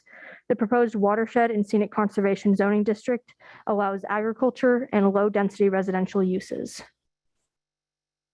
In 2014, Mr. Collins requested approval of a coastal development permit and local coastal program amendment to allow construction of a single-family dwelling and the rezone of the property from resource conservation to watershed and scenic conservation. At the time of the 2017 Planning Commission hearing, it was unknown to staff whether the property's conservation and scenic easement had been lawfully terminated. Therefore, the development portion of the project was continued to a date uncertain, and the Board of Supervisors adopted a resolution denying the local coastal program amendment without prejudice to allow the applicant to reapply for the rezone following judicial determination regarding the status of the conservation and scenic easement. In 2019, Mr. Collins filed a notice of termination of the conservation scenic easement deed. In April 2021, the U.S. District Court for the Northern District of California found that the 2019 notice of termination effectively terminated the subject easement. The project before you was not referred back to the Planning Commission for recommendation because they have made a recommendation on the rezone request in 2017. Therefore, the Board of Supervisors is the appropriate authority to adopt a resolution of intent. Staff presentation will focus on the property's consistency with the 2003 California Coastal Commission's local coastal program periodic review, the development regulations of the Behavioral Science Institute special treatment area, and the Carmel area land use plan. In 2003, the California Coastal Commission prepared a local coastal program periodic review for Monterey County. A portion of the periodic review specifically analyzed the Carmel area uplands, which is comprised of 81 parcels. Of the 81 parcels, approximately half are protected from development by public ownership or conservation scenic easements. Although the conservation scenic easement although the property was zoned resource conservation and had a valid conservation scenic easement at the time this periodic review was prepared, the Coastal Commission still identified the Collins property as a buildable parcel with one maximum unit. As a 21-acre parcel, the 40-acre per unit density restriction of the proposed rezone will restrict the property to one residential unit. The BSI residential development policy of the Carmel area land use plan states the BSI property may be developed for residential use. A maximum of 25 units may be approved. All units shall be sited outside of the view from Highway 1. The upper steeper portion shall remain an open space. There are currently 12 lots that make up the Behavioral Science Institute special treatment property, 8 of which are developed with a total of 9 units. Although most residential development on the BSI property ranges in elevations between 260 and 540 feet above sea level, residential development has been approved at 845 feet above sea level. The subject property has elevations ranging from 450 to 860 feet. Although the BSI policy also states that the 25 residential units may be used in conjunction with the institutional use, that has not been the case, as all BSI parcels are now under separate and private ownership, and most have been since residentially developed. Therefore, the development potential resulting from the proposed rezone will be consistent with this policy.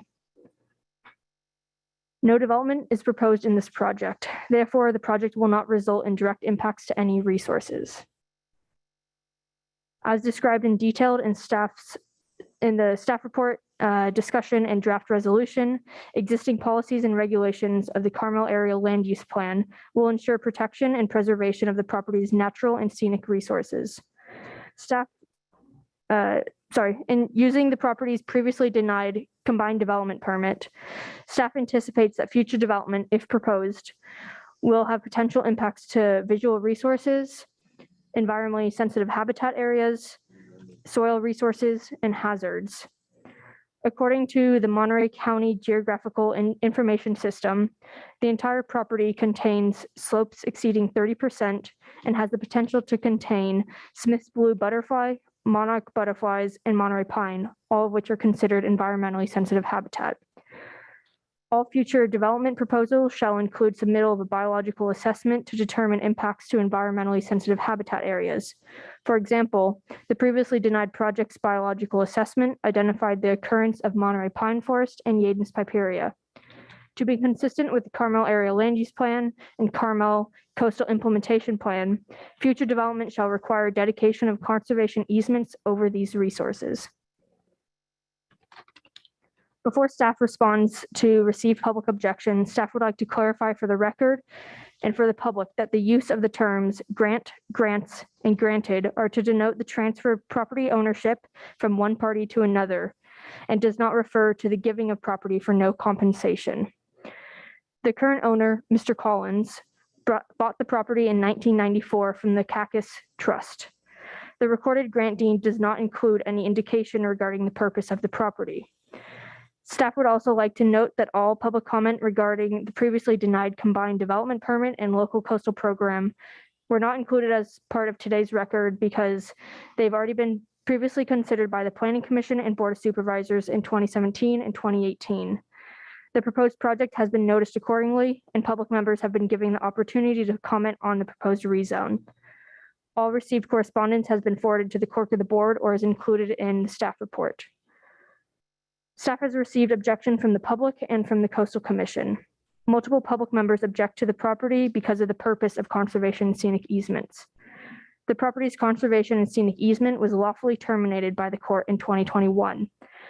Termination of the easement does not set precedent, as termination was a result of triggering Article 7 of the deed, which states that should legislation for the purpose of restricting the use of a property to conserve and maintain open space for natural preserve result in the restriction of a property of the subject, result in a restriction of the use of the subject property, easement conveyance shall cease. In this case, Monterey County zoning ordinance rezoned the property from agricultural residential to resource conservation in 1983. The use of the property was further restricted. The purpose of the property's current zoning district, resource conservation, is to preserve open space and natural resources. It does not allow residential development. Although the primary objective of the proposed zoning district is also the protection of natural and scenic resources, the watershed and scenic conservation zoning district does allow for low density residential. The build out for this parcel will be restricted to one main residence. Further development shall require a coastal development permit and shall be found consistent with all applicable development policies and resource preservation policies and regulations. Finally, staff has received public comment stating that the Carmel Area Land Use Plan lists the property as the Deamarillo Preserve and does not include the subject parcel as part of the BSI Special Treatment Area. Pursuant to Figure 2 of the Carmel Area Land Use Plan, as shown on the screen, the property is located within the BSI Special Treatment Area. The D'Amaral Preserve is mentioned in the narrative portion of Chapter 4 of the Carmel Area Land Use Plan. Staff is not aware of any map that illustrates the boundaries of this preserve. Additionally, staff is not aware of evidence that conclusively ties the Collins property to the D'Amaral Preserve. At this time, staff would like to bring to your attention the proposed corrections to the draft resolution. Finding 1 of the draft resolution should read as stated on the screen.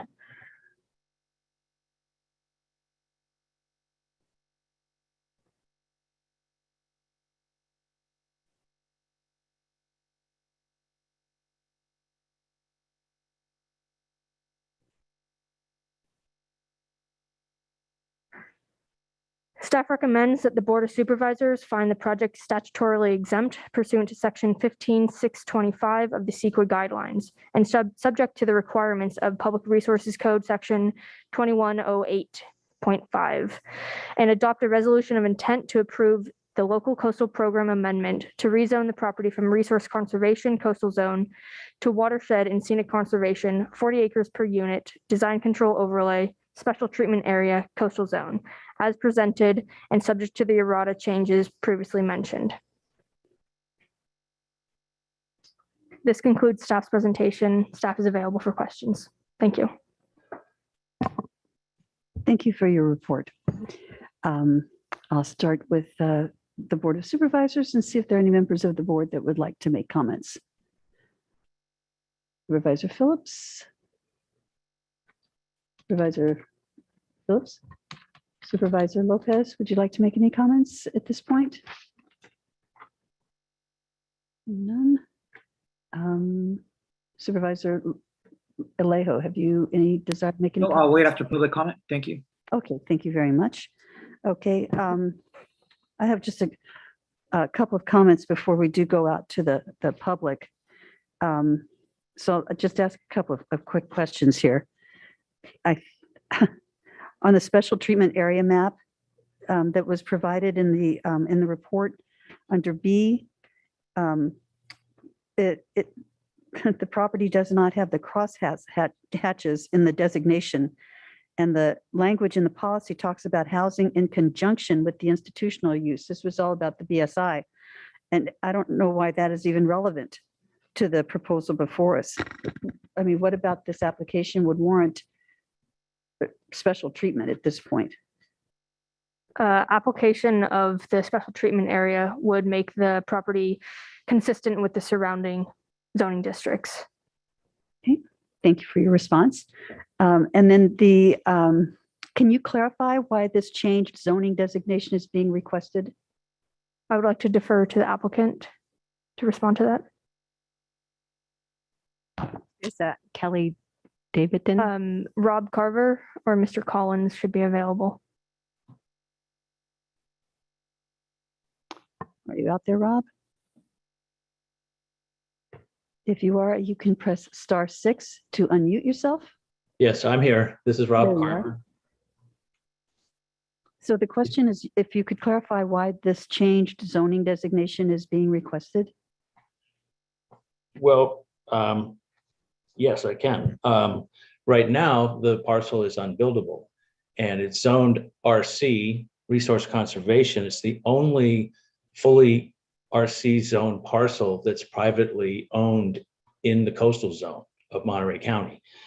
And the easement was legally terminated, as was adjudicated in, let's see, as Fiona just said, April of 2021. So we would like to rezone the property. So the zoning RC relates to special environmental circumstances of which there are none.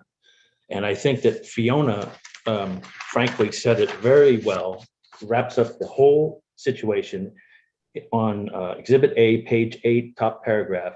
If the designation of the conservation and scenic easement and RC zoning were in accordance with meeting policy objectives of the Carmel Land Use Plan, then the proposed rezone could not be supported. However, If the conservation and scenic easement was a result from the conscious act of private citizens to use their property as they see fit, then there would be no policy basis to deny the proposed rezone. That's our position. Okay, so the reason why the zoning designation is being requested is because we'd be like to be able to use our property. Right now, we have no use of the property, which results in a takings eventually. And we're going through that process, to try to avoid a takings. Okay. All right, thank you. And then can you remind me as well of how much of the parcel itself would be considered environmentally sensitive habitat area and how much of it is on steep slopes? Well, when we designed the project 5 years ago and we're before you, we preserved, or actually as it sits now, because at that time we thought it was 30 acres. Now we find out it's actually 21. At the 21 acres with a home and a well and a septic system, we're preserving 98.4% of the property as untouched, and that will be in the scenic easement. And we also are fine to have the Amaral Memorial Bench remain on the property. So it's just that everybody around us has the same fauna and flora. They have houses, and we don't, and for no good reason. Okay, thank you for that. And then before we move on to public comment, I just want to state for the record that I don't think that the Coastal Commission took any formal action or held any public hearings on the 2003 periodic review of the Carmel Area Land Use Plan that was cited in the report. It's mentioned in the staff report, but I don't believe that the findings of that report are relevant because the findings and the recommendations were never approved by the county or the Coastal Commission. And then, of course, we've all seen the position that the Coastal Commission has from the letter that they sent us. So, okay, with that, I'll go out and take public comment on the item, and we'll go to the chambers first and see if there's anyone within the chambers that would like to comment on this item.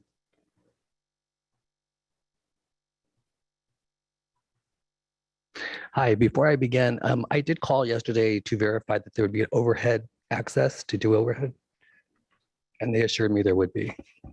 Do you know who you talked to? I do have an overhead sitting down. Oh, you do? I'm sorry. Not to worry. Yeah.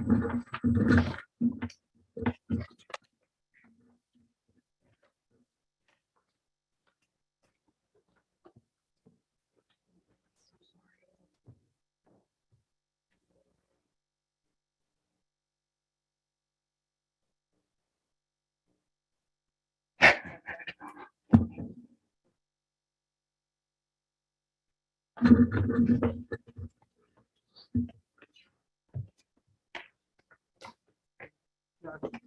me call IT real quick.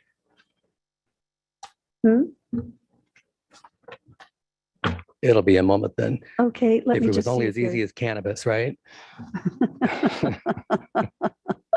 Is there anyone else in the chambers that would like to take their time as we move forward with this? And let's get Mr. D'Amaral set up here. No, that's okay. Why don't we just hear from somebody else first? Yeah, that'd be great. When I acknowledge, okay, I can begin. What is this, teamwork and it worked? Well, you're gonna hold it up so it's on the screen. Will each one of them have a copy? Yeah. Okay, I'm not gonna delay it. I'm gonna let one of the other people in the chamber speak, and then when the overhead's fixed, I'd be happy to come back. Okay, thank you.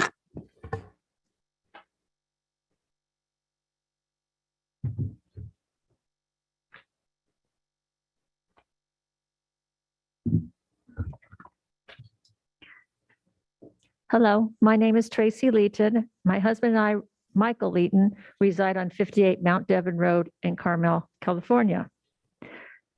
This project is right behind me and above me. The reason I am here today is to share how the Collins property was first part of the 113 acres described in the California land use as the upper steeper portion of the BSI land. The Collins property is one of the 3 BSI parcels which was zoned as Resource Conservation RC in 1983 when the California land use was adopted. The other two parcels zoned as RC were later acquired by Dr. Garrett and Donna Fricke. Those three parcels add up to 113 acres. Guerin, 27 acres, Fricke, 56.6, and Collins now is 21 acres. The two houses at the Guerin and the Frickes were built on flat land and did not have any easements. I have walked all of this land, and I can attest that this property in question are three parcels that are the highest and steepest of the six parcels identified as the BSI. The remaining three parcels that make up the BSI was land that was to be developed in 1983. The lower level parcels are clearly the two lots acquired by Alan Silvestri and the vacant lot that is adjacent to Silvestri lot south of Fern Canyon Road. Any fair person walking that land today could not possibly be confused by what Monterey County and the Coastal Commission had in mind in 1983 when they said the lower portion of the BSI land could be developed for residential purposes and the upper steeper portion shall remain open. Has anyone taken the time to go look at the property or visit the site? Thank you. I'm so Thank you. sorry, but your time limit is up. Thank you so much for being here.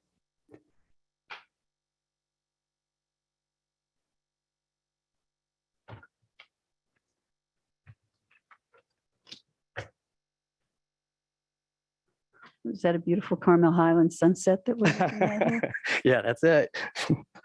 Okay, I'm going to be as brief as possible, but I would appreciate some leniency because I really would like to make my points, and I'll be as brief as possible. My name is Gwen D'Amaral, and as you know, I do oppose the staff recommending of a rezone of the resource conservation zone that is protection of the D'Amaral Preserve still in its pristine Carmel Highlands coastal location. The staff report bases its support for a rezone by misclassifying this property as subject to a special behavioral science institute provision. This is false and misleading. The subject property was never under any BSI consideration for the research on the chain. The subject property was never under any special BSI consideration. Further research of the chain of titles for the Behavioral Science Institute land would indicate that this APN was excluded due to its distinction. Please now look at the handouts that you've been given of the Carmel Area Land Use Plan from March 25th, 1981. The planning department indicated the special treatment boundaries to the correct property lines for the Behavioral Science Institute property within the Carmel Highlands, which would dispute the very foundation for Section A of project discussion. Mr. Collins' property, as you can see on the second page of your handout, is not part of this referred to property. Instead, it is only referred to as forest and upland habitat, and thus not part of the BSI special treatment plan as you have been instructed. I ask you to please also look at the Carmel land use plans, pages 71 and 93 that have been omitted, but I am happy that Fiona has brought some to your attention. Pages 71 and 93, I'll be brief.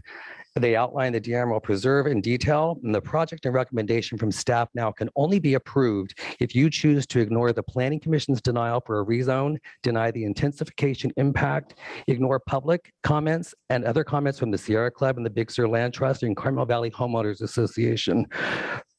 The zoning has been in effect since 1983 pursuant to the Carmel Area Land Use Plan, and the preliminary draft identified the D'Amaral Preserve as part of the existing acreage. I'm almost done. Staff's purview of this land is through the lens of other parcels within the behavioral science development intent. The applicant's existing land zone was always Madam non-buildable. Chair, do we have a? Yes, thank I'm you very going to be much. done in one paragraph. Thank you very much. Thank you. I'm so sorry, but I'm going to have to ask you to just totally wrap it up. You're going to set a terrible precedent, and I hope you will listen to what your predecessors have asked you to do and what so many people want in the county of. Thank you. Thank you very much. Thank you. Is there anyone else in the chambers that wishes to make comment?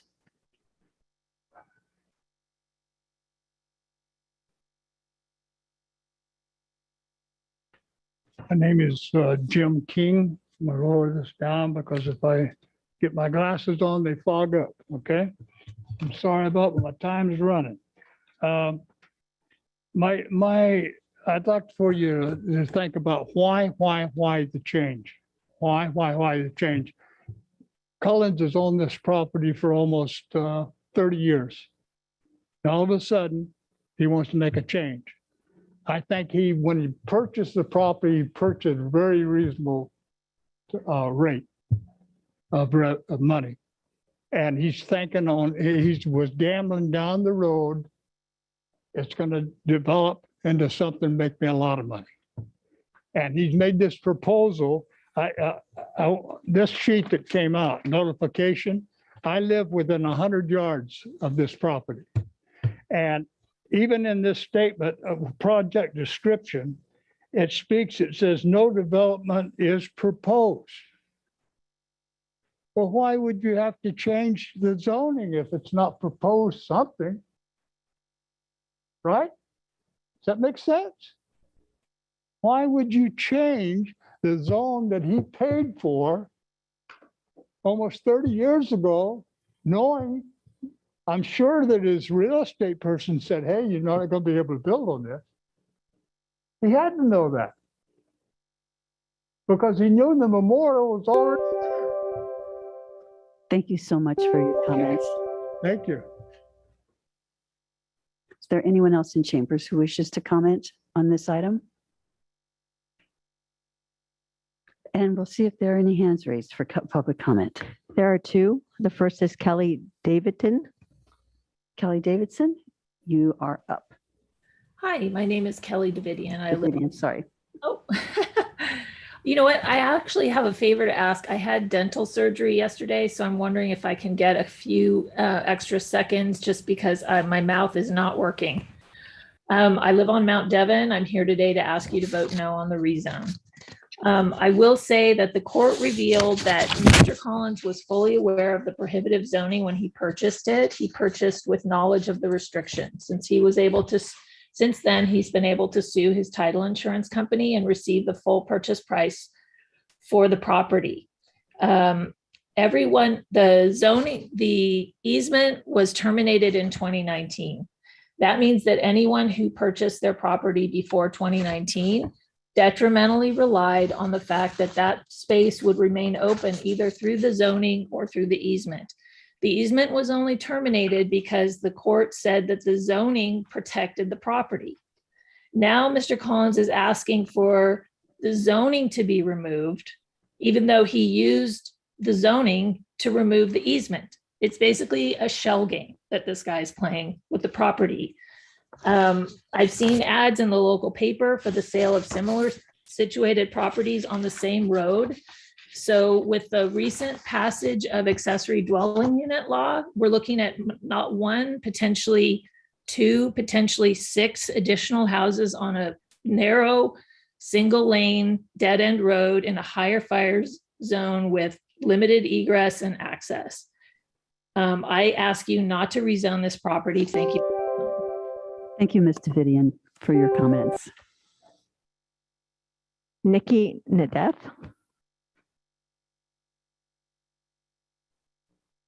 Nikki, you are up. If you can press *6 to unmute yourself.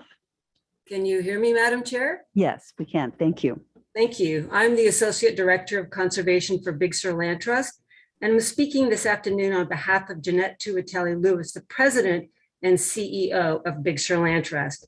The Land Trust opposes the proposed rezoning of the assessor's parcel in Carmel Highlands, held by the county as a permanent conservation scenic easement. For 44 years, the Land Trust has been in the business of negotiating and stewarding conservation easements throughout the county. We hold and monitor 34 easements. The county accepted the donation of the Diamaral Conservation Easement in 1967 and recorded the easement in official records of the county with both a grant deed of conservation scenic easement and a resolution of acceptance. California Civil Code, Section 815.1, states that a recorded conservation easement is binding on successive owners, and the law shall be, and I quote, liberally construed in order to effectuate the policy and purpose of Section 815. Conservation easements run with the land are intended to protect conservation values in perpetuity. We encourage the board to deny the rezoning request on this property. Rezoning the parcel would allow development That is not the intent of the easement or the county's acceptance of the easement grant deed. Thank you. Thank you so much for your comments. Are there any other hands raised? No. No. Okay, thank you very much for that. Now there are a couple. Pardon? Well, they took them down. Okay, this is last call for public comment from anyone outside the chambers, and I don't think there's anyone else inside the chambers. Two other people just raised their hand. John Hill. Okay, Mr. Heil. My name is John Heil. I'm a resident of Carmel Valley, and I'd like to express two concerns about this rezoning issue and encourage the supervisors not to allow the rezoning to occur. The first and foremost is that getting good citizens to preserve or conserve their land, either in the Big Sur Trust or any other land trust, requires that they trust that the land would stay that way. So having this all of a sudden become a developable property, particularly one with mostly 30% slope, seems not fair. And it also seems like it might discourage other people from donating their land. I'm also concerned, as was Mrs. Amaral in her letter to the Board of Supervisors, why staff excluded certain comments. Letters from 2014, a Monterey Herald article. Why wasn't this included in the board's packet? And that's all I have to say. Thank you. Thank you, Mr. Heil. And was there one other hand? John Manning. John Manning. You can press star six. Madam Chair, am I audible? Yes, you are. Well, thank you, Madam Chair. It's really Rick Manning, and I am against the rezoning for all of the things that Mckee Nedev pointed out, with a special emphasis on the words permanent, binding, and perpetuity. Thank you very much, Madam Chair. Thank you, Mr. Manning. There are no more hands raised. There are no more hands raised. County Council has pointed out to me that I did not abide by the practice that we have, which is to, after the staff presentation, to allow for the applicant to have comment, to make comment. And although Mr. Carver did make some remarks, they were answers to questions that I asked. So I'm going to have to allow the applicant to make public comment at this time. So I would ask whether there's a representative here for Mr. Collins who would like to make a presentation to us, and ask for Yes. forgiveness of not doing this sooner in the meeting. Sorry. Yes, Madam Chair, members of the board, that was quite a surprise to just all of a sudden be I am thrown in there. so But sorry. I think it did, I was able to answer most of your questions. One I think I didn't answer was regarding special treatment. We do not need special treatment. We are not asking for more than one home. So it really doesn't apply. How it applies is that actually we could ask for more than one home, but we're not. So I think hopefully that answers your first question. I think we've kind of hit on all the points that I wanted to cover already. I did that quote from Fiona's staff report was really, to me, the essence of this hearing, and I commend her for a excellent and concise staff report. Mr. Collins is on the call. He's not in the area, but he can participate, and he and I are available to answer any questions, and we can save the rest of our time for a rebuttal. Thank you. And would Mr. Collins like to speak now?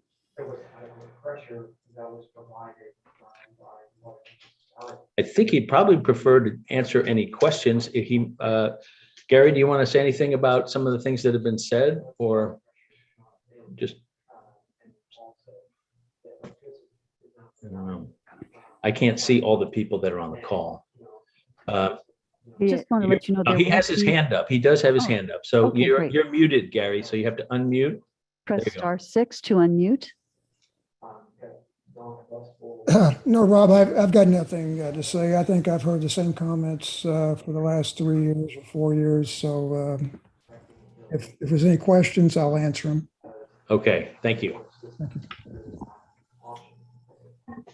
Thank you. And there really won't be any rebuttal because we've actually already had public comment. So you still have about a minute to go if you feel like saying anything beyond where you are now, Rob.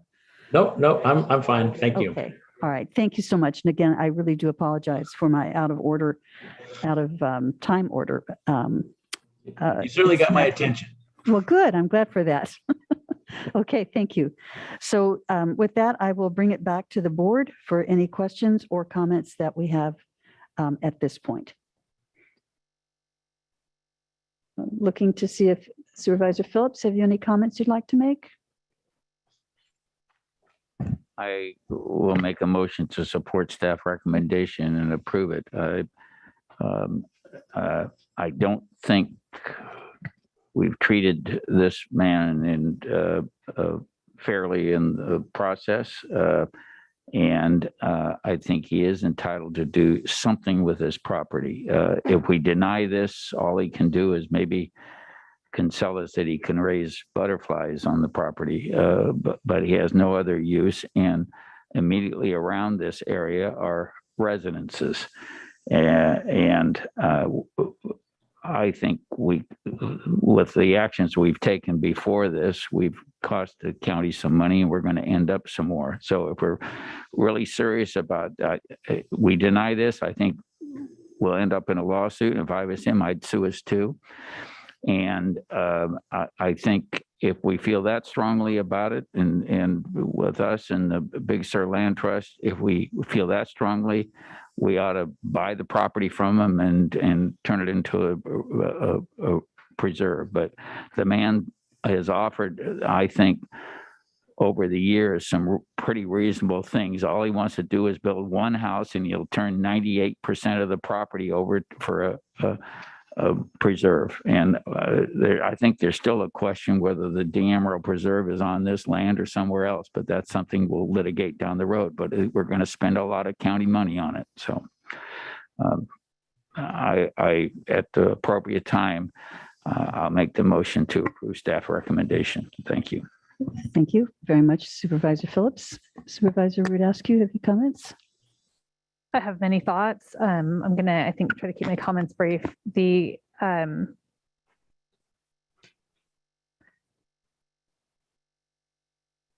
have property that has zoning. When people purchase property, it comes with a zoning, and any expectation that that zoning would be changed. I'm new to this board, so this is all new to me. So I've spent a lot of time reading through everything. But given the information that I have in front of me, I don't see any reason why we would be compelled as a board or as a county to change a zoning designation that was known when a property was purchased without something else going on there. So, and in isolation of the fact that this property is referenced in a number of different places. So I don't see why we would take action to approve the staff recommendation today. I know we needed to consider it and it came before us and we're considering it, read through everything, but I'm not able to support the staff recommendation today. Thank you, Supervisor Rudasky. Supervisor Lopez, would you like to make comments?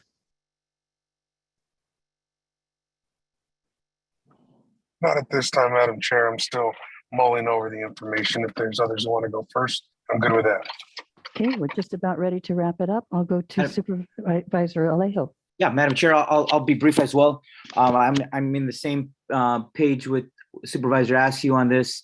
I'm not ready to support a rezone of this property at this time. Thank you. Thank you for your comments, Supervisor Alejo. Supervisor Lopez, last chance. I'm good with you going first, Madam Chair. Thank you. This has been quite a situation that we find ourselves in. A lot has changed in the Carmel area since the land use plan was prepared. Much of this area has been acquired for conservation purposes, especially the area that's adjacent to this, which is now the Point Lobos Ranch, now part of state parks. Conservation of land in the vicinity of the subject property were part of the greater vision to protect these areas of critical habitat. And most of the development that would have been allowed in the special treatment area is no longer appropriate. As mentioned earlier, the Carmel area land use special treatment map to show the location of the property is misleading on the paper that was submitted to us in the report. And when the Monterey County Foundation granted the conservation scenic easement to the county, there was no need for a nexus with the condition of approval. The Monterey County Foundation wanted to have this property as protected open space and as the Deameral Preserve. Conservation and scenic easements can be granted without associated development and solely for the purpose of protecting a property in perpetuity. As one of the speakers mentioned, this is what land use trusts do all over the country all the time, and we have many examples here in Monterey County. The Carmel area land use plan identifies allowable development that has since become inappropriate and is now protected open space, as an example from the Odello Fields to the new state park east of Point Lobos. I also was surprised that there was no mention in the staff report of the Deameral Preserve. As we've heard in numerous comments over the last few years and information, the property has been known as the Deameral Preserve by many members of the public and community. And there were newspaper articles from back in the 60s that supported that. It was the reason for the conservation and scenic easement over the property having been granted to the county in 1967. I think it's really a shame for the county to go backward with this application today. There's just too much in the staff report that is interpretation of the land use plan that I just question. I don't like it because this applicant has taken us to court. We're pushing through this application so quickly after how many years? When surely there are many other applications in line ahead of us. But ultimately, this decision is going to rest with the California Coastal Commission and possibly again in court. And regardless of the U.S. court decision that has taken place, the district court, I don't feel that I can support this zoning change today.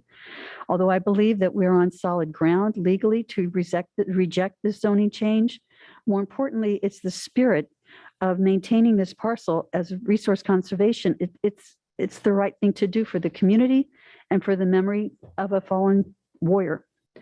So with that, I will not be able to support the motion to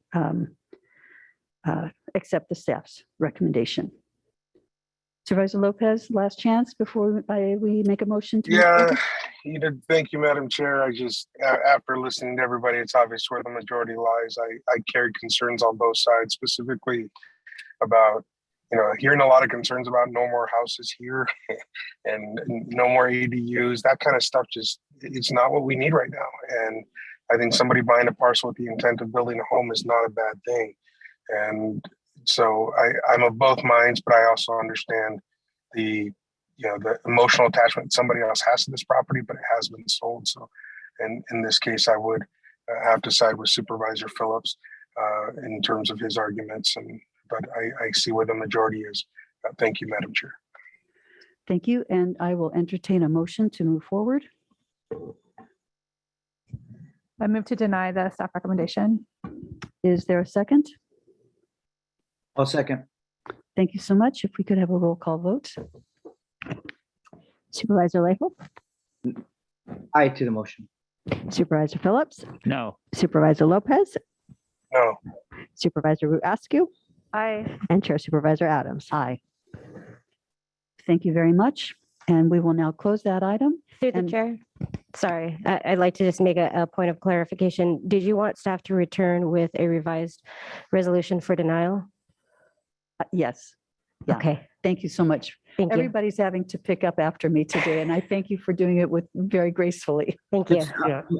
Question for County Council on the vote that we just took. Should the motion have been to come back to make those findings on the record first, and then take the vote that we just took at that next meeting?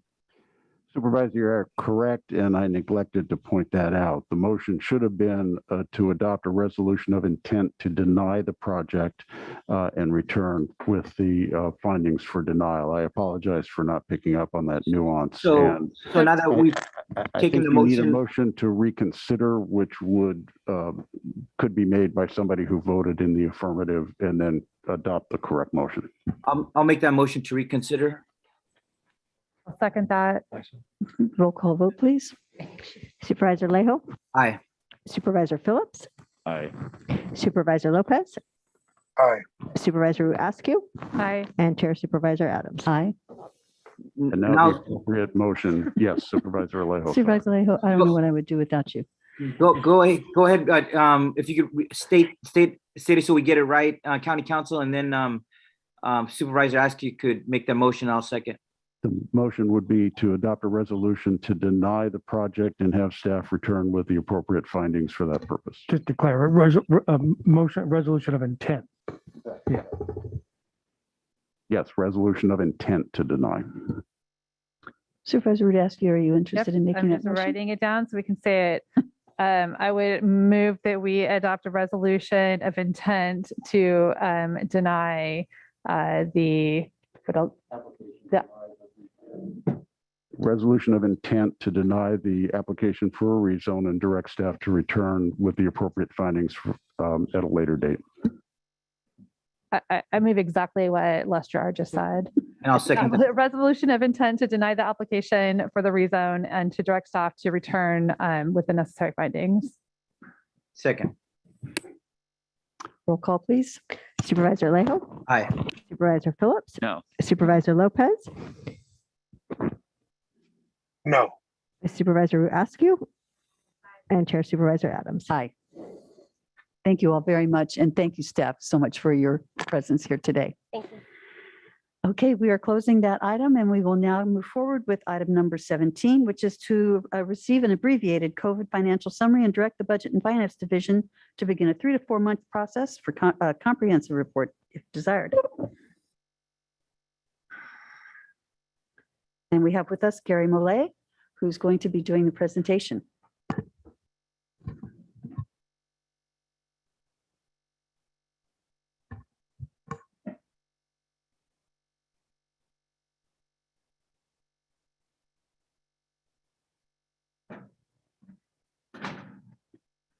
I think we have worms in our equipment today. I think so.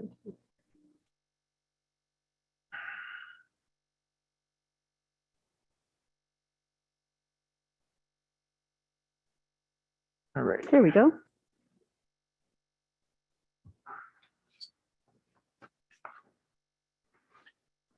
Good afternoon, Board. Chair Adams and other board members, thank you very much. My name is Gary Mollet. I'm the county's emergency manager. And I wanted to come back to you at your request. In July of last year, you received an after-action report from an independent contractor, Tetra Tech, that was hired to analyze the county's response to COVID-19 through the eyes of the EOC. And they came to you with several recommendations, two of which I will be addressing today. And you requested that we come back to you with more information on 4 points, including 2 of those recommendations. You asked us to provide a brief summary of the COVID impact to the county regarding expenditures and revenue. You asked us to determine a plan to expand the after-action report to include community input, which was not in the first after-action report. You asked us to come back with a process of implementing the recommendation to implement 3 teams in the county of disaster service workers for the Emergency Operations Center. And you also came back and asked us to develop a plan that would be necessary to implement the recommended changes to the Office of Emergency Services, which included elevating OES to a standalone department and the addition of several staff positions. I'm sorry, I was a little late on that screen. So I'm here today to provide those bits of information to you. Now, I will say that the recommendations that Tetra Tech gave were based upon comparisons to emergency management trends, not only around the country, but also within the state. Specifically, they compared them to 3 of our neighbor counties, Santa Barbara, Santa Cruz, and Sonoma County, each of which had complex incidents that, because of public outcry, were required to double their emergency management apparatus, not only with staff, but also in the form of department status. Oops. So item number 1, the request for information on the financial report. If you draw your attention to the screen, I'll be very, very brief with this. I'm not a finance-minded person, but you can see that the Emergency Operations Center had $84 million worth of revenue, worth of expenditures in the departments listed below. Department of Social Services, Natividad Hospital, the Sheriff, and the EOC. The reimbursements that we've received to this point are from those items listed below: CARES, various grants, ARPA. You're all familiar with those. The difference between the expenditures and revenues is $32,209,867, of which we believe that most of that is eligible for reimbursement through FEMA. The EOC is in the process of developing those projects. We have currently submitted $28 million worth of projects to FEMA.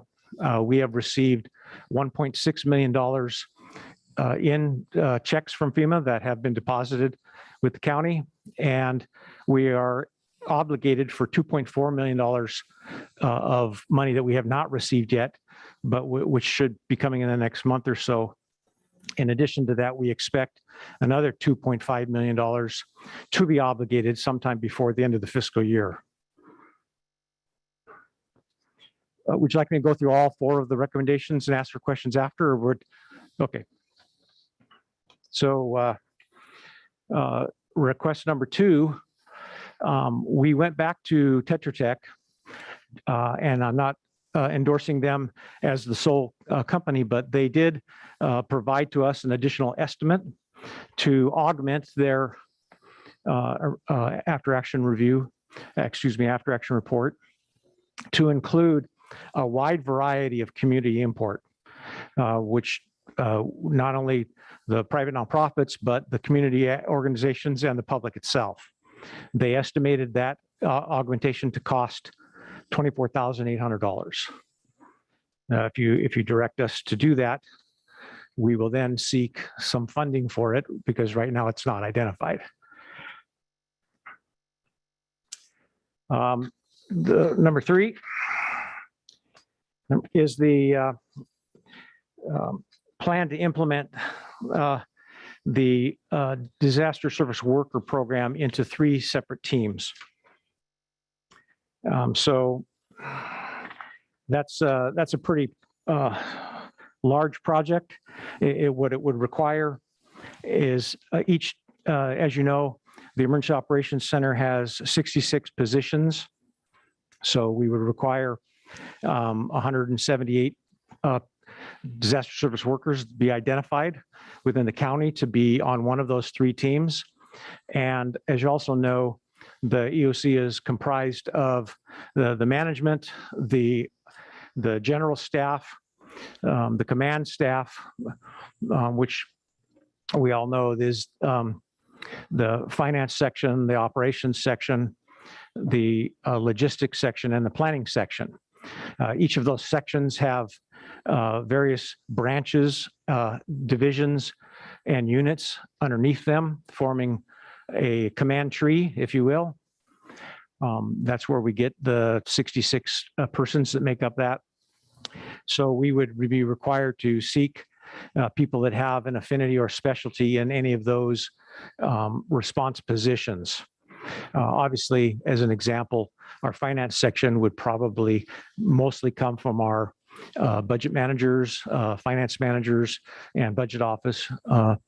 But the plan is that OES, the director would work directly with other department directors to get people to not only volunteer, but be selected. Appropriate training would be provided. Those people could then be involved in the process to select and train and implement the positions underneath them that report to them within the EOC. The fourth and final request for information was about the Emergency Operations Center, about the Office of Emergency Services. The recommendations to make the OES a county department on par with other departments, to add the 2 additional positions as a net addition, a deputy director and an emergency services coordinator. The net is that we'd get 2 emergency service coordinators, and one of the emergency service planners that are currently employed that position would go away. So the net being there. So one of the things that you wanted to know was the cost for all of those things if we implemented them. And so if all of the items in the recommendations for OES were implemented, the addition of the deputy director and elevation of the manager to director would be $190,000, $30,000 for the director and $160,000 for the deputy director. The reclassification of the senior secretary to an administrative secretary is approximately $10,000 a year. The addition of the 2 emergency service coordinators would be $148,000 each, with the savings of the $142,000 for the emergency services planner that would be eliminated. So those are the 4 recommendations. The 5th thing you asked us for was to prioritize those recommendations for you. And we feel that you can either receive the financial summary that we've given you as a very, very brief picture into what's happening at the EOC, or we could actually do a more comprehensive and in-depth study that would be led by the budget and our budget office, that would take approximately 4 months to do, though. But then you would have almost a nickels and dimes picture of exactly what expenditures and revenues are being utilized during this emergency for COVID. The number 2 recommendation would be to direct staff to develop a multi-year plan necessary to implement the recommended changes to the Office of Emergency Services. Number 3 priority would be to direct staff to initiate the process of implementing and training the 3 Emergency Operations Center teams. And then the 4th priority would be to direct staff to contract with Tetra Tech or another emergency management professional organization to augment the after-action report, including community input. And with that, I'm open for questions. Thank you very much. I will turn to my colleagues first to see if there are any questions. Supervisor Rudescu. Yeah, thank you. Okay, there's a lot embedded into this single item here, and so I'm going to kind of break down my comments. So it looks like we're getting an update on COVID information, but we're also being asked to create a new department, which I understand was all a part of the Tetra Tech presentation or recommendations. So this is kind of all fits together, but they are pretty significantly different asks. In terms of item A, I do appreciate the initial update. I think that that we do have as I mentioned earlier in our three-year forecast, we do have a duty to report on the ARPA and the CARES money. I think people are paying attention, they're asking questions. And so the budget committee will be receiving some updates, but I do think that we should expect to get a detailed report back so that we can personally know exactly how things are being spent, but also so that we can communicate that back out to the public in a way that's meaningful. So I look forward to getting that report back before summer break. Item B is regarding the community input in the after action report. I think that especially when it comes to the COVID incident, the amount of community involvement and community participation has been significant in terms of our community response. And that if we don't include that community input section, we're missing out on a critical portion of how we as a community respond to large scale situations. So I would support the recommendation to proceed with that after action report. For item C, which is the training and the developing out the 3 teams, it looks like that would be a much needed process improvement that would help set us up to have disaster service workers ready to go. I think it's a capacity improvement that would help us respond in the future. And in the meantime, really help break down some of the departmental silos that sometimes exist and build relationships among executive leadership in the county across departments. And then in terms of item D, I have some questions, I guess. So I do agree climate change is real. We're seeing increased natural and man-made disasters. And I think that there could be some compelling arguments to support the creation of a new department. However, I'm still not clear on exactly what the reason that we need a new department is beyond titles and how we compensate people, which I think can be addressed outside of a department. I'm not sure how that fundamentally changes the capacity of our response. And I think I do have concerns when we imply that our county department heads will only listen to other county department heads. I think that's a cultural communication issue that we as a leadership body need to not accept or buy into that. And especially in the case of an emergency communications director, emergency manager director, our department heads need to all be working in partnership with and where the need and expertise is greatest. So if there's a cultural or communication or leadership issue that we need to address, I think we need to address that head on, not dance around it by creating new departments. And then the last question, I guess the only question I have in terms of the staff report was the cost of the new director position was not included in the staff report. I'm sorry, I didn't hear you. The cost of the director position was not listed in the staff report. What is the cost of the differential for the director position? Well, what we did is we subtracted the salary of the current manager from the additional amount that you'd, and we don't know the exact cost because that hasn't been developed yet, but we took the emergency communications director as an example, and that was $30,000 extra. $30,000. Okay, that's what I was looking for. So I think those are my thoughts. And if there's a really compelling reason why we need a department, I'm open to hearing that. I'm open to understanding that. I didn't see it outlined in the staff report, and I didn't really see it called out as the reason why we would create a new department in the presentation. So if there's a compelling recommendation and a compelling ask from our staff, I'm all ears. Okay, I can respond to that if you'd like. I've only been with the county just under 6 years, so I really don't have the background of their culture for all times before I showed up. It is an unfortunate thing that that our structure does not provide access to department heads that you would otherwise have if you were a department head.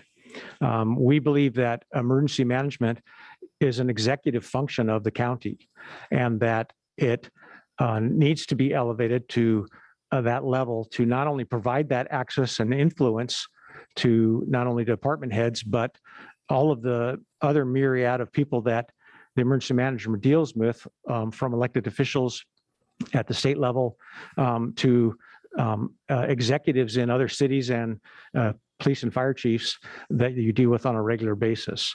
And so really the chief benefit is that influence and access is what I'm talking about.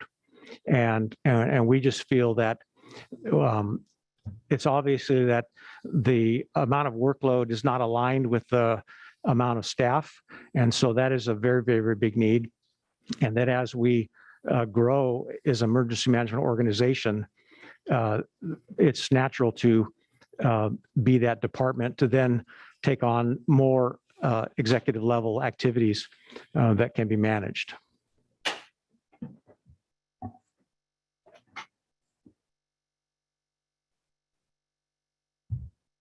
Is that it, Supervisor Rudescu?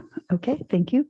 Supervisor Phillips. Yeah, one thing I feel strongly about it is it should be a standalone department. It should have been some time ago. Our CAO here recommended that strongly to us, and we sloughed it off. But I think, in as much as they're growing, as we've seen, and they're going to grow more with climate change and our fires and our floods and the other things we're dealing with, I feel strongly, like in other counties, it should be a standalone department.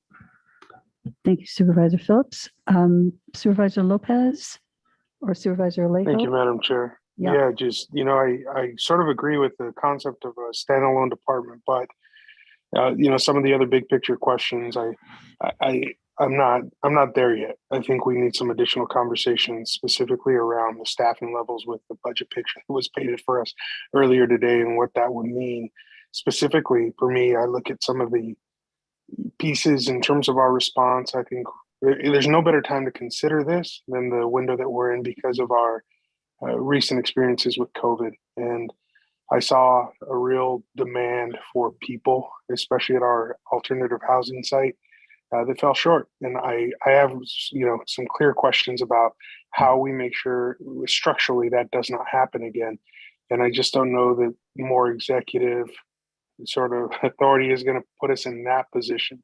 I think it's important that we weigh the recent experience as part of the calculation. And again, this study was done in the middle of COVID, not after. And so I know I raised that concern when we went through it, but that concern is still very relevant given the point we're at right now, basing that off of information that was accurate a while back. And that's concerning.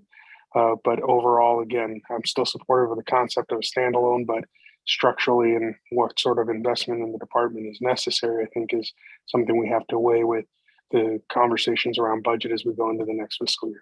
Thank you, Madam Chair. Thank you, Supervisor Lopez. Supervisor Alejo. Yeah, I agree with Supervisor asking, and it's that this is coming to us because I think in the past this board was not very open to creating a new department, and I know I expressed that I didn't find that to be compelling reasons that what was stated, the communication for creating a new department when we have not seen the Office of Emergency Services be hindered in any way during the wildfires, during this pandemic. The communication has been good. Departments have responded well. And this is creating additional costs to the county that I think are not merited at this time.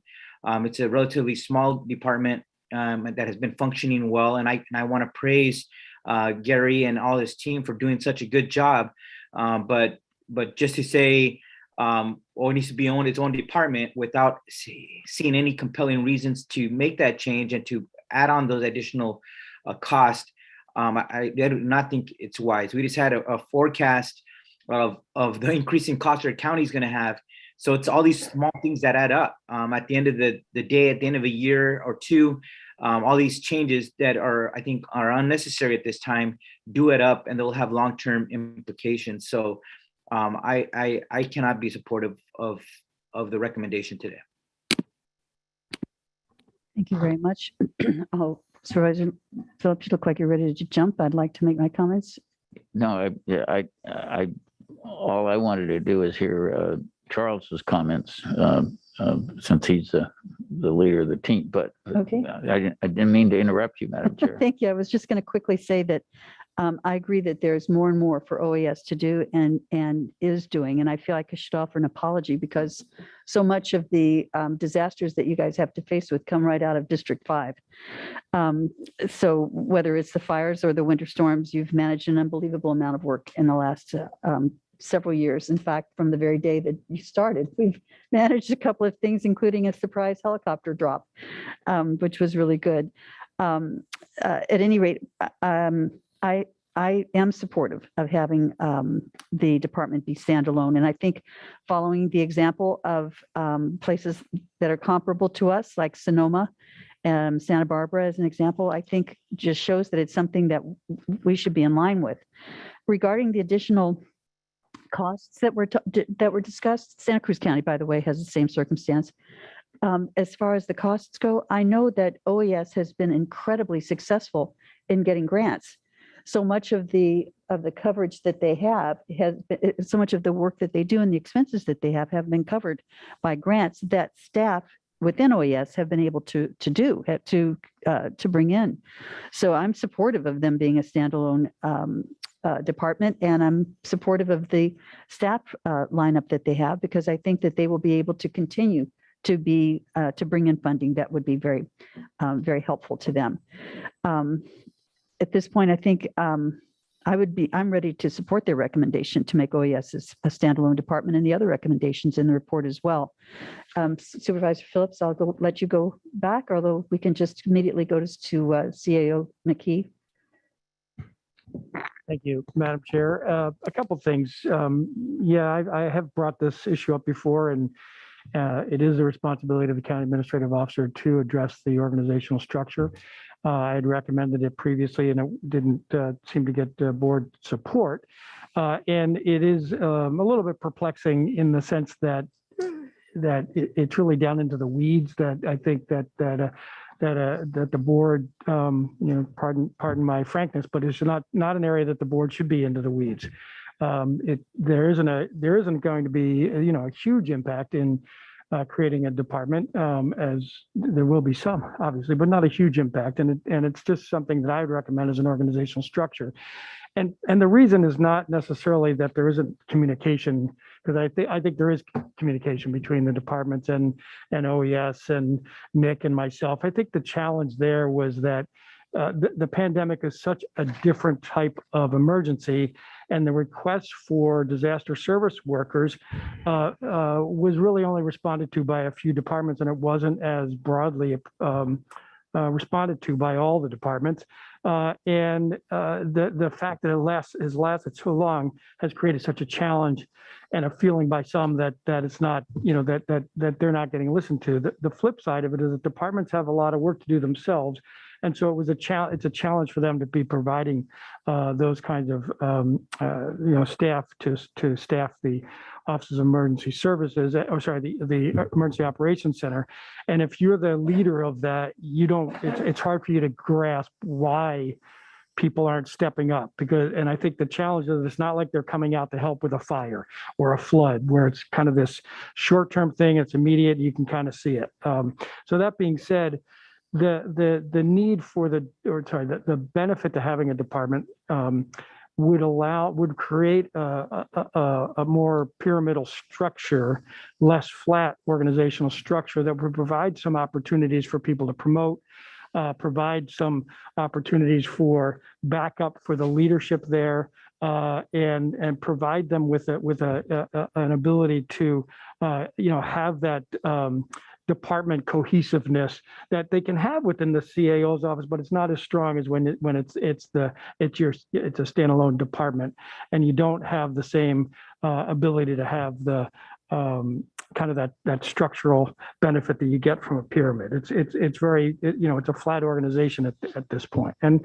yes, we can make some changes potentially within that, but it's not as it's not as easy as if you have a department because of the way that we create positions in the county. because there's limitations to that. So I'm just, my position is that as the county administrative officer, it's something that I should be just doing it. And yes, the county code says I should bring it to the board for, recommendation, and the board gets to approve it or not.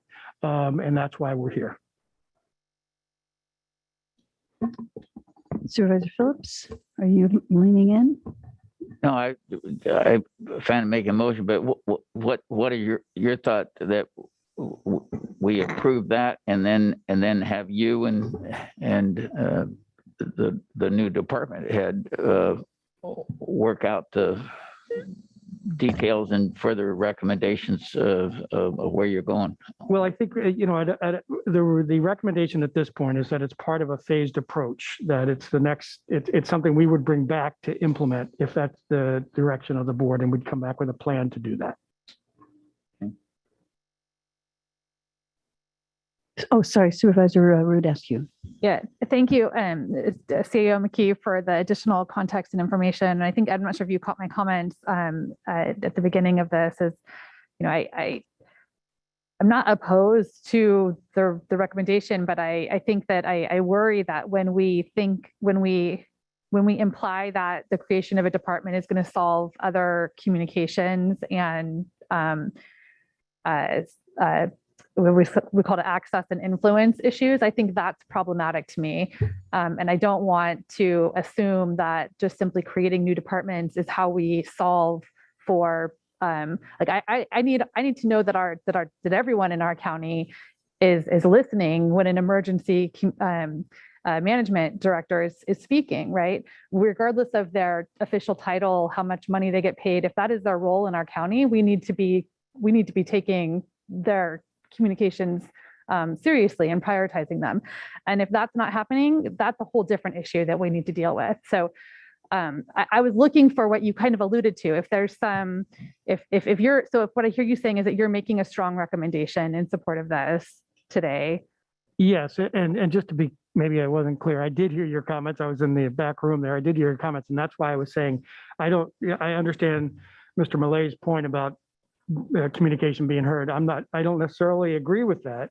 I was agreeing with you that there are other ways to deal with communications issues, and I think it's more of a frustration part on the OES manager, because we did have a difficult time. We're still having a difficult time having people be disaster service workers in the pandemic, as opposed to when it's those kind of immediate emergencies, those shorter term emergencies. So I agree with you that this is not the way to fix a communication issue. And I don't believe that the communication issue is necessarily there. I think department heads, they heard the request, they just have other needs. And, it was a challenge there. We didn't have that response the way that OES would like it.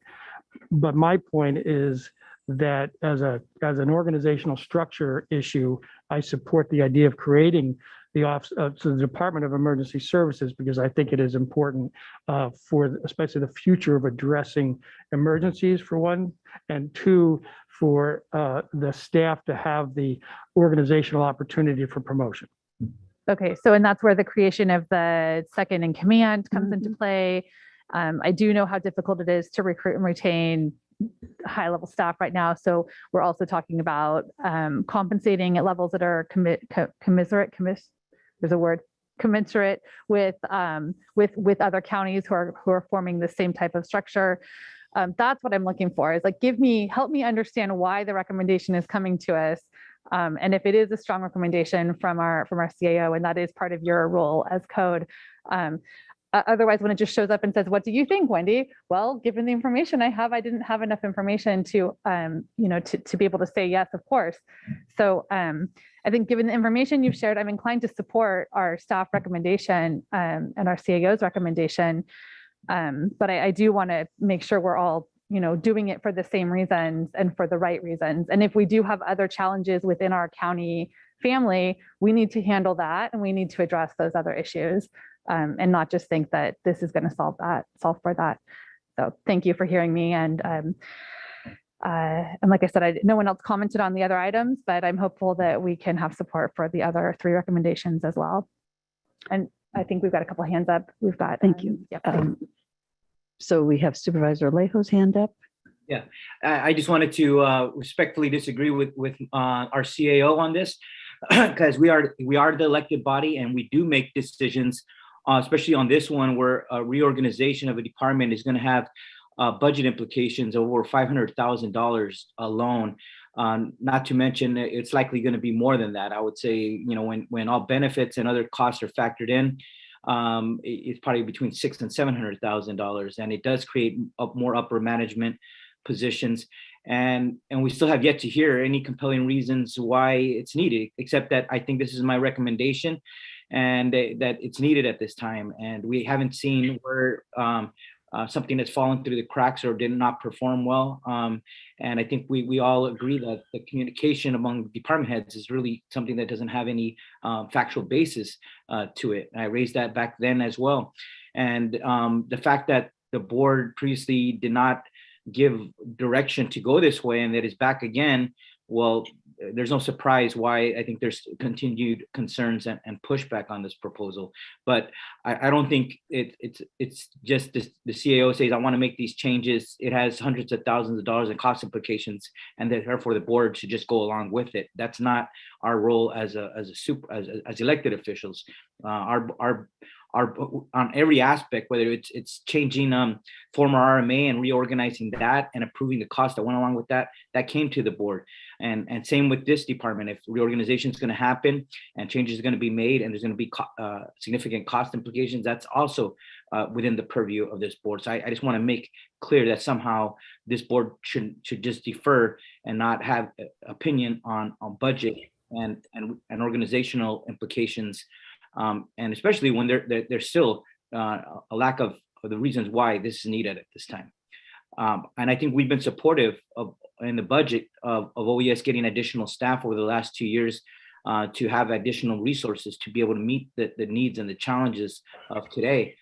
So I think we have demonstrated support for the office to get the staffing it needs to actually do the work when there is emergencies, bilingual staff to better communicate with our county residents. Those are all changes that and positions that we have to approve because it's really the delivery of service, not necessarily now making management changes that haven't that there hasn't been compelling reasons to prove that it's needed at this time. Thank you. Are there any other comments from any board members? Seeing none, I'm going to go out a little bit then. And the first hand I'm going to call on is Lori Medina. Yes, thank you, Madam Chair, and thank you, board members, for acknowledging me. And I actually don't have an opinion about organizational structure. What I will say is that the pandemic and a lot of these emergencies have been very challenging. And sometimes departments have to fall under certain structures that aren't maybe hierarchical. And what I will say is OES sometimes has to take the lead in some of the emergencies. And sometimes, even as a department head, I'm department head, I don't get to demur for certain emergencies, for when we know that there are statutory requirements where we have to respond in a certain way. Sometimes OES has to take the lead and they get to guide us on what kind of responses we have to respond to. And so sometimes they get to say, well, in this situation, Lori, your department has to respond in a certain type of way. And I respond in that way. And so what I will just say is that for an organization like OES, it is very difficult to get department heads' attention unless statutorily they are required to do certain things, like my department. And so, but there are other department heads and other departments where they're not required to respond in a way that I am required to respond in. That is harder for Gary or OES to get attention from other departments because he doesn't have the authority to do it. Other than, you know, he has this role, but he has to beg. And so I will just say I'm very sympathetic about his role, as I have been also in a position to beg to get people to help in emergencies. And so I will just say that we have to pay attention to what we expect from our workforce in certain emergencies, regardless of OES or DSS or health department, whomever. But I do think that there are certain circumstances in which we have to acknowledge that we all have a role to play in responding to emergencies. I don't know if a structural change is the right answer. I don't know what the right answer is, but something has to change to get all of our county family to respond in a coordinated way so that we can respond to our constituents. So thank you for allowing me to comment. Thank you very much, Lori. And I see we have Kelsey Scanlon's hand is raised. Ms. Scanlon? Hi, thank you so much for the opportunity to speak. I'll be as succinct and pithy as I can. In my 4 years here, I've had the pleasure and honor of serving just about, I think, all 5 supervisorial districts, all 5. And I will say that each is unique in its own way, but all equal in their demand for emergency services in moderate to large scale disasters. None of us are immune to the impacts. And what I will say is that in my career, I have seen an exacerbated amount of emergencies that impact our community and so significantly. There was never a scenario in my mind where I would be involved in so many emergencies so frequently with such significant impacts. And so I think to one of Gary's points is we're really looking towards the future. Unlike our counterparts who created departments as a result of something catastrophic happening, we're really trying to be proactive. We're seeing the strain on the community. We're seeing the strain on our department friends. We're seeing the strain on our own staff, and the need to look towards that long-term vision for sustainability is so real for us here. And I know Supervisor Salejo had mentioned you guys are doing a fantastic job, but we don't see any impacts. That's because the staff are so dedicated. They really love this community. They love serving the public, and they honestly would walk over burning coals to do their job in an efficient and effective manner. So they don't show it. But we are doing everything within our power to maintain operations, even if it's just a daily service. But what's missed, I think, is the flexibility of our current organizational structure to both meet the new and anticipated demands for service, as well as our day-to-day operations. And by looking towards a different organizational structure and our place, not just within the Monterey County Department family, but within the overall operational area, we're able to provide a more flexible service while also maintaining bare minimum services. So day-to-day expectations, which has been a significant struggle for us for 2 years during the COVID-19 pandemic. There are so many things that have had to be deferred or have had to be put on the wayside so that we could meet a global health crisis, 3 fires in 2020, multiple post-fire debris flows, flooding in lagoons and rivers, a fire in January, a tsunami. We're only talking about 2022 right now, and it's overwhelming, and we need to start looking at the future because it's not going to change. It's only going to continue on this path, and we need to have an organizational structure that can accommodate that. Thank you so much for the opportunity to speak. Thank you so much, Kelsey, for speaking. And now I will continue on the public and see if there's anyone out. There's no one in the chambers who wishes to speak. And is there anyone online who wishes to speak? There are no hands raised. Thank you so much. I will bring it back to the board then to see if we can have a motion to move forward with this.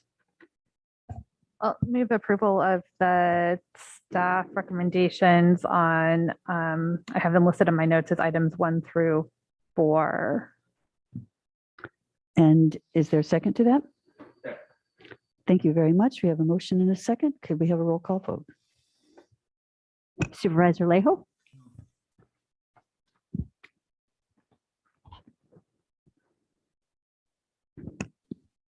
That was enough. thank you. Supervisor Phillips, Aye. Supervisor Lopez, Aye. Supervisor Askew, Aye. and Chair Supervisor Adams. Aye. Thank you. With that, the motion passes. Congratulations. Thank you very much, Chair. And I didn't have the opportunity before, but just a little tidbit to help you rest easy tonight. Just since COVID started, the County of Monterey has proclaimed a local emergency 9 times other than COVID. And the Emergency Operations Center is activated 7 times to manage those emergencies. And I'm sorry I didn't describe my reasoning better. I interviewed the emergency managers at all of the 3 counties that made changes, and they told me that their biggest advantage by becoming a department was the access and influence. So I stole their words, and that's what I was trying to say to you, though. Thank you very much. Job well done. Thank you so much. Now we'll close item 17 and move on to item 18, which is consider making permanent appointments to the non-county entities for 2022. Les? Thank you, Honorable Chair. Members of the board, you might recall this item was continued from last week due to the time constraints from the meeting last week. The last remaining thing to do is make appointments to the non-county entities for 2022, and I will share my screen. So the chair had made some recommendations. I've made a few changes to those, which we'll go through based on the policy that the board adopted last week. You can see, just scrolling down, we'll run through the changes that the chair has recommended. Most of the appointments recommended by the chair are status quo. However, the chair is recommending that Supervisor Askew be the alternate to 3CE Policy Board, that Supervisor Adams be appointed to the Emergency Medical Services Committee, that Supervisor Askew be appointed to the Military and Veterans Affairs Advisory Committee, that Supervisor Phillips be appointed to the Monterey County Parks Commission. I want to point out a nuance here on the Monterey Peninsula Water Management District. There's an appointment to the Board of Directors, which the chair is recommending stay status quo. The requirement there is that the appointee supervisor has to be a resident of the district. The Policy Advisory Committee is a separate body. It's an advisory committee to the Board of Directors, and the county makes a separate appointment. Its role is to provide policy advice to the Board of Directors. The requirement is that the appointee be a legislative body member of a land use jurisdiction within the district's boundaries. And the chair is recommending that the chair be appointed to the Policy Advisory Committee, and that Eric Lundquist be appointed to the Technical Advisory Committee, which is not an elected appointment. Parks Commission is being deleted as a standalone because we have it up above the Monterey County Parks Commission. The Remote Access Network Board requires that the appointee be the chair of the Board of Supervisors. So Supervisor Adams is the recommendation there. She had previously listed Supervisor Askew, but that has to be the chair of the Board of Supervisors. The Seaside Groundwater Basin Water Master, your policy required that the appointees be within the jurisdiction of the Water Master. And so we have Supervisor Askew now as the primary and Supervisor Adams as the alternate. And finally, the Chair had recommended Supervisor Alejo to the Workforce Development Board. He has respectfully declined, but Supervisor Phillips has offered to be appointed to that. So the board now has the decisions to make, and you can take them all at once, or you can take them individually, however you choose. I'm happy to try to answer any questions. Thank you, County Council. Any comments from the board members?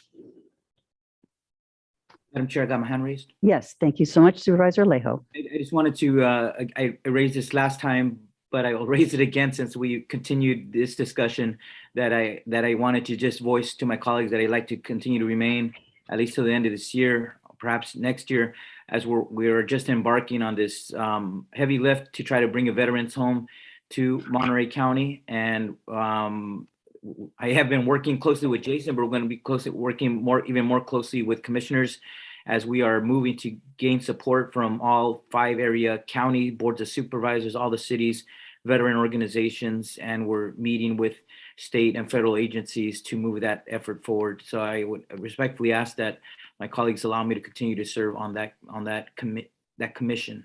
Thank you. Are there any other hands raised? Yes, Supervisor Root askew. Yeah, I think Supervisor Alejo's been doing great work on military and veterans affairs. We do tune into the meetings on occasion because it does overlap quite a bit with Fort Ord and many of the residents in the district. But I'm happy to, Supervisor Alejo, to continue to back up and support your work there. I know that we had talked at one point about making sure that we had an intent to have balance on the commissions all across, different board commissions and then all of our other commissions.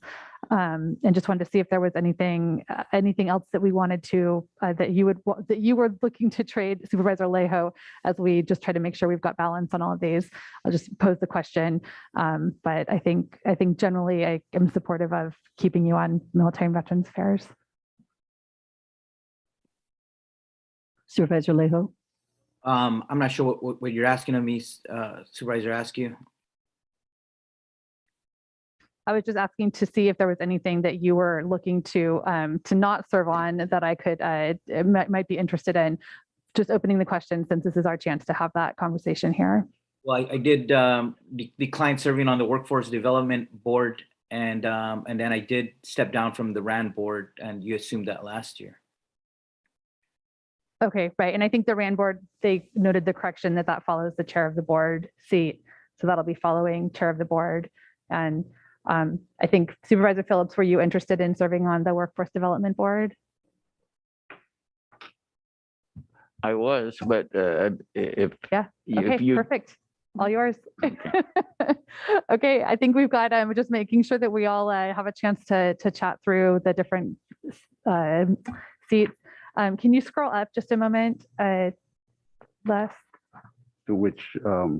I just wanted to make sure I saw the changes to emergency medical services, and then the other one was the Seaside Water Master. Mm-hmm. Yep. Okay. So then, with that, I think I'm happy to make the motion to adopt the recommendation as posted on the screen with the change to keep Supervisor Alejo as the Military and Veterans Affairs primary representative. Appreciate that. We have a motion. Madam Chair, could I just one point of clarification? If you could go down less to the Salinas Valley GSA. So I'm looking at that, and we appoint that in a separate process outside of our typical annual appointments. So I'm just curious if that should be on the list, because I believe that's a public seat member that the Board of Supervisors appoints. That is correct, Supervisor. That is correct. And I put that in a footnote in the policy that you adopted last week. So to make clear that it is a 3-year term that is appointed mid-calendar year. But I think it's appropriate to list just so we don't lose track of it. Okay. It's just that it's not always, there's no guarantee it'll always be a supervisor. That's why it's awkward to me, but that's fine. Thank you. Okay, so All right, we'll so I take it made out. a motion. I'm not sure if we had a second. Thank you. or Let's not. just go out and see if there's any member of the public that wishes to make any comments. I'll second. So Already had a second from Supervisor Phillips. thank you very much for reminding us of that. And I'm not seeing any hands raised. Exactly. There's none on Zoom either. So can we do a roll call vote, please? Supervisor Leho. Aye. Supervisor Phillips. Aye. Supervisor Lopez. Aye. Supervisor Askew. Aye. And Chair Supervisor Adams. Aye. Thank you very much. That now concludes our board committee appointments and closes item number 20. And we open item number 21, which is to receive a report on board referral. Am I jumping ahead of myself? No. To receive a report on the board referral seeking an increase in funding allocated to the VITA project. And I see that we have Krista Hani on board, who is going to be making a presentation to us. Thank you, Chair Adams. Could I please have Michael Castro and Dan Baldwin also move to panelists because they will be co-presenting? Is that possible?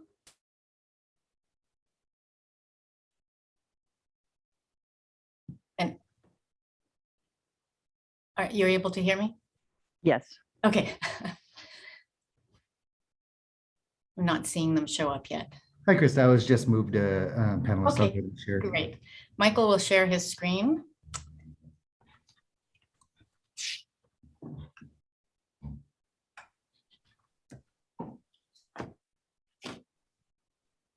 Here's where I put in the elevator music while we wait.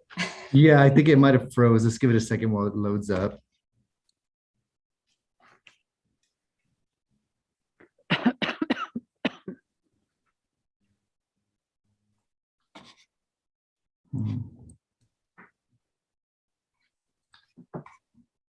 Yeah, it looks like mine may have frozen. Okay, there we go. Yep, okay. And then just put it in present mode, please, Michael. Give me 1 second. Great. And then, Okay. So thank you for okay, waiting. thank you for the patience. Another one of the technology glitches today. Thank you, Chair Adams, supervisors and staff, and thank you for the opportunity to present a summary of VITA's activities and outcomes to date and the request for funding for a 9-month continuation. Next.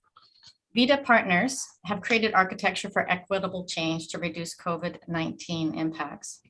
VITA is centered in the value of health equity, a value I know that is shared by the board. And VITA's goal is to reduce COVID-19 disproportionate impacts. These impacts relate to historic practices that led to inequities in the social determinants of health in neighborhoods in Monterey County. And to address inequities, the principles that underpin our project are accessibility, inclusion, and partnership. Next. To achieve outcomes, we focused on system shifts, from testing and vaccine sites that are hard to access to ones that are easy for vulnerable populations to access. From misinformation spreading and confusion over changing guidance to CHWs as trusted sources of good and accurate information.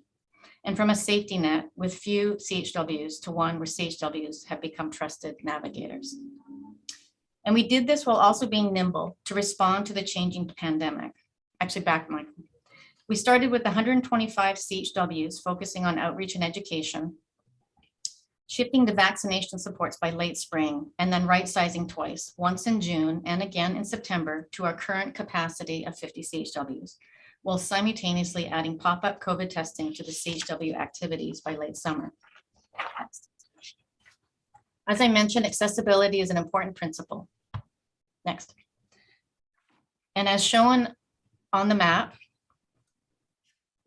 with the middle range, the darker blue census tracts, outreach has been concentrated by the CHWs in the Healthy Places Index lowest quartile census tracts in an effort to provide supports to communities that have been more disproportionately impacted by COVID-19, also demonstrating our equity approach and a focus on accessibility, as I said.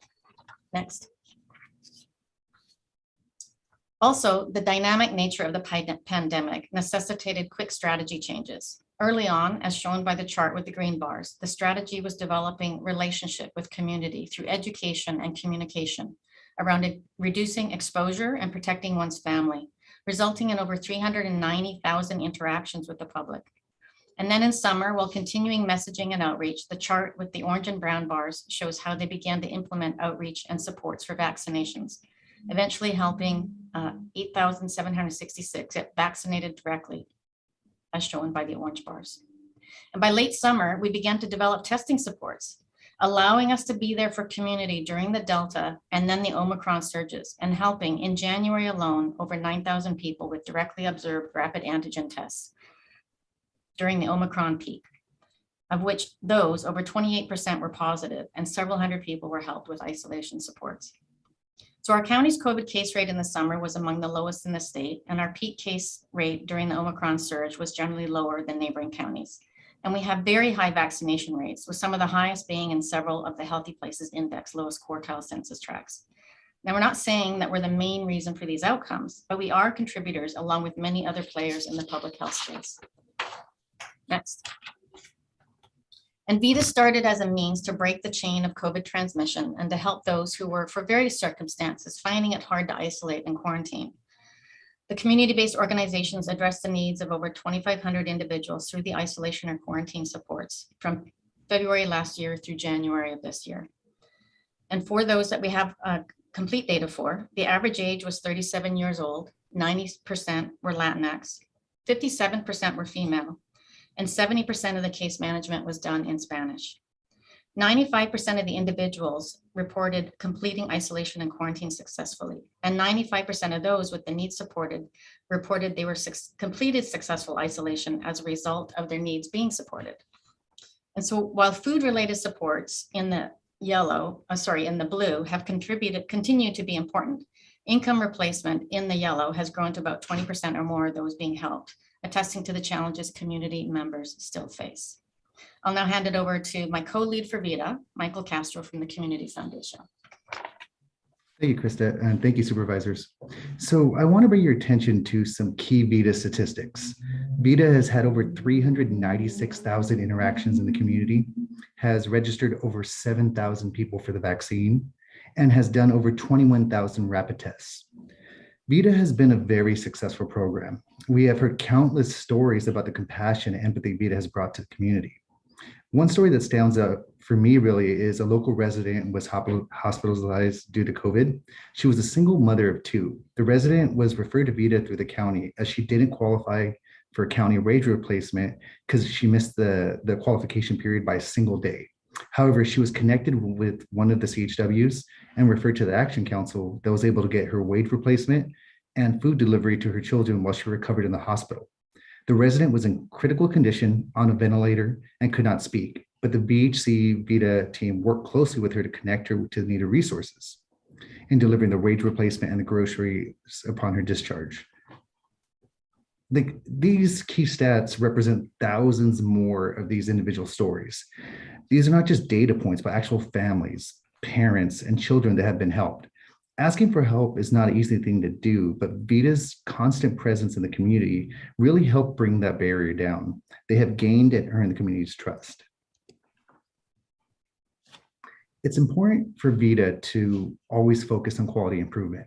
We seek out new training opportunities which are mandatory for the CHWs, and we do them in both Spanish and English. Most of these trainings are directly related to COVID-19, but we do offer a few that are an overview of different local programs and different initiatives.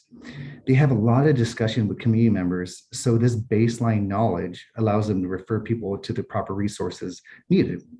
The VITA leadership team also has been doing site visits as well to ensure that the sites are running efficiently and, more importantly, safely. With the Omicron surge receding now, it's really the time for VITA to make these adjustments and be better prepared for the next variant, surge, or even recovery. As we look towards the future, we plan to have more cultural trainings about our Indigenous populations, and we're preparing a social media misinformation series of trainings as well for the CHWs. This is our budget expenditure report through December 10th, 2021. We're on track to spend down the remaining funds of the original grant by March 31st as directed. I do want to point out that the original grant was supposed to last 6 months, but through CFMC's due diligence and respect for these funds, we were able to make it last 13 months.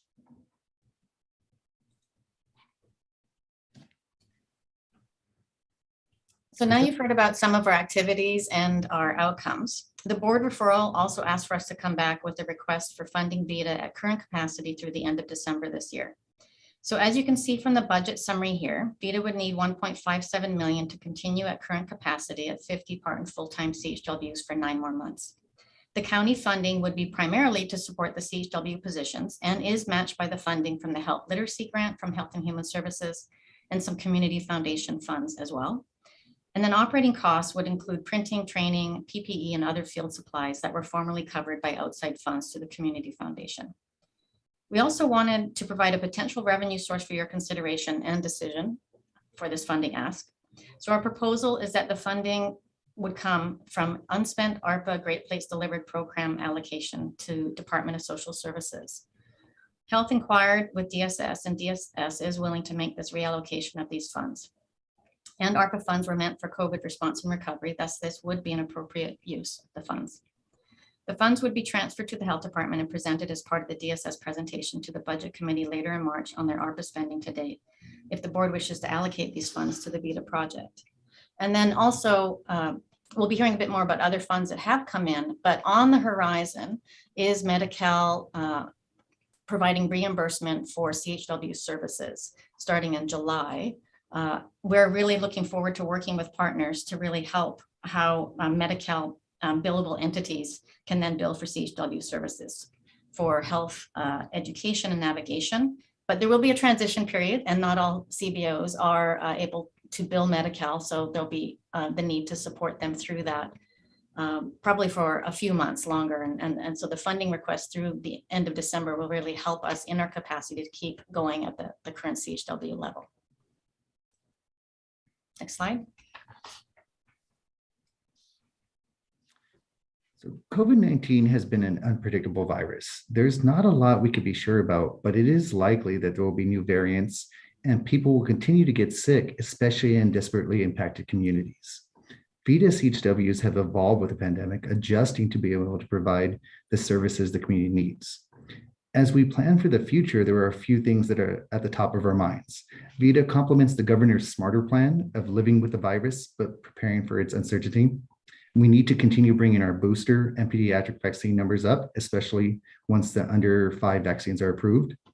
VITA will continue to operate its clinics that are open outside normal business hours and support the mobile vaccine testing van that goes directly to our remote underserved populations. We have found that mobile van, when they're there, about 33% of the vaccines there are first dose vaccines. Finally, nimbleness. VITA has over 25 testing clinics available when Omicron hit. I understand we are ready to move past this, but we still need to be prepared. Part of our work going forward will always be about those system shifts we talked about. And as Krista mentioned, an example is CHW services will be able to be billable through Medi-Cal. And it's important we keep this program going through this transition. I know Dan Baldwin would like to say a little bit about the additional funding sources that VITA has brought in. Thank you, Michael and Krista. Hello to the Board of Supervisors and Madam Chair Adams. One of the most powerful aspects of VITA in my mind is that it has created a multiplier, that your investment has attracted about 125% more money than what your original investment outlay was. So you can see there was a $1.3 million Packard grant to specifically to help with the COVID-19 efforts and VITA. That grant is paid for project managers for vaccinations and to directly oversee the VITA program. Together Towards Health, a $400,000 grant from the Public Health Institute, Health and Human Services grant of $3.9 million, and those add up to $5.6 million. If you were to put in the mobile van, which is a mobile clinic, we don't have a number to quantify on that, but the cost of that clinic, that van, is just tremendous. And it is one of the real values of it is that it can go to the most remote parts of Monterey County and work directly with populations that maybe have the hardest, most challenging ability to access services. So we'll bring services to them rather than force them to find services. There's an additional $1 million of grant applications that are in the hopper that I'm a grantor, so we don't like to count our chickens ahead of time. But this 5.6 million could easily be $6.5 million within, like, say, the next 30 to 60 days. So what this also doesn't reflect is that all the 4.989 million did pass through the community foundation, and is our practice in any sort of a disaster endeavors. We did not take any type of fee. So in a sense, there's like another probably $100,000 that the community foundation has gifted just in order to implement the program. So I just really feel like you will expend money, but it's difficult for you to do things that create leverage and have a multiplier. And I think one of the really remarkable things about VITA and your investment, which took a lot of courage in December of 2020, is that it has brought in a lot of resources and which has created a tremendous value add and greater impact for the program. So I am going to turn it back to either Michael or Krista, which one is up next. So right before we get to our final slide, we asked you putting the thank you in front of it. And we really would like to thank all the collaborators for making the work possible. And there are many to mention from the Board of Supervisors. As Dan pointed out, it took tremendous courage to first make that investment. From first having that vision to fund a large CHW project as part of the county's pandemic response, and then to so many others helping in innovative ways to help those CHWs in their outreach and activities. First Five giving us books, diapers, and wipes, or to the Alliance with gift cards for people getting vaccinated. And even recently, the state giving us taco trucks at a vaccination pop-up, and with the chances of having more of those. There are many more. We're grateful to them all. And truly, Monterey County is a county that comes together in a crisis. So then that means, so what is the ask today? Please receive the preliminary analysis report. And we're asking for your direction to staff on the continuation of the VITA efforts through December of 2022 at a cost of 1.57 million. And if so directed, we can also come back to the board before the end of March when the agreement with the Community Foundation is due to expire, with an amendment to the agreement to continue the time frame to the end of December, and also to add that funding. And then the amendment would also based on your discussion and decisions, your action may be to provide other directions to staff. So we do thank you for your time today. We look forward to your discussion and happy to take your questions. Thank you, Dr. Hani, for your presentation. And I will go to my colleagues and see Supervisor Root Askew has her hand up. And then Supervisor Salejo. Perfect. All right. Thank you. Just a question, and Krista, you mentioned it, but I think it's super relevant for this presentation, and one of the reasons why I felt like we needed to have this conversation before the end of the VITA program is that there is Medi-Cal funding that is going to become available for community health workers later this summer. And so can you just reiterate that point and explain what that looks like, and how our existing VITA health workers would potentially have opportunities to transfer into a different funding stream to continue doing similar types of work in our community following the Medi-Cal community health worker program starting up later this summer? Definitely. This is really exciting. There's only 5 other states in the United States that have a CHW, or community health worker services, as a Medi-Cal benefit. And we are right now in the process where the state is developing and has out for review shortly a draft service plan amendment to add CHW services, and then be primarily health education and navigation at this point, based on a couple of the stakeholder meetings they've held to review the draft. But that's pretty extensive.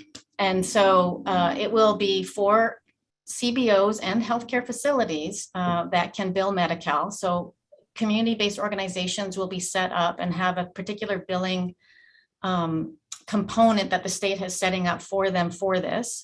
And then they'll be able to accept referrals from healthcare facilities and also do health education, probably similar to what we've been doing for COVID when it comes to being there with vaccination clinics or testing sites or doing health education. And that would be for a variety of illnesses that people may have, from diabetes through to heart disease. And of course, COVID would be part of that for response. Great, thank you. And I think it's an important point, just given that we have, we're asking for an extension to the funding that had already been allocated, knowing that there is some additional funding that is there to pick up this program and help these folks stay employed. It's just not up and running yet. So thank you for that clarification. I have more comments after we've gone on to the public. Thank you, Supervisor Rudescu. Supervisor Salejo. Yeah, I wanted to just ask the staff. I think we all recognize that VITA has been a really game changer in this pandemic for Monterey County, really helping us target areas that were most impacted by the virus over the last, I think we're at 14 months or so. And it did take some time to ramp up the program, train and hire staff. But I want to commend all the partners so far who have done a tremendous job, and the community health workers, from them helping Supervisor Lopez and I during the farm worker vaccination clinics on at least on the outside. And then even when I got individual calls, a senior who was didn't drive anymore, needed testing to go to her home, the VITA folks responded that same day and took care of those residents in need. And because the Department of Social Services has the funding for it, I'm supportive that there's the 1.5 million to be able to fund this through the end of the calendar year. But the question for staff is, I know we're not going to be through the pandemic in 3 months, but are you recommending also just reviewing perhaps every quarter, 3 months, 6 months?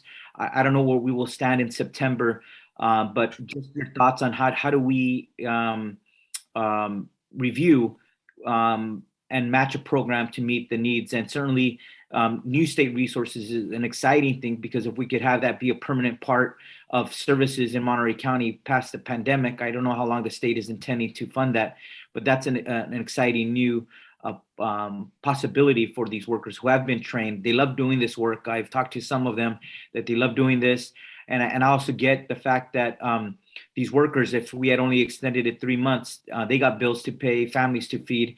And so they want to have some surety that they're going to have some more time with the program and not be in a situation where they might be laid off and then scrambling to find another place of employment. So I understand that.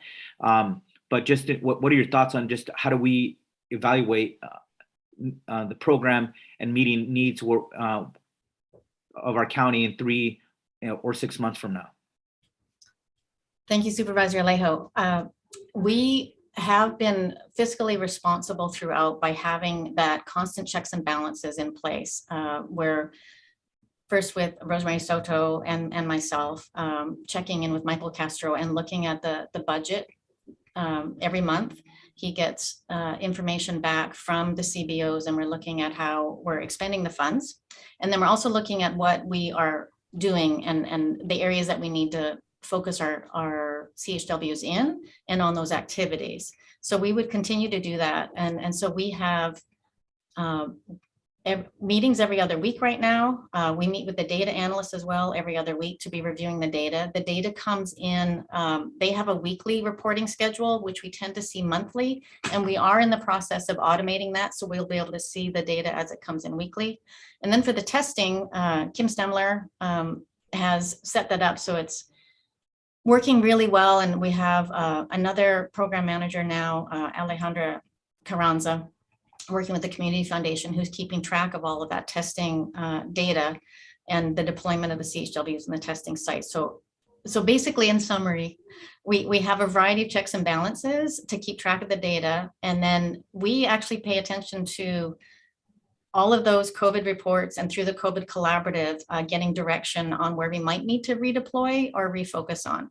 And if we were to find that there isn't as much need for the CHWs with COVID, there are, through recovery, there's a lot of work to be done, as you pointed out, where people need supports in getting to services and getting that access and getting support so that they can actually have a better recovery for themselves and their families, and also to reduce the inequities.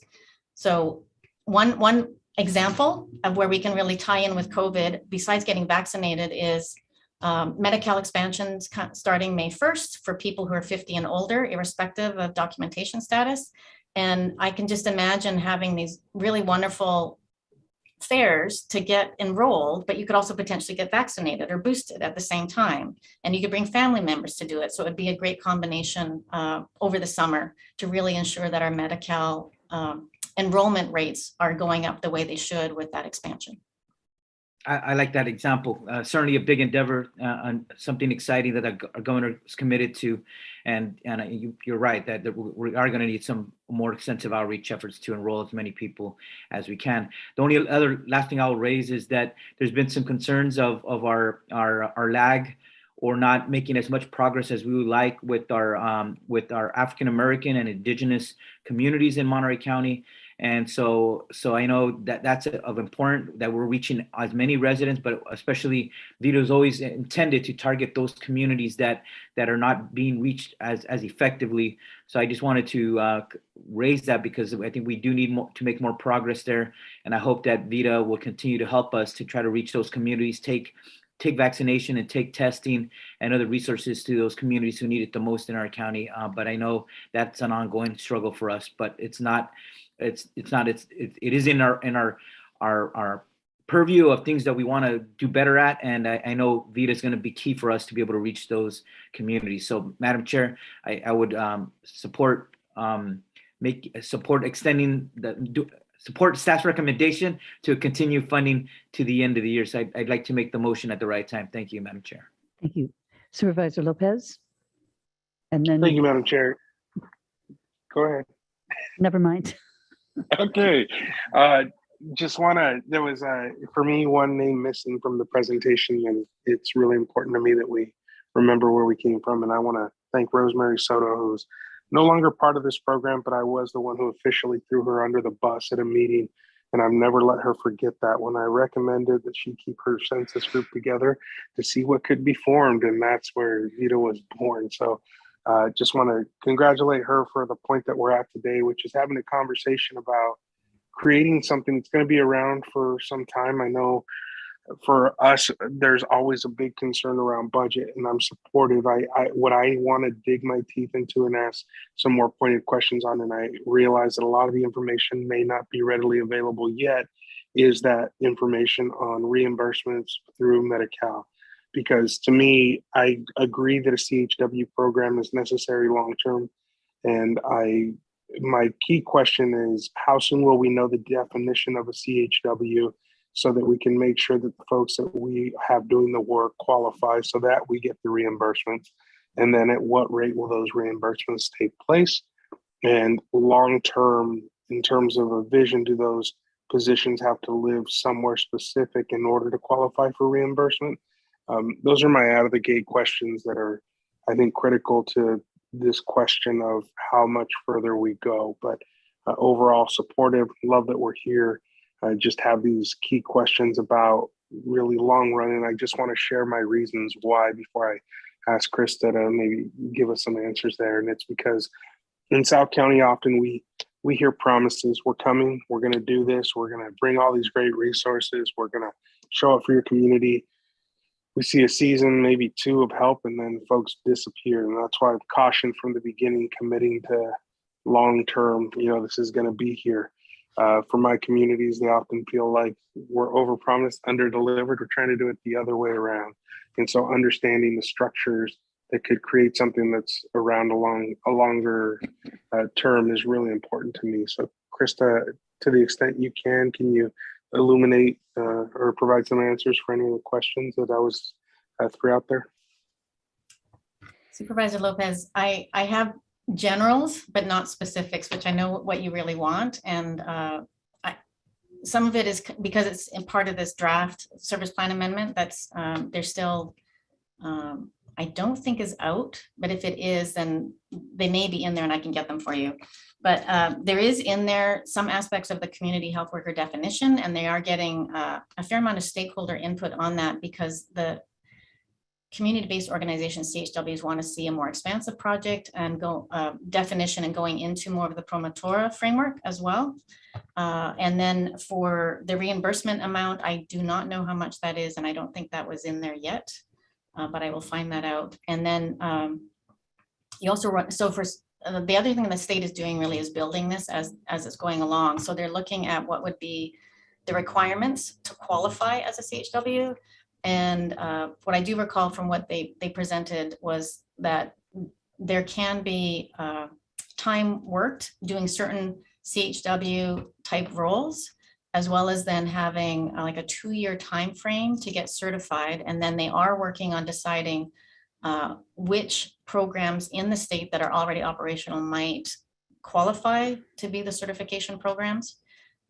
Because there are different certification programs out there. Some of them are through CBOs like Visión y Compromiso, and then others are through the community-based colleges like Cabrillo College. And so I think they'll probably have a wide spectrum of what qualifies for certification. And then we've all along with VIDA have been promoting whatever local certification programs there are. And we've had several of the CHWs already enroll in the ones that have been available locally. Thank you, Krista. That's all for me, Madam Chair. Thank you very much. Is there any other member of the board that wishes to make comment? Supervisor Phillips? Yeah, I want to say I've been, we bought into, instead of using some of the money for hospitality and everything, we said, no, let's focus it where the problem is. And I think it got a slow start, but I think we all are impressed with the work that was done. But I told Mr. Baldwin and the other people at the time, when you're starting this emergency project and you're paying $10 over the minimum wage plus benefits, it sure looks like we're setting up for a more long-term project of what's been promised. And we're looking to basically eventually add to our workforce through kind of a back door. And that was a concern, and it continues to be a concern. And I don't blame, once you start once you start a project and you got it up and going, it's tough to say, well, it's time to shut it down like was supposed to. We've moved in the right direction. We had 150 or so, and we're down to 56, they saying, but I strongly disagree with the 9-month time frame.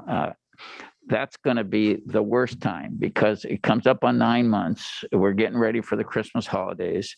They're saying, well, people are going to be traveling in the Christmas holidays, and the people are going to, a lot of our residents go back to Mexico during Christmas, and people are going to travel on planes. So now's not the time to drop it because we could have a surge. And I think that's continuing it to 9 months instead of 6 months, I think just opens a door that it's going to be a permanent function.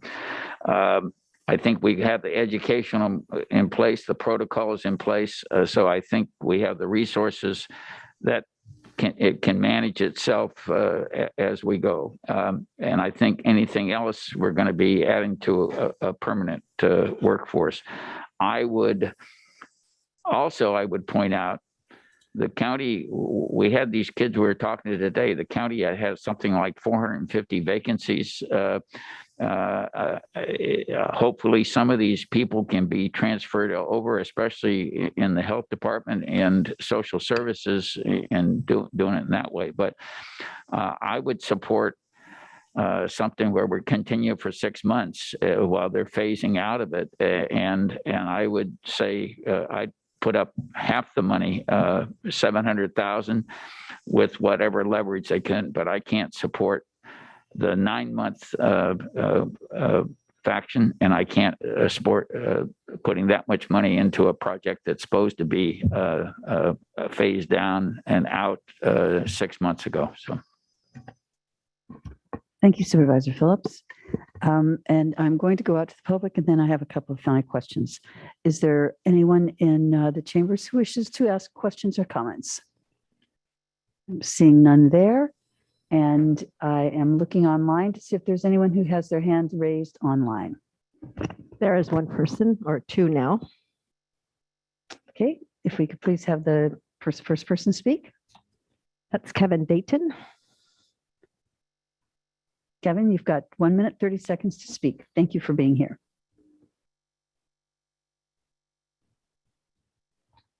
You can press *6 to unmute yourself. Hello, Kevin Dayton, representing the Salinas Valley Chamber of Commerce and the Monterey Peninsula Chamber of Commerce.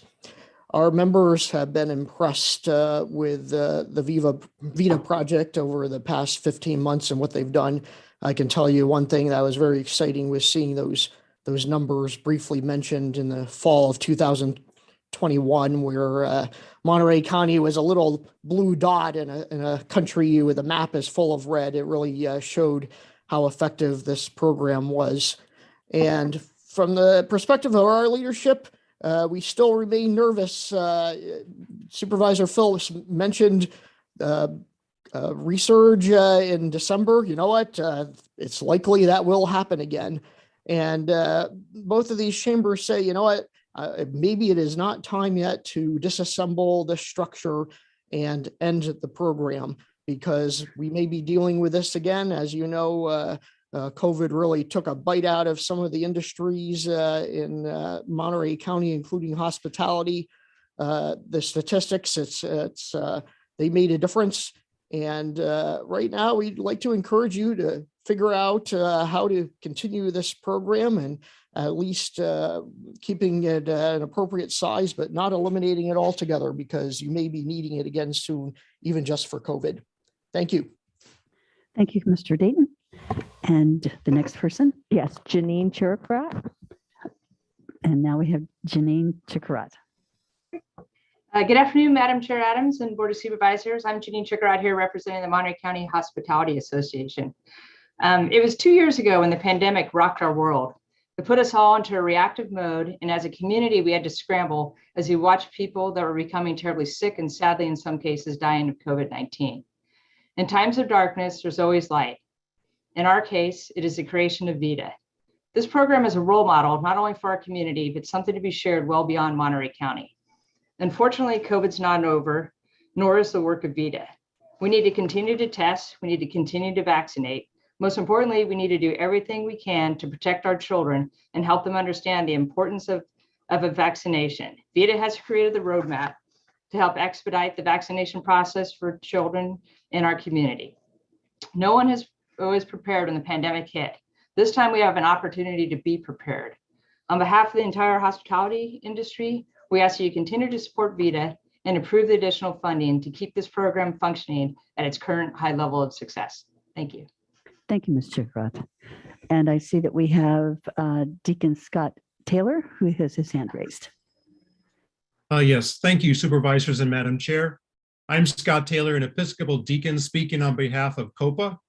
COPA supports the proposal to extend VITA at current levels through the end of the year. And last week, COPA hosted an event attended by over 100 people.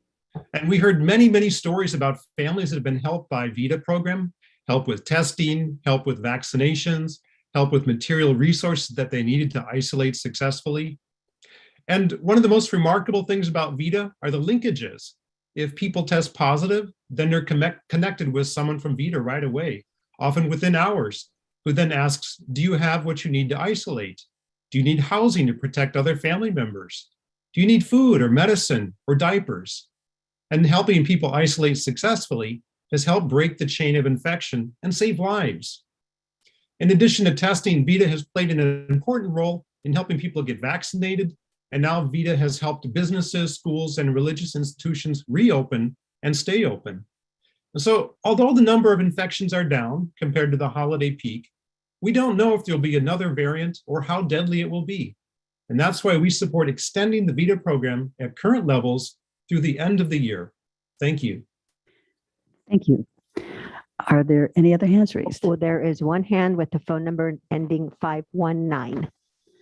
Thank you. We have one other person, phone number ending in 519. If you could press *6 to unmute yourself.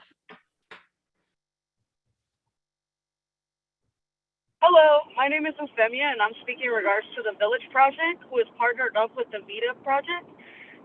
Through October of 2021 through January of 2022, they managed to test 2,995. In total, we have a total of 4 CHWs working in that location. Each one tested 187 person individually, and we would like to ask to be extended till December of 2022. We have went to many locations such as Grocery Outlet and Seaside, Marina, the Monterey County Jail, as well as Soledad. So we tried our best to do a great outreach throughout the coast, and we're looking to get this extended till December of 2022. Thank you. Thank you for your comments. There are no other hands raised. Thank you very much. I'll bring it back to the board. Sorry?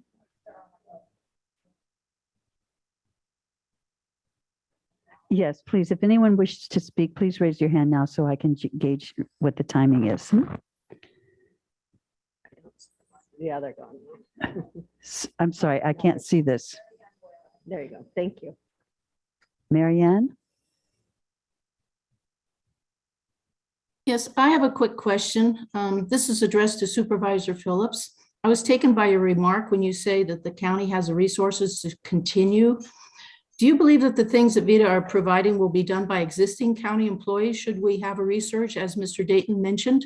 Thank you. Thank you for your question. Is there anybody else? Okay, thank you. I'm closing public comment.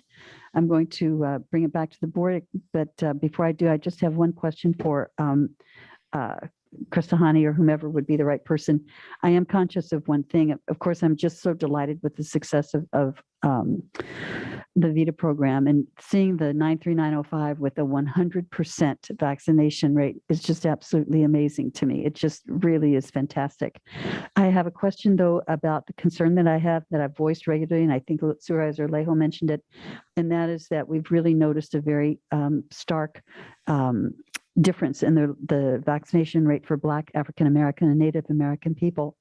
And I'm wondering with the CHWs that you have working now, if we really want to focus in on that community, will we have to hire different people to be able to reach out? Are we going to be able to have the same community healthcare workers that are already on staff? I know that there's such a focus on being able to reach people in their own places, as I have said before, where they play and pray. So I'm just wondering if you can give me an idea of what sort of outreach we'll need to be able to do to try to address this discrepancy in our success rate for vaccinations. Yes, thank you, Chair Adams. We have community health workers that represent all the communities that were more disproportionately or impacted by COVID-19 in the county. And based on these differences in rates that we've got right now and for vaccination, I think our next steps for VITA would be to reconvene with the leads of the organizations and start strategizing with them on what they think would be the best strategies moving forward. And also, looking at what others have done in other communities, maybe nearby or other counties, with CHW projects, but really listening to the community as to what they think might be best, and then bringing in some of those strategies as new strategies if we haven't tried them yet, and or continuing and bolstering the strategies that may be working. So for example, the Village Project, as we're just mentioning, they just mentioned about that testing that they do. In February of about 140 people that were tested, 50 were African American, focusing in Seaside. So we know that there is some reach for the community, and then it's probably also having conversations with the community, as we have been doing this whole time, to talk about why people are hesitant, and then to find opportunities for that learning process and to find means and ways that for them are then changes their reason from hesitant to getting vaccinated. Thanks for your comments for that. So I see Supervisor Salejo has his hand raised, and I'm hoping that it's to put forward the motion that he said he'd like to make. Madam Chair, I'd like to make a motion to support staff recommendation to extend VITA to the end of the calendar year with the amount specified. But I'm trying to address Supervisor Phillips' concern that perhaps staff would come to us halfway or 6 months from now just to do a review of how things are going. Because I just extending it without analyzing where we are in the pandemic, I don't think that's strategic either. So I think just having some kind of review halfway or 6 months from now, I think we would have this discussion again at the board, but knowing that the funding is approved to the end of the year, I think is a good thing. Thank you. So your motion is to approve the staff's recommendations and to ask for a periodic update and review of where we are in the program. Yes, ma'am. Thank Either you. halfway or 6 months from now. Okay, thank you very much for that. Is there a second to this motion? I'll second that. Second that is Thank you, from Supervisor Salejo. Supervisor Rudasky. And I do have a few comments that I'd like to make before we vote. Okay. I just want to, the way in which community has partnered with our county to first get VITA envisioned, to birth this program, to come together to implement critical outreach when we really needed it most, the partnership with community-based organizations, with the community foundation, with our business community, with our chambers of commerce. I think this is an example of Monterey County shining. This is Monterey County doing what we do best to take care of one another. And I am so proud that I get to be here to be a part of this. I want to acknowledge all of the folks who are on this call right now. We've got almost 60 people. It's 5:30. We've been here since 9 a.m. And we've got a lot of folks who are here showing their support just by being present. It's your voices that got us to where we sit today. It's your voices and your advocacy that allowed us to get testing deployed out into the community, that allowed us to get vaccines deployed out into the community. It's your advocacy that is why our community is healthier and safer than we would have been otherwise. And I just want you to know, every single one of you, how honored I am to be able to call you neighbor. A couple of the issues that I think ongoing that we definitely need to be aware of, as Supervisor Adams brought up, we do have ongoing disparities in our community in terms of the way in which COVID continues to cause illness and loss of employment, the way that vaccination rates are not equitable, the way that our children still under 5 aren't eligible for vaccinations yet. We know that mask mandates are ending, and that could change things. There's so much that we thought we wanted to know, and we wanted to assume that once we got vaccinations out, we would be on the other side of this. And unfortunately, our best hopes and wishes don't get to prevail here. So we continue to navigate forward. Coming up this summer, the Medi-Cal expansion for our 50-year-olds and under is significant, and we will need an all hands on deck effort to get people enrolled into Medi-Cal. About 1,000 of our Esperanza Care members will fall into that category, we're estimating. So that means 1,000 of our Esperanza Care members will need assistance transitioning into Medi-Cal, and we will suddenly have space in the Esperanza Care program to welcome new members in as well. So there is this big picture. There's so many things that all fit together, and our community healthcare workers are as well positioned as anyone in our community to help us get these big transitions out and to transition these big healthcare things out in the community. I also just wanted to, before we I want to make sure, Supervisor Lopez and we're talking about the Medi-Cal for community health workers. And I don't know that we know at this point whether the VITA program itself becomes eligible for Medi-Cal, or if what happens is that the individual community-based organizations who are partners in VITA will take on their own billing for Medi-Cal. So it may not end up being that that the Medi-Cal funding funds a county-run program, but it creates a way for the people who are working with VITA to find similar employment within the community with a different funding stream. So I don't expect that we hit December 31st and flip a switch and suddenly things change, but I do think that once the Medi-Cal funding becomes available and our community-based organizations figure out how to navigate that we will have a slow transition of workers from the county VITA funded programming to the Medi-Cal funded programming. And if there is an opportunity for the county to take advantage of the Medi-Cal funding and bring some of those folks on, I look forward to hearing more about that. And then finally, I just want to thank Department of Social Services for being such a phenomenal partner and making the funds, the ARPA funds available, or providing some of the unused ARPA funds that we had through Great Plates available as a funding source. I think that that's just worthy of recognition. So I think those are my comments. Just a big thank you to everybody. Like I said, this is where Monterey County is doing great work and we should be so proud. Thank you so much. Supervisor would ask you. Call for the question. I will say I can't support the motion. I would support the motion if it was for 6 months and scaled down and scaling down the workforce to a skeleton crew in case we have a resurgence. I would support 750,000, but I think doing this, putting it into next year, we're turning it into a permanent agency. So I will not support it at this level of commitment, monetary commitment. Thank you for your comments, sir. Yes. I have my hand up, Madam Chair. I'd like to offer a couple friendly amendments. One would be that we get quarterly updates.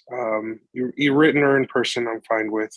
But then the other would be that we look at, by the 6-month mark, having at least a conversation about a sustainability plan, because I think that that's critically important if we're going to move forward to understand future budgetary impacts. And I understand the shift in Medi-Cal maybe taking longer, but CCAH, the former CCAH, now the Infinite C organization might be a partner there. But I think having that conversation and building it now as an expectation is important. And lastly, I hear Supervisor Phillips's concerns about just the pay grade. And so I think I'm not asking for a comp study, but at least some investigation into what CHWs are paid in other communities, given where we're headed, so that we better understand where we fit in that realm. I would ask those to be part of the direction in order to support today's motion. So is that a friendly amendment to the motion? It is. I'm looking to the maker in the second. Supervisor Salejo? Well, I think that information about what other CH promotoras or CHW programs is an important one to come to us when it comes for review. But I did ask for a review halfway or 6 months from now, Supervisor Lopez. So on the quarterly reports, what are you envisioning there? Is something in writing 3 months from now, and then exactly, and then it's 6 months, maybe a presentation with some sort of a sustainability portion, at least to know that they're considering that moving forward. So if it's in 3 months, you're talking about June rather than looking at this in August or September. Yeah, well, yeah, I'm good with, with a quarterly in 3 months, and then something, the more formal presentation whenever you deem appropriate as part of the motion. Okay, so this would add just an update in 3 months from now, then at least. Yeah. Yes. All right. Correct. Good with that. Supervisor Askew, good? Yes, very good. All right. Thumbs up, we're good. Could we have a roll call vote, please? Supervisor Salejo? Aye. Supervisor Phillips? No. Supervisor Lopez? Aye. Supervisor Askew? Aye. And Chair Supervisor Adams. Aye. Thank you very much. And with that, we will close item 21 and we will open item 22, which is to receive preliminary analysis in response to board referral 2022.05, seeking to codify no parking on Madison Lane. And I see that we have Randy Ishii approaching, looking very natty in his suit and tie today. Thank you very much. Good evening, Chair and members of the board. Thank you for the introduction. I'm Randy Ishii, Director of Public Works, Facilities and Parks. And this evening, we have our Administrative Secretary, Patricia Small, who will be sharing her screen to show the brief staff presentation that we have. In the interest of time, staff will try to make the presentation more concise than what we have. Thank you for that conscious sensibility.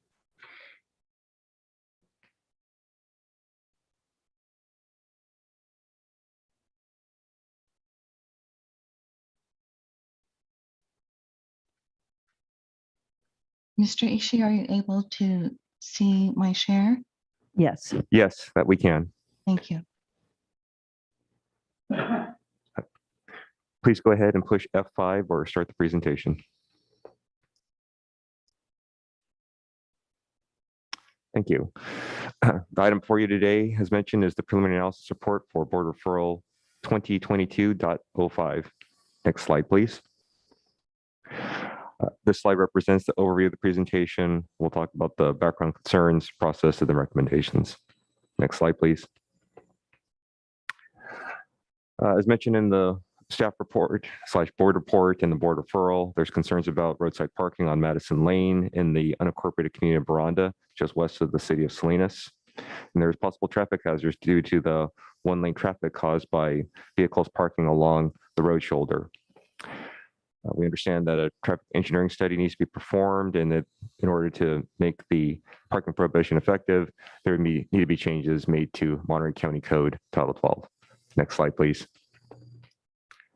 By way of graphical reference, this is the location map showing the road in question, Madison Lane in the Baranda community. Next slide, please. In terms of the process, what staff proposes to do is our standard process of a traffic engineering study, which for parking prohibitions also involves a robust amount of public outreach and community engagement. We recognize that there's land uses out there that have generated this additional, or potentially have generated this additional amount of parking along the county road. And so staff will be reaching out to those various land use owners, such as the shipping company and others.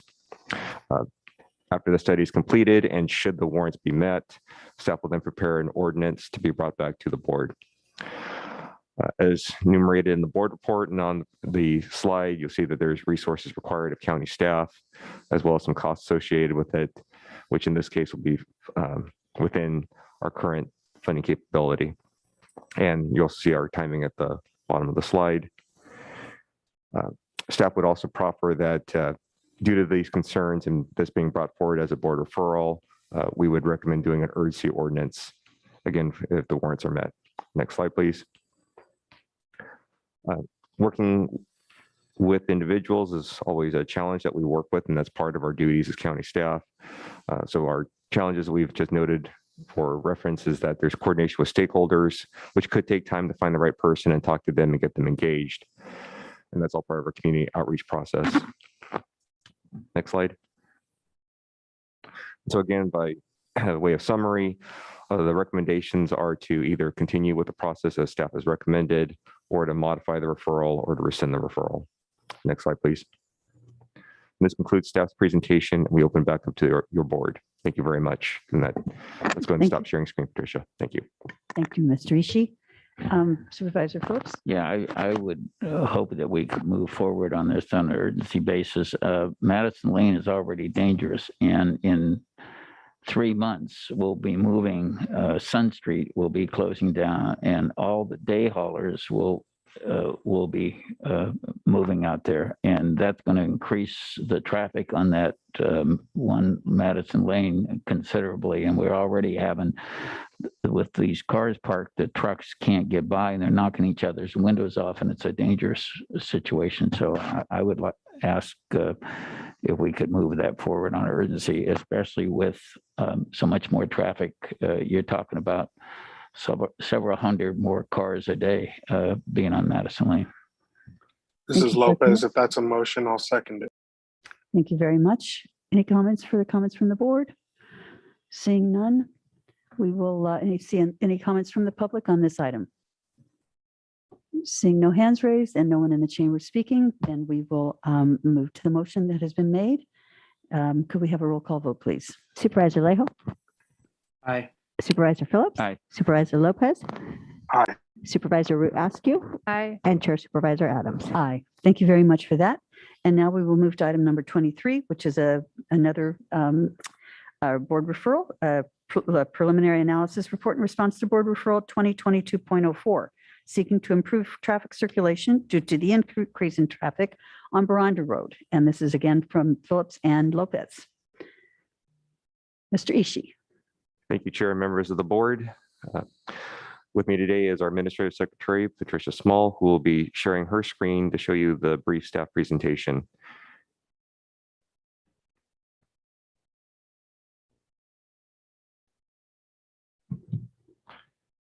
Thank you. And again, this item is the preliminary analysis report for Board Referral 2022.04.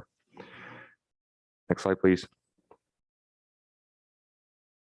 This slide represents the presentation overview. Again, going through our standard procedure of background concerns, talk about process, we'll then talk about challenges, and finally recommendations/options.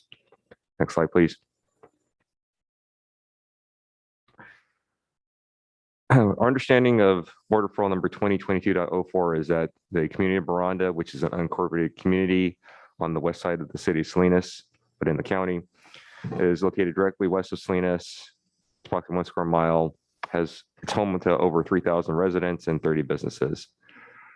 As mentioned previously, we understand there's a relocation of the Salinas Valley Solid Waste Authority from its 10th Street location, as well as Republic, to Republic's yard on Madison Lane. In preparing this preliminary analysis report, staff through the county surveyor's office had performed research on any other alternatives in the region about the traffic issues, and we found that through our research that the Baranda Road crossing, which used to continue southerly, which you'll see on the next slide, used to cross over the railroad tracks. However, in 1982, as part of an agreement with the PUC, it was decided that if the Davis Road overpass were funded, Baranda Road would have to terminate at the railroad tracks and no longer cross over the railroad tracks as an at-grade railroad crossing. And thus we're revisiting the Rossi Road extension plan to modernize and potentially improve the traffic circulation in the Baranda community. Next slide, please. As mentioned, this is the location map showing the community as in more expanded view than our previous presentation. The thick yellow line represents US 101, and just to the west in the city of Salinas, there's the Baranda community, as well as the approximate location for this Rossi Street extension. Next slide, please. And this slide just represents that the city of Salinas also recognizes the issues, and they in their traffic mitigation fee program have the Rossi Street extension as one of the projects of which they collect fees for. Next slide, please. In terms of process, staff is going to work and proposes to work in collaboration with the stakeholders, as well as some of the development and new developments occurring in the region, to return to the board with a more comprehensive analysis of the needs and issues that are raised, including our collaboration with other stakeholders like the city of Salinas and the Transportation Agency of Monterey County. The resources are reflected in the board report as well as on the slide. And staff proposes to return the board prior to June 2022, but that is our target at this point. Next slide, please. As mentioned previously, oftentimes the challenges are working with the stakeholders and getting meetings scheduled, as well as identifying who's the appropriate lead agency for the project. So we'll be setting up meetings with the Salinas Valley Solid Waste Authority, Republic Services, the city, TAMC, and others. As with any new project, there's always a concern about costs and as well as Seca. So those are other challenges we just want to recognize are inclusive of this project. Next slide. And though we had skipped over it, the recommendations are to continue with the proposed process as outlined by staff, or if it's your board's pleasure, to modify the referral or to rescind the referral. And that takes us to our final slide of any questions or comments. And that concludes staff's presentation. We open it back up to your board. And thank you very much. Thank you, Mr. Ishii. I will go to Supervisor Phillips and then Supervisor Lopez. Yeah, besides just a congestion, it's a real safety issue, in my opinion, because when we closed the down at the railroad tracks, we have one coming off Davis Road, a very circuitous right, where you have all these the residents out there. There's a lot more residents than you realize, and you have all the trash trucks, but all the other vehicles coming in and out of there. And you don't realize how many businesses you have, but UPS is there. Keith Day with all his big operations, his blue trucks are there. You have now the Nunez built their farm worker housing on the other side. And so when they were designing and doing the farm worker housing at Rossi, we made sure we had space there for an easement to come through with for an extension. And there's plans that I've been approached on where they want to have farm worker housing out on Baranda Road, but it would be difficult without this. And so I think we can reach out to funding sources. I know I talked to Tamsi about it, but reach out to funding sources with the city of Salinas coming in, because they're the ones that wanted the trash trucks and the day haulers out of their area into there. And they will most likely, when we get it prettied up for them enough, take that over, annexing it. I think with Supervisor Lopez's help, I think we have support for waste management to put money into this. I think we can get Republic. I've talked to some of the businesses out there, Keith Day, UPS, and some of the others to put money into it. So I don't think it's going to be as heavy of a lift as it would be otherwise, because I think we can have some partners come in behind it to assist us. So I'd like to keep moving forward on this. I think it's important, and it's something we're having at the end of this month. Waste management and all of us are meeting out there with the public to tell them what we're doing, and it sure is going to be easier to sell all these vehicles coming into their residents and into their community if we're able to tell them, well, we're working on another road for you, where basically the business community would use this Rossi and more of the community people would use the other entrance off Davis Road. So I would appreciate the support of the board on moving forward on this. Thank you, Supervisor Phillips. Supervisor Lopez, do you wish to comment? I just echo Supervisor Phillips's remarks. I am hopeful, and I know that we've recently completed the project just outside of Gonzales in a really joint fashion that kind of set an example. So I think we're in a good position, and I support moving forward. Thank you so much, Supervisor Rudescu. Comments? I do just have a question, and I appreciate that we have our referral process that allows us to get things on the radar and in front of things. Where would this project typically fall? Would this be a CIP project? Would this be a road improve? Like, where would this fall within if this were in the typical, if this hadn't been a referral, where would it come into play in our regular planning work? Chairman Stepp, answer the question. Yes, please. Generally speaking, when projects are brought forward, they would be coming to your board through the capital improvement capital improvement program process, and that would go through CIC, capital improvement committee, the budget committee, and then the full board. Okay, that's helpful. Just trying to make sure that we understand and so are you suggesting that this would come back to us in June to be added to the CIP with funding sources attached to it? What? At this juncture, Supervisor Rudescu, staff is proposing to meet with the stakeholders, come back and have a more thorough and comprehensive report to bring back. And so we can have that information to be able to make those decision points of bring it Okay. into the capital improvement program of the counties itself. And for our CIP project, I know that, or that project list, we approve that, is that annually? What is the timeline for approving the CIP? The standard timeline is usually a first meeting in April with the capital improvement committee, and then working through the other committees of this board of supervisors, ultimately to the full board at the approximately end of June, which Okay. falls in line with the end of the fiscal year and Got going it. into the new fiscal year. Okay, thank you. So we're kind of paralleling that process as well then, it sounds like. At this juncture, we are parallel in the process, but staff is going to work very hard to get the meeting set up and start talking with the stakeholders. Okay. All right, thank you. Thank you, Supervisor Radascu. Supervisor Alejo, have you any comments? None, thank you.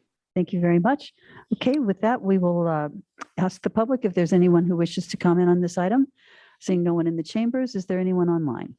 No. Thank you very much. Then we'll bring it back for a motion.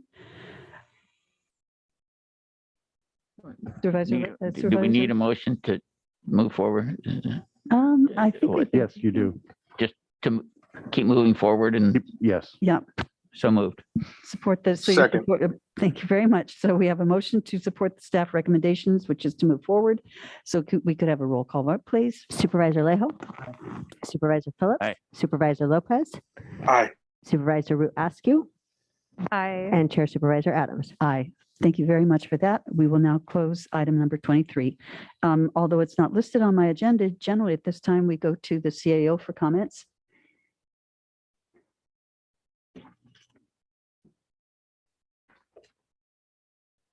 Thank you. Thank you, Madam Chair. No comments today and no new referrals. Thank you very much. Then we will go to board comments. We will start with District 1. How about- Supervisor. Okay, I was saying, how about right in the middle this time, Mary? How Okay, about you District go. 3? I'm always Thank in you. the middle. There And we I want to go. go first because I am proud of King City High School Mustangs boys soccer for being our state champions by beating, well, I don't want to go that far. I'll just say by winning a game in overtime 2-1. And this Friday, we're going to be having a parade in their honor in King City. 3 o'clock will be the terminus of that, where we will actually do some presentations, including certificates from local electeds. So invite the community out to celebrate these young men who have accomplished something that's never been done out of King City High before. And with that, I wrap my comments with a lot of pride. Thank you, Madam Chair. As well, you should. Thank you. Okay, so now we will go to District 4. I just wanted to say a big shout out to tomorrow to all of our administrative professionals. It's Happy Administrative Professionals Day, and we all know that nothing would get done without you, and we appreciate you and see the work that you're doing. Jenny McAdams, my District 4, holds it together, and I know there's so many others out there that are doing great work. So just want to say we appreciate you. Thank you. And I certainly will echo that for my Susan Moore for all of the work that she does to keep us all together and keep us moving. I don't even know how she handles my calendar, but she does such a fabulous job of it. Also, I'm looking forward to the Regional Water Forum next week. That's March 15th, and encourage everyone interested in our water supply issues to attend. I think staff will have prepared a comprehensive presentation for us and look forward to starting that discussion. This is a project that we're going to be doing. This forum is going to be done over 3 sessions this year. Next week, we'll be focused on the problem statement. In the summer, we plan to talk about potential regional solutions. And in the fall, we'll be ready to talk about next steps. So that's next Tuesday, March 15th at 1:30 here in the board chambers. Thank you. And I also want to remember to wish everyone a very happy International Women's Day today. And now we will go to Supervisor Alejo. Thank you very much. And I also want to commend King City winning the NorCal, which is their state championships for Division 5. And it was nice to see the community come out at midnight and welcome them back. So commend all of them down there, and Supervisor Lopez really uplifting them. I saw the semifinals for my alma mater, Watsonville High. They were in Division 1. They ended up second in that championship match, but I also want to commend the Watsonville Wildcats for doing a good job. My high school. But I want to move to a different topic. I do want to really thank all the car clubs in Salinas all the different presidents, about 200 people got together, dozens of cars last night to do a vigil across the police station. And so it really shows that different parts of our community are really galvanizing to show support to the police department and to show their respect and to honor fallen police officer Jorge Alvarado.